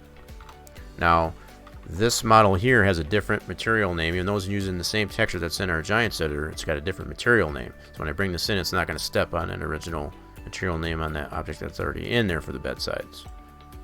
That's very important. Okay, save that, export. So that'll be on my desktop now. I'm going to have to edit the, here's my max scene. Here's my 3D with my shapes file. I'm going to edit the texture path for this because I don't want it there. So I'm going to take it all the way down to textures, like so. And I can always edit that material name here, but I want to keep it this. Because right now, it's just called, what did we say? For the bedsides here, it's just named as, oh, it's got this material name for it. So yeah, we're going to have bedsides for it instead of this. So it's not going to step on it when I bring that new one in there, right?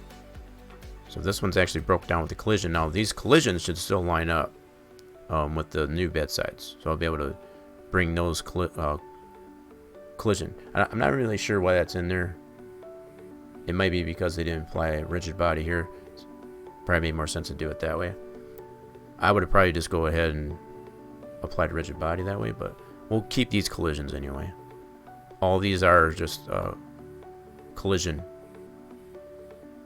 for lack of a better way to put it. That's all those are for.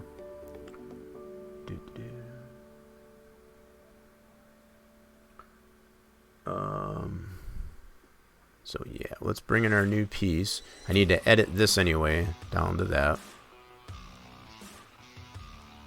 Oh, I got open here. Okay. Don't need that anymore. Let's do save that, just texture path. And I'm going to bring this into our mod folder.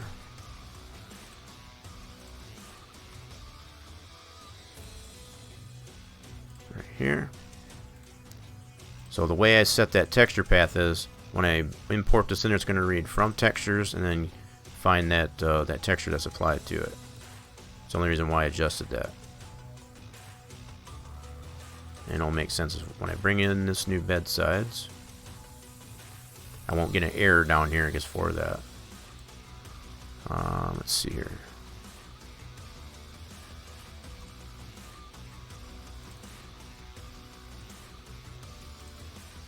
There we go. So I didn't get an error. And those are new bedsides. And I forgot to rename this, but I can always rename it in here. That's fine. As far as the bedsides. Let's cut that. We're going to put this into this transform. Okay. And the only thing that's messed up is the Y. That's interesting. Cool. Not bad. It actually worked out better than I thought it would. Let's do this. We're going to freeze transform. Actually, what I should be able to do is, since it's only that much off, it should all have been 0, but I should be able to apply the same.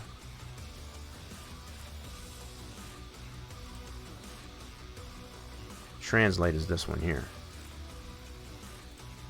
In theory, let's try this out.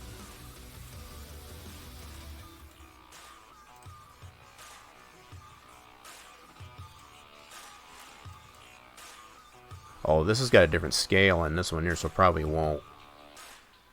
Okay, I didn't realize that one. This one's got a different scale on this one.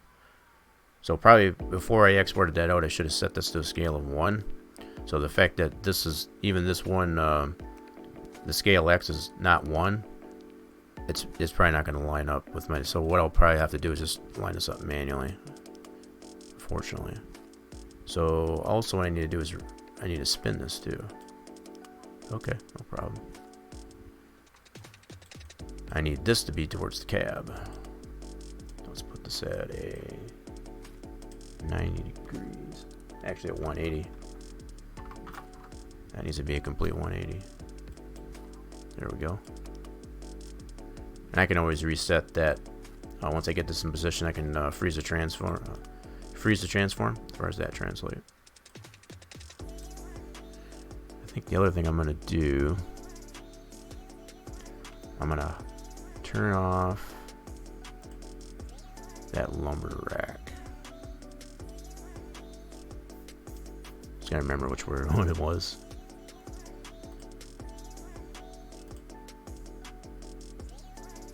Can't remember which one it was. Oh,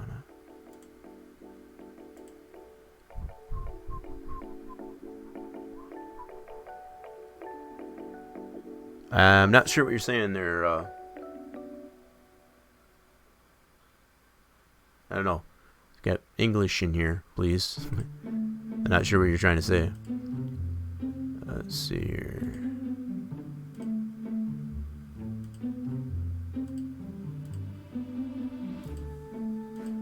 Where's that dark on wrap? I knew it was gonna go to lights. It always does that. That's the number one thing it'll do. So it's got to be one of these things here. Chevy main, plane, door, part. The frick is that thing? It's probably not even in this transform. Sure isn't. Alright, so which transform is it in? This is always fun trying to find the different parts, that's for sure. So there's our wheels. That's a dummy. So we don't need that one.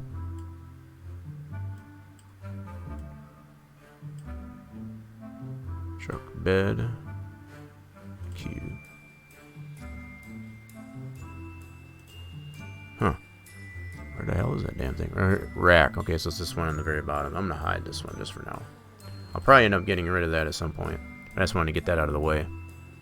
I can see what I'm doing here with this bedside. I'm gonna rename this here eventually. I'm just keeping it this name so I can tell the difference between the two for now. Once I get it where I need it to go, I'll rename it properly.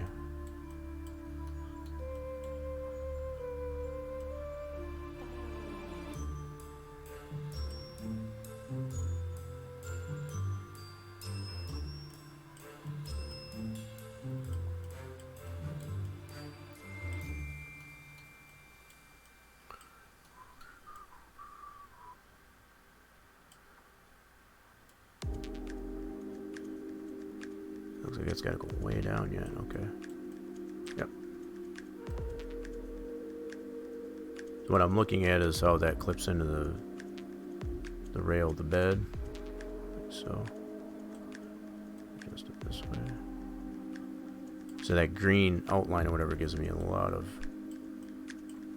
That's interesting. So I don't even have that slope in there. So I could have probably easily made that this straight. It's definitely not doing it here. Interesting. So I might actually go ahead and maybe straighten that out. Now they look at it. This is definitely not that way here. See how it's kind of like digging in? You can see where it's sloped. There's that edge for the original bedside. Doesn't even exist there. So I might actually bring these all to the same level. in my max scene. I can easily adjust that, no problem, in our max scene that I saved. But at least gives you somewhat of an idea of how to bring this back in. Okay.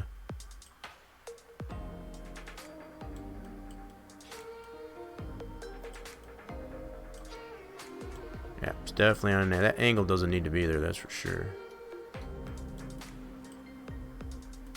So the fact that it did have that angle, I guess initially there, I don't know. Okay, so now what I'll do is I'll hide this one, and this is our new bedside. And really I wanted to see here is now we got that board out of the way as far as in the back window. Yeah. And we can see the texture on it too. So there's still some things I want to clean up on here. Like I said, I want to take out some of these the polys on the end of these boards and stuff like that, just to clean it up a little bit. But also at this point, probably take that angle that exists on that. We don't need that. We're gonna just make them straight across. And that could be easily adjusted. No problem. But at least that's proof of concept there. This is more or less the look I was going for, to remove that one board so it doesn't affect the rear view out the back window. Okay, so at least for here, I'll leave that down there for now, and then we're going to make some adjustments in our max scene here. Without bringing anything else back in here, I should be able to go backwards on this. Whoops, dang it. I'm not in Giants Editor now, dang it. Alright, so I'm going to bring this back to where I uncollapsed it. Like so. Yeah, so this should all be the individual parts now again, to include that board and the bedsides. Okay, so we're back to square one here. So what I'm going to do is, based on what I can witness in our model in Giants Editor, I'm not 100% sure why that is the case, but I'm going to hide the bedsides and the board here, and we're going to straighten this all out so that's straight across instead of the angle. Okay. Now, what's really weird is the fact that it's angled. Check this again in Giants Editor. How did this get over here? There we go. So the fact in Giants Editor here, it's angled. Let's lower this way. So I guess it's exactly the way I did it. Or is it? Check this out again. Wow, okay. In any case, we know we adjusted that, so we're going to adjust it back. So on this end, I think I'm going to keep this, these vertexes the way they are. I need to ungroup it to be able to get at it, though. So let's do that. So bedside one, we'll ungroup it, so we can get back to these individual boards. And we want to straighten these out. So on these two sets of vertices, we have on the Z 287, so we want to adjust it probably to that height. These are going to be higher. 327, yep. So what I want to do is take this and copy it based on those two verts and paste it to here. That should bring this down.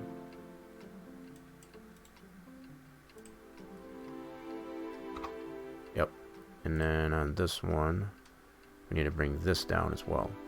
Now, we don't want to pay attention to that because we're going to have to adjust, once we adjust this board, we'll have to apply it to these two. That's just the way that's going to have to work. So we're going to go Z on this.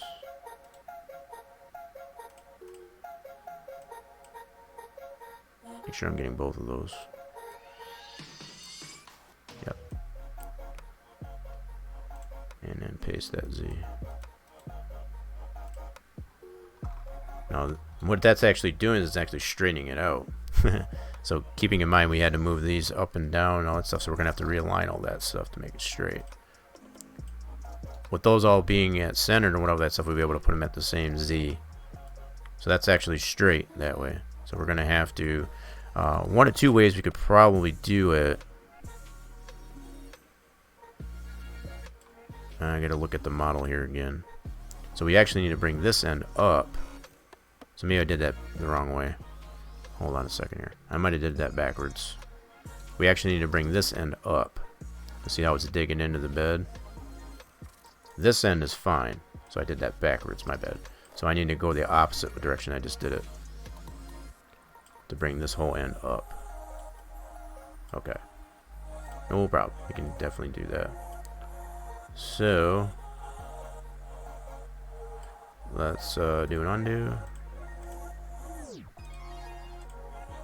Undo. So we want to keep this one. We want to bring this end up to that Z. So move this, all these on this end up against the cab. Not really sure why it presented that way, I guess, as far as the original model, but it obviously does exist, so that's what we're gonna have to adjust here. Which is not a big deal. It's definitely not a big deal. So let's go like that. Copy this Z.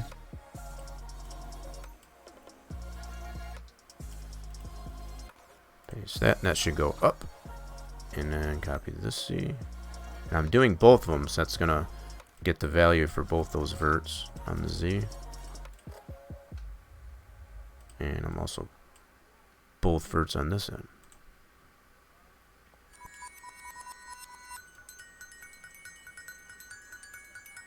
Pasting that down. There we go. So now we're straight.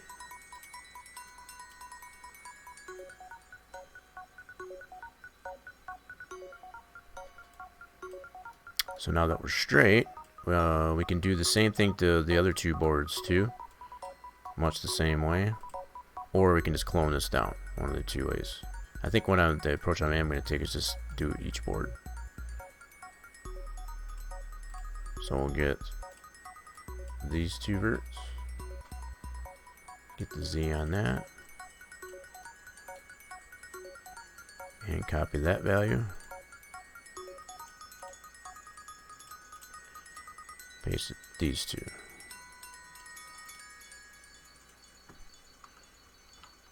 Okay, and then we'll get these two verts. And paste these two. Probably not the best approach. I mean, I could probably, like I said, just clone this one and reposition those. That's definitely a way to go about it. Paste that here.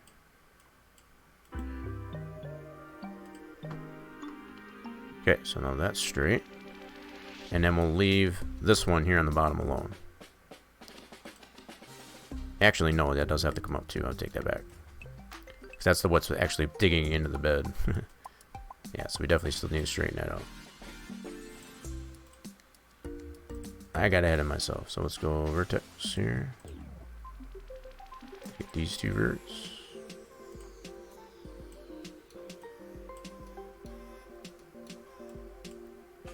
Copy that Z.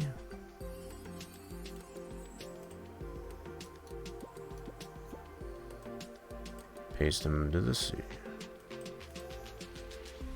That should go up. Perfect. And then we'll get these. Get this Z. Gosh darn it. Now watch all them drag select in there. Copy that.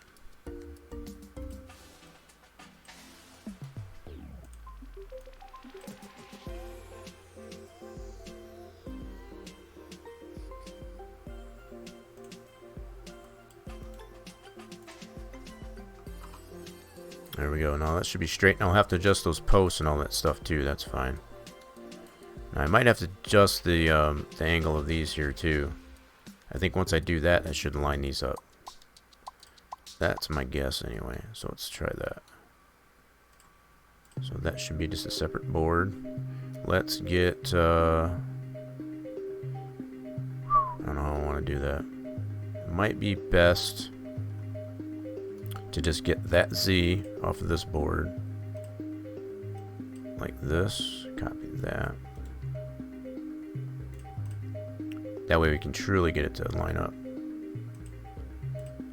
This is what I was initially thinking of in the first place. But I was just going with it. Now that we know the way it's presented in the on the model in GE, we know we need to do that. So that'll bring that level. Okay. And then we'll get Z on this one. Copy that. Go to this board.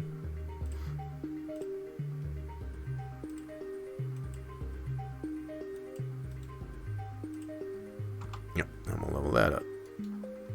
Good deal. Now, I'm not going to worry about the other side just yet. I'm just going to get this one side lined up. Once I get these all lined up, I'm going to group this up, clone it, put it on the other side.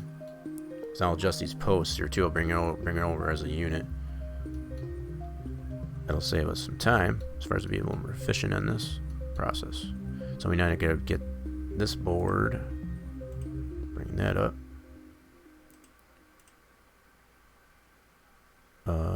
Actually, I need to get this vertex here first. Let's get this Z. Let's go to this board.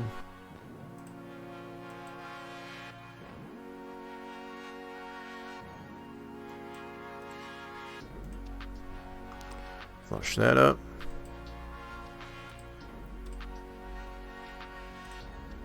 That vertex there.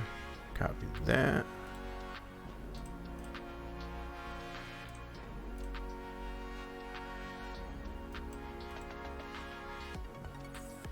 Whoops. And make sure it's selecting the verts there. Verts. And paste that value. There. That flushes that all up. Now I might have to move the post yet. In fact, I can probably go ahead and do that. Oh, I got that all as a group. I'll do that next. So I'll ungroup them posts.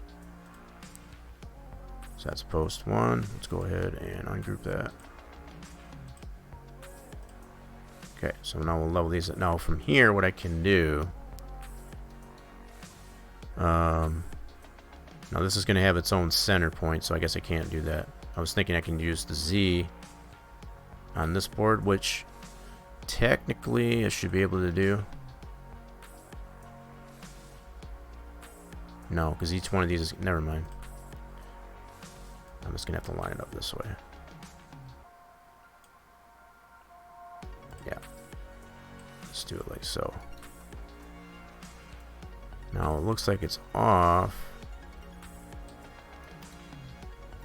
I'll have to check the verts on the top of this one here, as I don't think they're the same. So let's go into the vertexes here. So on this side, 326. Nope, that is level there.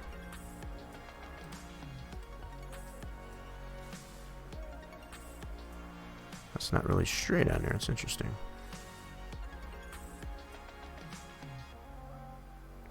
Here, let me check all these verts here. So we got this one, 326, 326, 326. Interesting. It definitely doesn't look like it's straight, that's for sure. Alright, we'll leave that alone for now. How's it look on the bottom? Definitely still got some height here.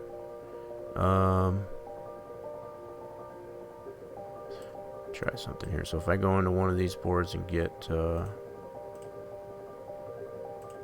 how this works here. In theory, I should be able to take this Z and apply it to that post, because they're all centered amongst themselves, right?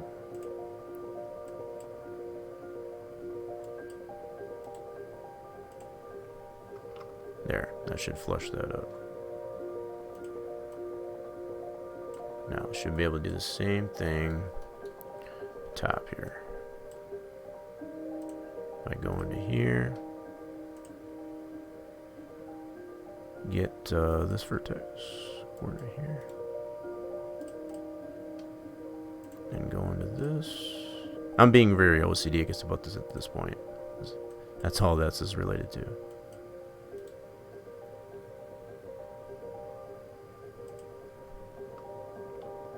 There we go.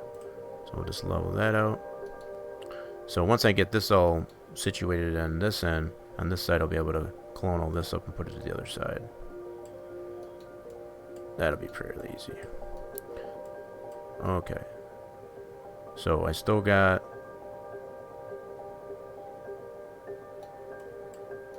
Yeah. I still got that Z for this board on the top. And the clipboard, so I'll go to this post, grab these verts, we'll flush this up. That should flush that up. There we go. And then go to this board. Now that all those are straight, we'll get that vertex, copy that.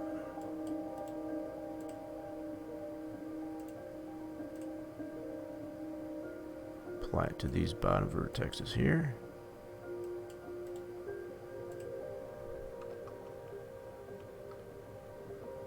Like so. So that'll flush that up. Now we'll do the same thing on here. So we got the bottom vertex here, so I'll put the on the bottom of this post to get that flushed up. Now these are all truly centered up, flush, and all that good stuff. Might even be where it needs to be. Let's check this out though. So paste. Just a little bit. Alright, now we can get the vertex on this top one. So we get this vertex. Copy that. And that should be the same on the other end too, because they're all nice and straight and flush and square.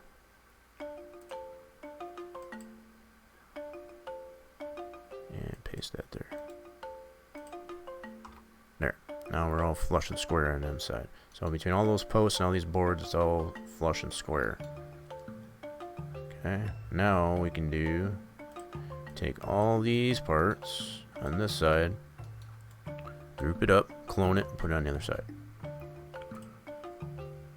So we'll take this board, that post, board, group it up. And we'll call this bedside 1. Okay, and now we'll clone it as a copy. We'll call this bedside 2.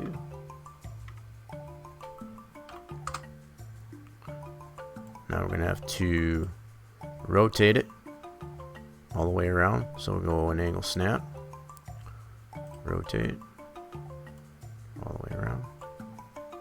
180, yep. And then just put that into position. Now it's not going to line up because obviously that still had the slope on this side, so we're just bringing it straight over. Alright, so we're only concerned with primarily this one end here would be good. So I don't want to go by this other end, like I said, because we have the slope on it, as we recall. How we doing on Unthinkable Fate?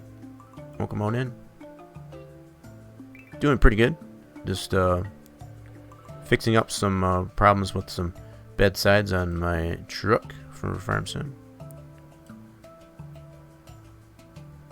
Okay. So now I'm going to hide this other bedside too. That's the previous version. There. Now we're all nice and straight. Oh wait, did I hide? Yeah, so just to kind of give you a little bit of insight, this is the truck that I'm applying this to. I've just found I need to do some adjustments on here because I got a little too much tilt. It's digging into the bed here, so it's good on this end, but it was digging too much into the bed, so I'm just straightening that out. So that's what I'm in the process of doing now. So I did it on one side, grouped that up, cloned it, and brought it to this other side here. So now I got 2 duplicate sides that are nice and straight, square, and true, I guess you could say. Let's see, what did I just hide there? So unhide I wanted to unhide that, or hide that other bed sides too. Did I do the right one?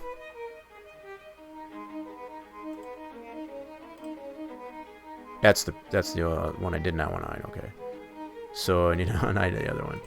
I named them both bedside too, and I probably should have did that. So this one, this is the one I want to hide. There we go. So now I got to adjust this side. Oh, I still got these individual posts in here too, I think. Post 2, I need to hide those as well. Actually, I can probably just go ahead and delete those. I don't need them anymore. Yeah, but you can see how much it was kind of out of whack. Now that's all straightened up here. It kind of had a skew on it and slant and whatever, so I'm just kind of squaring it up as well. You're painting Warhammer models? Nice. You talking about the little figurines? Like the metal or plastic figurines? So are just the sides, the mods, or the whole truck? It's the whole truck. It's the whole truck. So this these bed sides will be an option to be able to choose in the store. This one here I'm going to replace, but yeah, this will be an option to be able to apply the bed sides to the bed in the store on the truck. Yeah. And I'll hopefully get to that point where I'll be able to show that anyway. Whoops. God darn it. Forgot I'm not in GE now. So now what I got to do on these two boards, I got to adjust that so that's level. Right now it's kind of on a kilter. So let's do that now. Something else I could probably do, which I should have done already. Well, let's go ahead and adjust this first, and we'll see if that's still off there. So let's go to this here. I need to ungroup this for a second. So ungroup it. So I can get to this board. There we go. And I need to get this vertex here. Copy that. Go to this board and then paste that to this vertex so I can flush that up. Okay, now I'll have to do the same thing on the bottom. So get that vert, copy that Z, and bring it to the bottom verts here. There, now it's all flushed up. You did really good with the glass. I could never make a good glass material. What's really interesting with the glass function, this is for Farm Simulator 19. They got their own vehicle shaders, right? So in a sense it is modeled, right, as far as to get that shape, but the way to get the texturing to the glass, let me see if I can get to that. That is in this visual windscreen. So this windscreen, it has a texture to it. This one has a clear, so it's a part of the texture as well as the shader that comes with the game. And this is a part of, well, actually this one's not even. Okay, so for this particular one, in other versions that I have, it has the shader applied to it as far as clear glass, as far as what's considered a UDIM. All this is, this particular one here is, the only thing controlling that is a texture with an alpha channel. So it has the opacity or transparency built into it. So if I take this off, for example, let me make sure I get the right texture here, just so I can put it back on there. So textures. Okay. Window. Got it. So if I were to take this texture off, see how it looks? It just makes it chrome. And that's by default as far as when you don't apply a texture to something that you create outside. If you don't apply a texture prior to export to i3D, which is for Giants, it'll apply it this way until you apply the texture. So the fact that the texture itself has opacity in it, that's how I'm getting the clear on it. And it's got a little bit of a tint to it, as you can see. So I'm going to go ahead and reapply that. Actually, I can just undo, and it should bring it back. There we go. But that's all all it is just texture. That's controlling that. But there is a, it's not on this evident on this particular model, but there's what's called UDIM as far as And it's not evident just in Giants. You have the option of being able to apply clear glass option as far as your texturing, so it needs no texture. It's a built-in material. I guess that's in the UDIM system. And I'm not gonna go into that's all Blender and stuff like that. That's a whole another video, to be honest, stream, to be honest. But yeah, that's just one way to be able to apply the clear glass anyway. Hopefully that makes sense. But yeah, one of the things that I recently done with this one, on top of fixing the bed sides, is getting it so that it gets dirty. Because initially it didn't have. It had the UDIM in it for color change, so you can change the color of this truck in the store, as well as apply the bed sides and all that stuff. But it wasn't made to get dirty. So that's something that has been corrected. Yep. So, alright, let's fix this bottom one here now. Hopefully that all makes sense. Gosh darn it. I always remember, see, when I go back and forth between Giants, I can use the Alt and the left mouse to be able to do this. I always try to do the same thing in Max, and that's not a function in here. I always got to go down to my pivot. That always happens. But anyway, so now I got to adjust this bottom board. Level that out. Alright, so let's go to here and get that X, or the Z, I should say, on this vertex. What the heck? Hold on. Why is it not giving me that coordinate?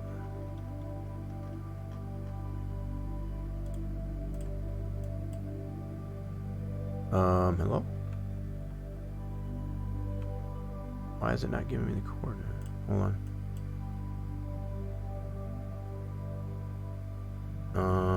Why are you not giving me that coordinate? What'd I do wrong? Okay. Let's see. Interesting. I wonder why it didn't want to give me that coordinate. Interesting indeed. Huh? Whoa. Not sure why it's doing that. So what I'm trying to do is get the coordinate for that vertex. Why is it not giving me that value? What did I do wrong? The heck is going on? Here, let's zoom in on that. Huh, that's interesting. Yeah, I mean, it doesn't give me any coordinates there. What's up with that? What the heck, man? That way it does. Why is it all wonky?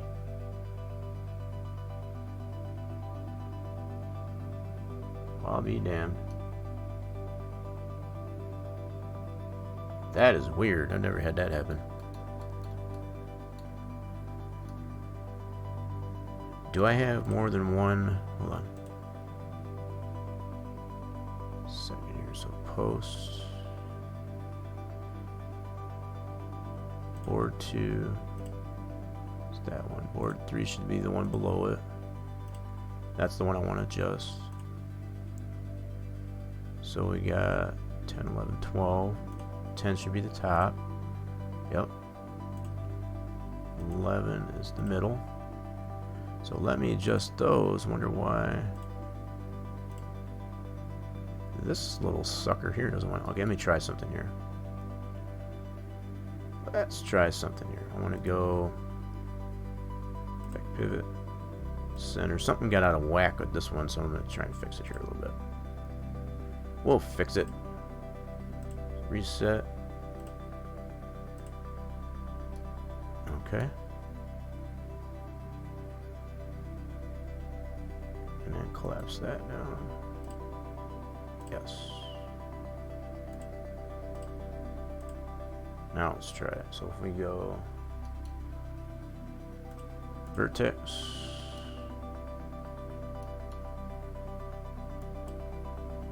That's still not doing it. What the frick's the deal? That is weird. I never had that happen. Why is it doing that? That's interesting. Alright, I'm gonna fix your little wagon here. Don't know what's going on with that, but I think what I'm gonna do... That one's board 12. I'm gonna hide that one. I'm gonna take this board, 'cause I know that one's straight. Clone that. I don't know what is up with that. I never had that happen before. And we're gonna pull this one down like so.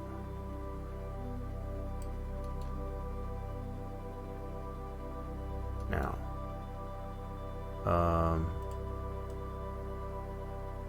I still gotta adjust these posts. Actually, no, I cloned that over. That's right. Forgot about that. So let's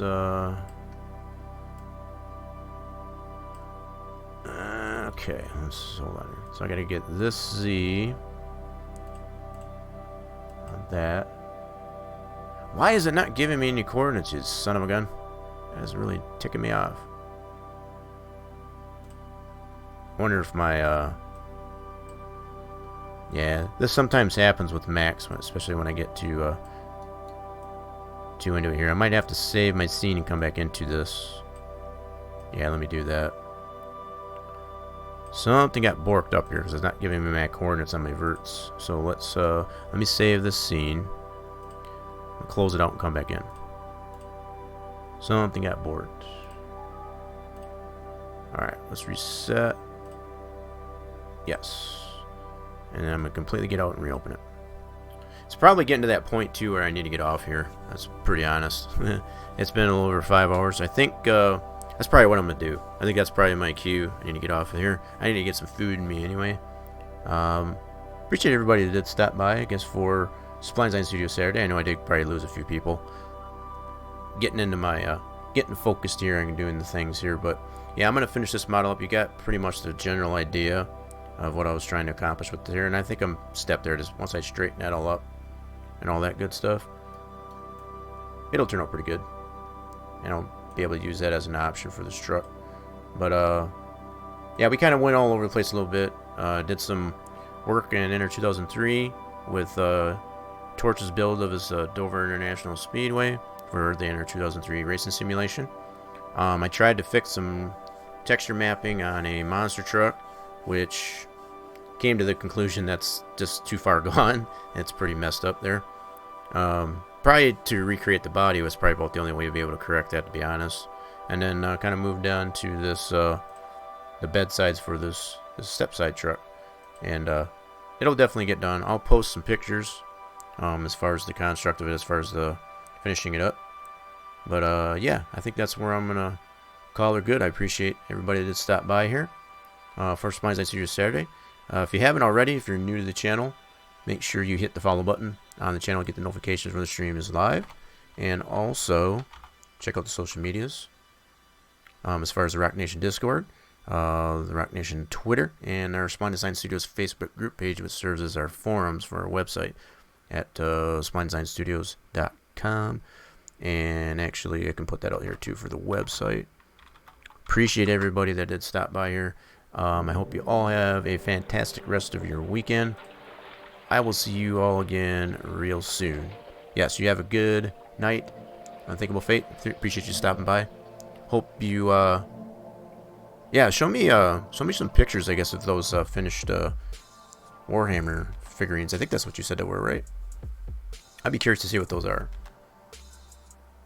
I'd be curious to see them anyway. So, yeah, I'll be looking forward to those. We'll check y'all later there, folks. Zam's Discord? Gotcha. Will do. We'll check y'all later. See y'all later again, folks. Appreciate you. Bye for now.